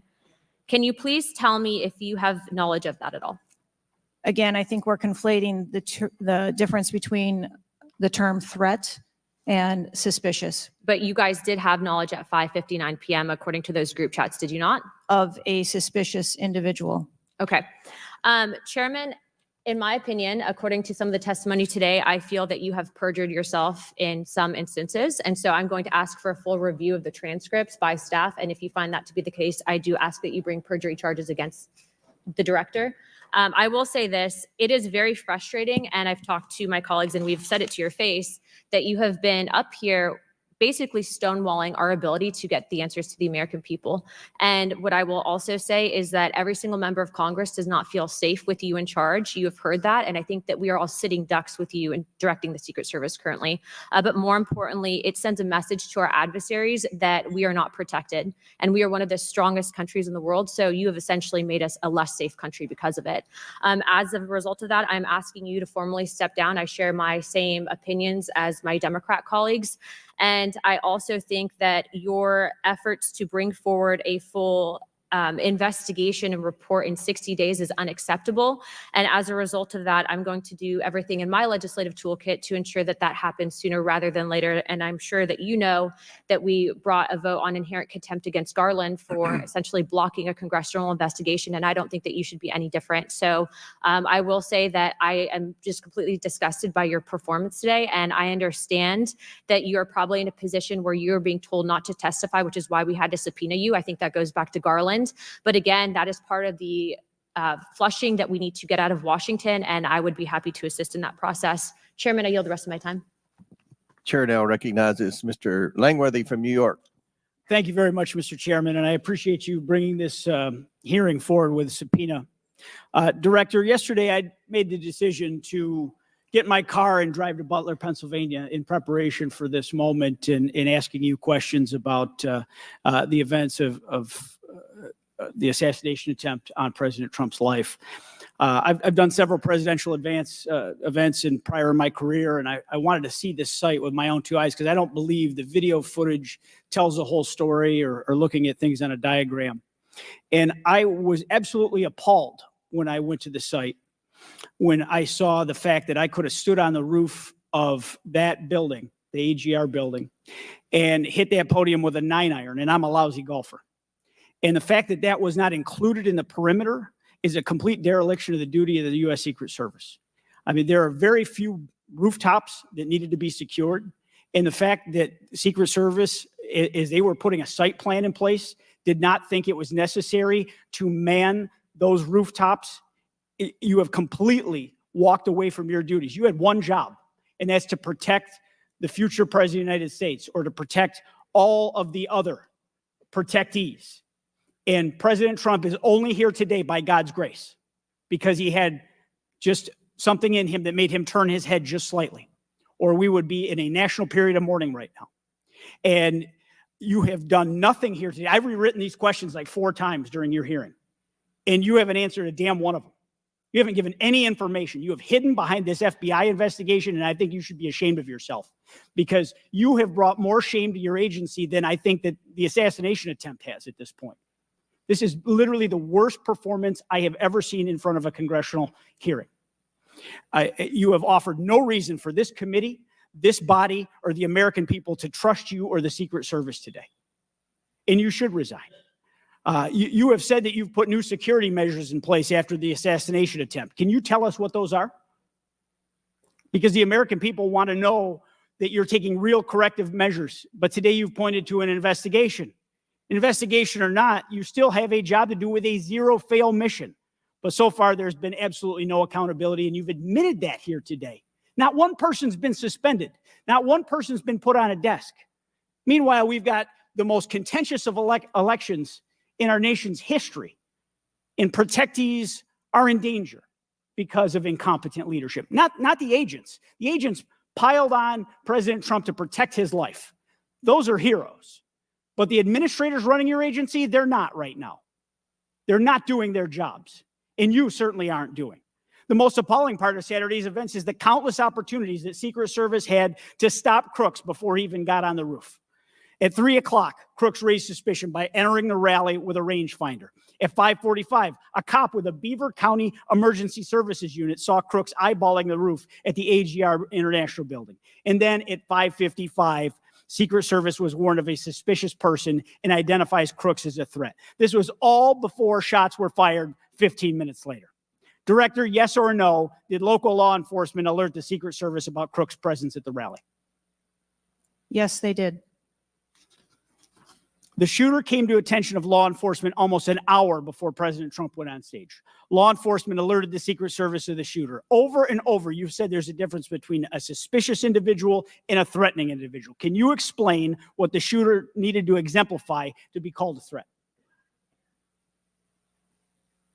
So I'm not clear as to what identified him as suspicious to the individuals who originally clarified him that way.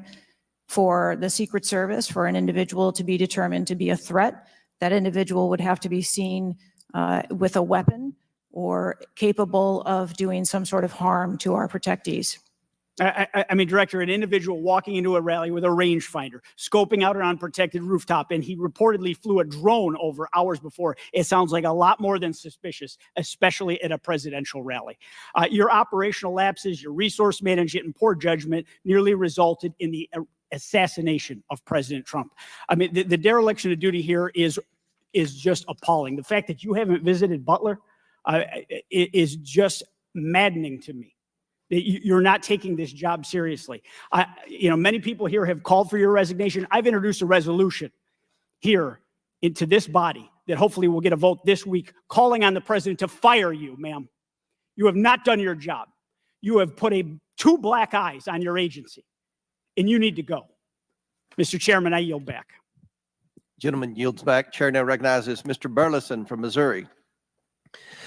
Director Cheatle, I just want to kind of get an idea of what you can answer, because outside of what the FBI is responsible for, you have full responsibility for the Department of Secret Service. So the question is, what is the mission? What is your, who defines the mission?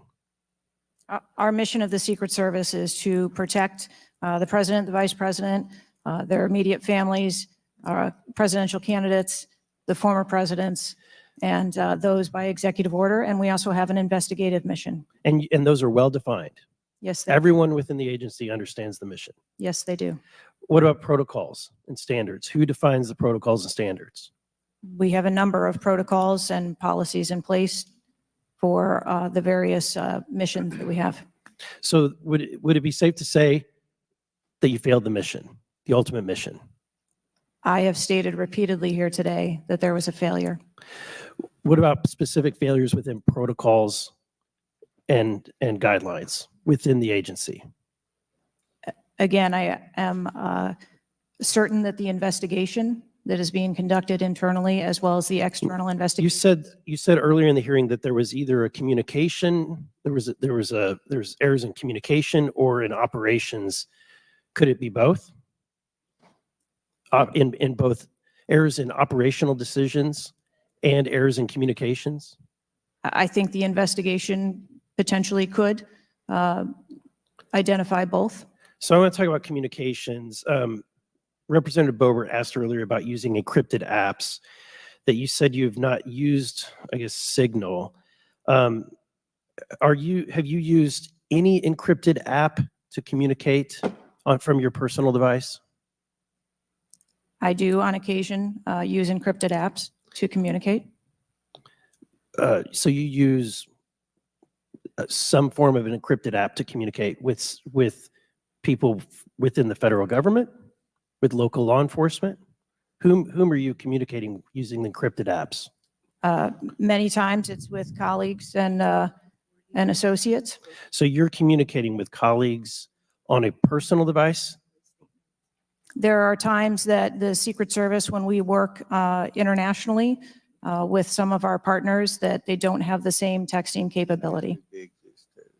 And you're not able to do that with your government issued device? Recently, we have been able to install some of those apps on government devices. Okay. Let's talk about some of the things that we can get access to. I'm actually shocked that you are using your personal device and encrypted communication tools. I think that might be the most shocking thing that I've heard today. I didn't expect for you to say that. This committee has requested multiple documents, and this is not, under the purview of the FBI, this is under your purview. We requested a complete list of all law enforcement personnel, including Secret Service, Department of Homeland Security, local law enforcement with the roles in protecting the president. And we requested that for us to receive that by July 18th. Did you provide that? I believe that our agency is in the process of collecting all documents. So you have not provided it. How long does it take to determine who the personnel were that were on site? We are collecting a comprehensive list of all the documents that have been requested. We also requested all the audio and video recordings that your agency, not the FBI, but your agency has in possession related to the event. Did we receive those? Have you provided those at all? We are in the process of collecting all documentation requested. You're in the process, but you have not. Any memorandums or any internal communications related to the event? We requested that you provide that. Have you provided any of that? We are in the process of collecting the information that has been requested. Okay. So when can we expect to receive these documents? How long does it take to determine who was on site, who was being employed to be there to protect the former president? When can we expect that? How many days does it take to provide that information? we want to make sure that we have a comprehensive accounting of all of the documents that were engaged in that day, and we will make them available as soon as possible. I think transparency is the key here. It's shocking to me that we are communicating in a encrypted app to colleagues. I'm almost certain that violates some federal laws. I would like to clarify, you didn't ask me whether my communications were government work related or whether they were personally related. You're communicating with colleagues. I don't communicate government business with colleagues on a personal device. I communicate on my work device. Are you using an encrypted device on your work device? I am not. No encrypted apps. No, I do not. Okay. Thank you, Mr. Chairman. Chair now recognizes Mr. Waltz from Florida. Thank you, Mr. Chairman. Madam Director, please, I'd like to direct your attention to this video. And I sincerely appreciate the clarity on this. Can we turn up the volume, staff? I just want to ask you, because this has popped up. Republican Congressman Mike Walz, he said on social media on Saturday, and I'm going to read this for you because it does talk about you, Secretary. I have very reliable sources telling me that there have been repeated requests for stronger Secret Service protection for President Trump denied by Secretary Mayorkas. Your department has already pushed back on that, calling that absolutely false, but he is putting this on you. Can you respond to that, please?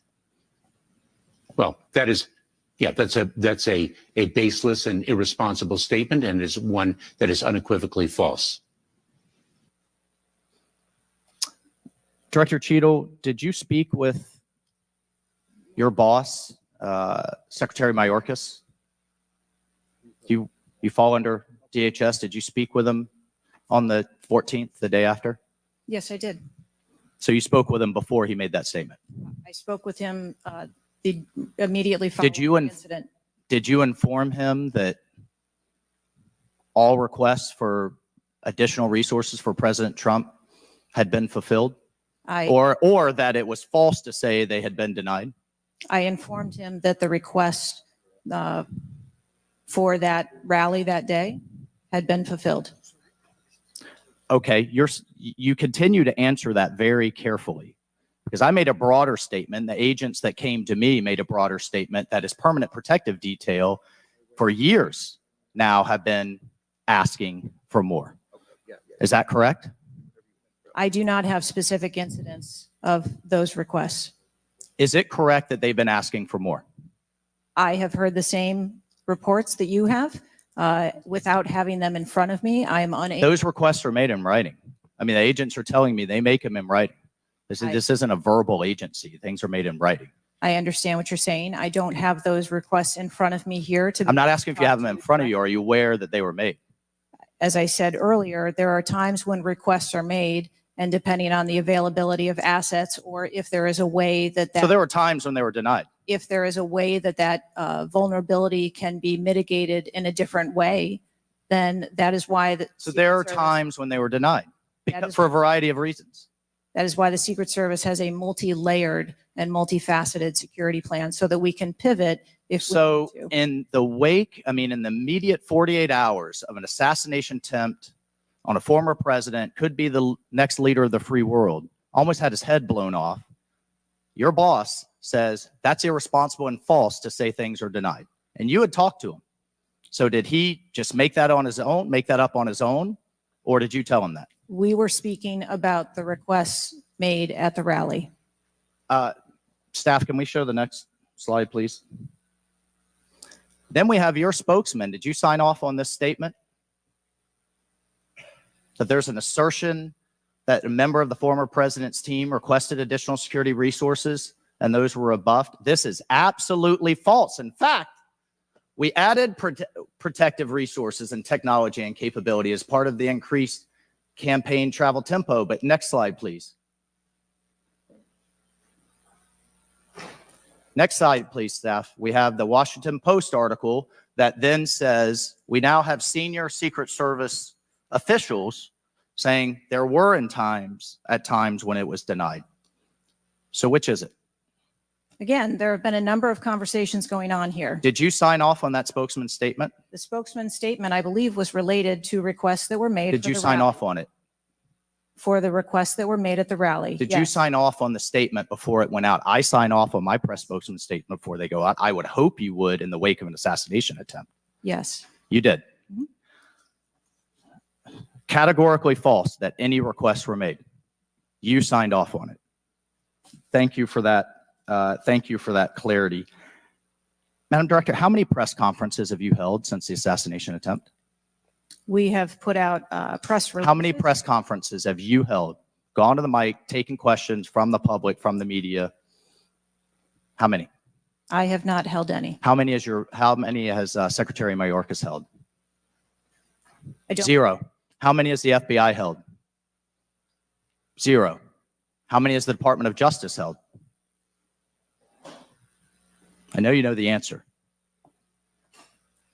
I believe there was a press conference in Butler after the incident occurred.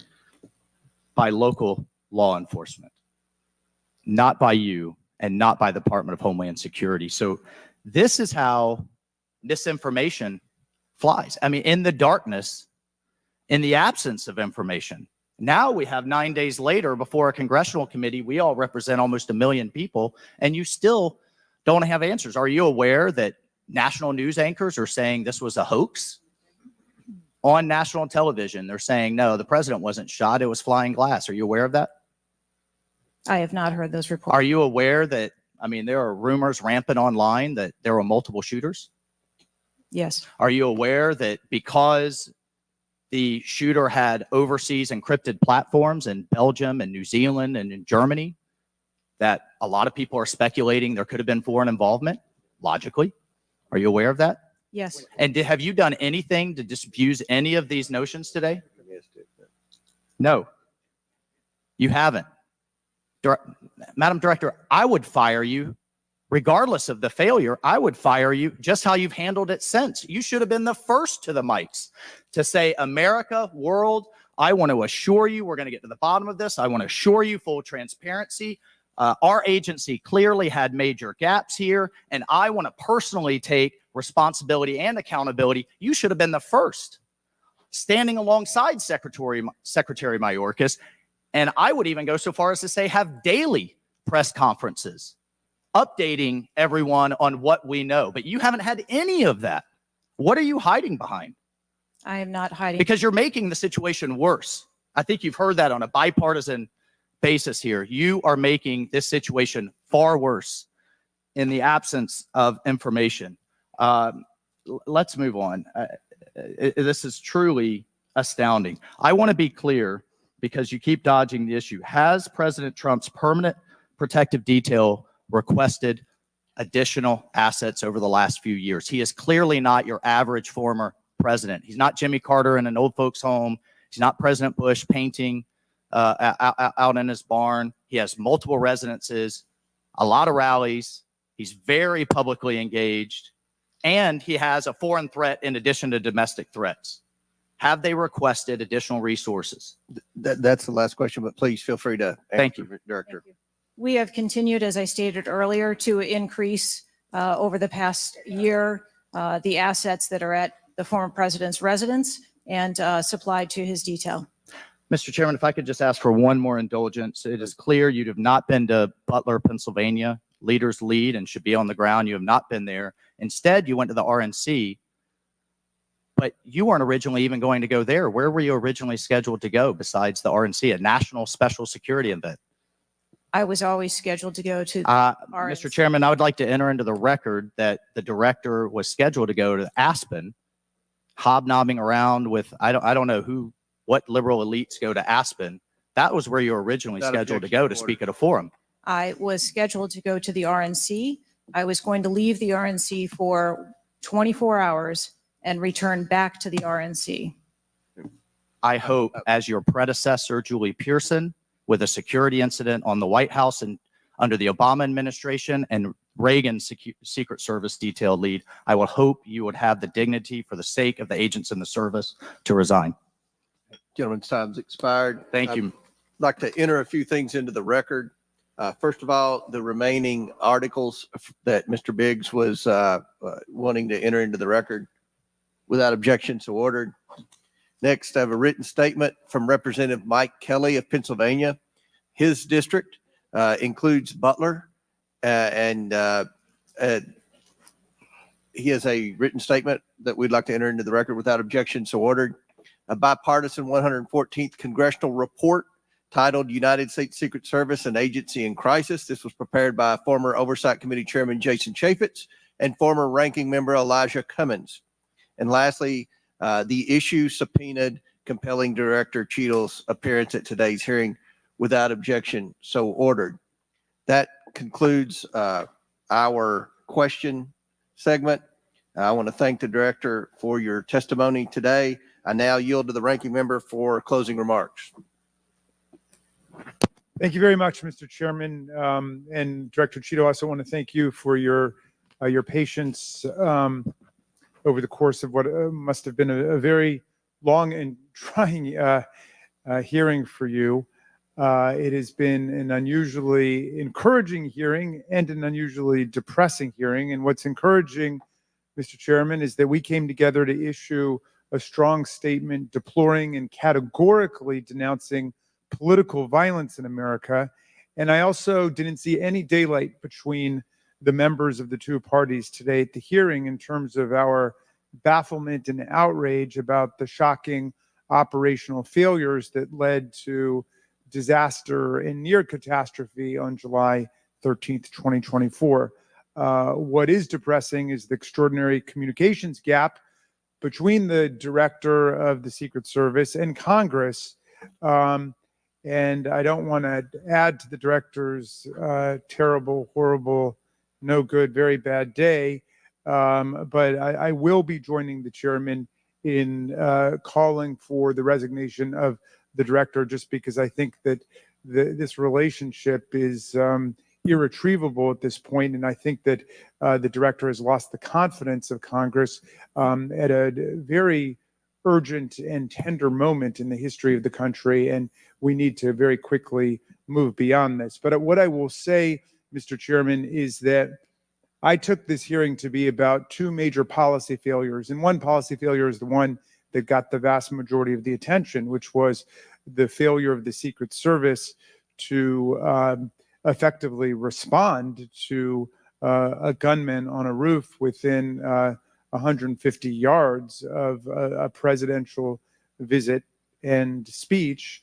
But the other failure is on the part of Congress, because the mass shooting that took place in Butler, Pennsylvania, is replicated all over the country every day. And in fact, as I said, Mr. Chairman, it happened that evening in Alabama, in Birmingham, Alabama, where there was a mass shooting where more people even were killed and wounded than were killed and wounded in Butler, Pennsylvania. So it's true, the president, the former president, and a handful of people who get the Secret Service protection are the only people in America we thought were safe from an AR-15 attack. It's clear that they're not safe either, and we've got to get to the bottom of that. But we also have to get to the bottom of the larger problem, which is that the whole country is living like this, in fear and in terror of assault weapon attacks in movie theaters, churches, synagogues, mosques, supermarkets, Walmarts,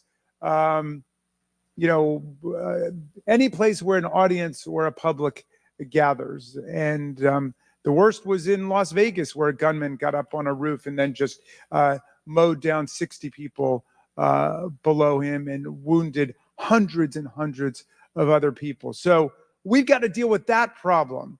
We've got to move as swiftly as we can to deal with the problems of the Secret Service, but the broader problem is still there. And I just wish to the heavens that our colleagues that could get together on the question of presidential security against an AR-15 attack could get together on the question of public security against an AR-15 attack, because all of us are vulnerable. All of our families are in danger by this, and the rest of the world doesn't live this way. And we have to look to see how uniquely strange it is that we allow 20-year-olds to access AR-15s, weapons of mass destruction, and show up in public places to endanger other people. And I hope, Mr. Chairman, we can work together on that with the same spirit of bipartisan commitment to the public safety that was exemplified here today. And I yield back to you. Ranking Member yields back. I'll deliver my closing remarks. Director Cheatle, I subpoenaed you to appear today to get answers for the American people about the failures that led to the assassination attempt of President Donald J. Trump. Unfortunately, you refused to answer today. And this committee is not known for its model of bipartisanship, but I think today we came together unanimously in our disappointment for your lack of answers. You've stated that the FBI will investigate and give a report, and you estimate 60 days. We've been waiting for months and months for lots of different bits of information from the FBI. We have no confidence in the FBI. The majority of this committee has no confidence in the FBI. I sincerely hoped that the hearing today would give not just Congress confidence in the Secret Service, but the American people would have confidence in the Secret Service. We don't have confidence, not just in Congress. I don't believe the American people tonight, when they go to bed, are going to have confidence that the Secret Service is the best it can be at protecting President Biden, at protecting the First Lady, at protecting President Trump, at protecting their families. That's what the primary role for the Secret Service should be. And some people have said and speculated, well, there needs to be more money and more employees. As I stated early on, $3.1 billion, I believe next year it's going to be $3.2 billion budget, over 8,000 employees. If the Secret Service is spread too thin and doing things like inspecting counterfeit, which is what the Secret Service was created to do, was to inspect counterfeit money and things like that with the Treasury. If it's spread too thin, then we need to come together in Congress. And I think we can do that in a bipartisan way to narrow the focus of the Secret Service, to protect the leaders of our country, to protect our elections by protecting our candidates. And I don't believe we have any confidence that you can do that as the leader of the FBI. I sincerely hope that we would adjourn this committee hearing and have confidence not just in the Secret Service, but in you as director of the Secret Service. But we do not. Taking responsibility requires a lot of things. It means providing transparency. It means answering simple questions. It means providing a specific timeline of July 13th to this committee and the American people. I mean, it's been 9 days. There were people that were demanding that we have a hearing the next day or 2 days following the shooting. And I said, no, we need to give the Secret Service ample time to be able to answer those questions. 9 days. 9 days. And I don't think we answered very many questions that the American people have. I don't think there was I've never said this before, and I've presided over a lot of hearings. I don't think there was one question asked by anyone that the average American hasn't already asked at a diner or at church or at a ball game. The American people have questions. They deserve answers. Congress deserves answers. You were subpoenaed today to provide answers, and ma'am, you did not do that. So as Ranking Member Raskin stated, he and I will be sending a letter requesting that you submit your resignation as a step toward accountability in what happened. And one of the biggest frustrations that many of us have, especially on this side of the aisle, is that there's never accountability in this administration. And when you look at the debacles prior to July 13th, I mean, it would be hard to beat the withdrawal in Afghanistan, the debacle there, and no one was held accountable. To this day, no one has been held accountable for that. But here we have clearly video showing people notifying the police, and the police are blaming the Secret Service. The Secret Service are blaming the police. Homeland Security is blaming everybody. But at the end of the day, after this hearing and after our request for information, we don't have any answers for the American people. And we don't have that confidence that you can lead the Secret Service to restore the confidence. And again, I commend the ranking member for joining with me in the letter asking your resignation. And we certainly hope that you will take that to heart. With that and without objection, all members have 5 legislative days within which to submit materials and additional written questions for the witness, which will be forwarded to the witness. If there's no further business, without objection, the committee stands adjourned.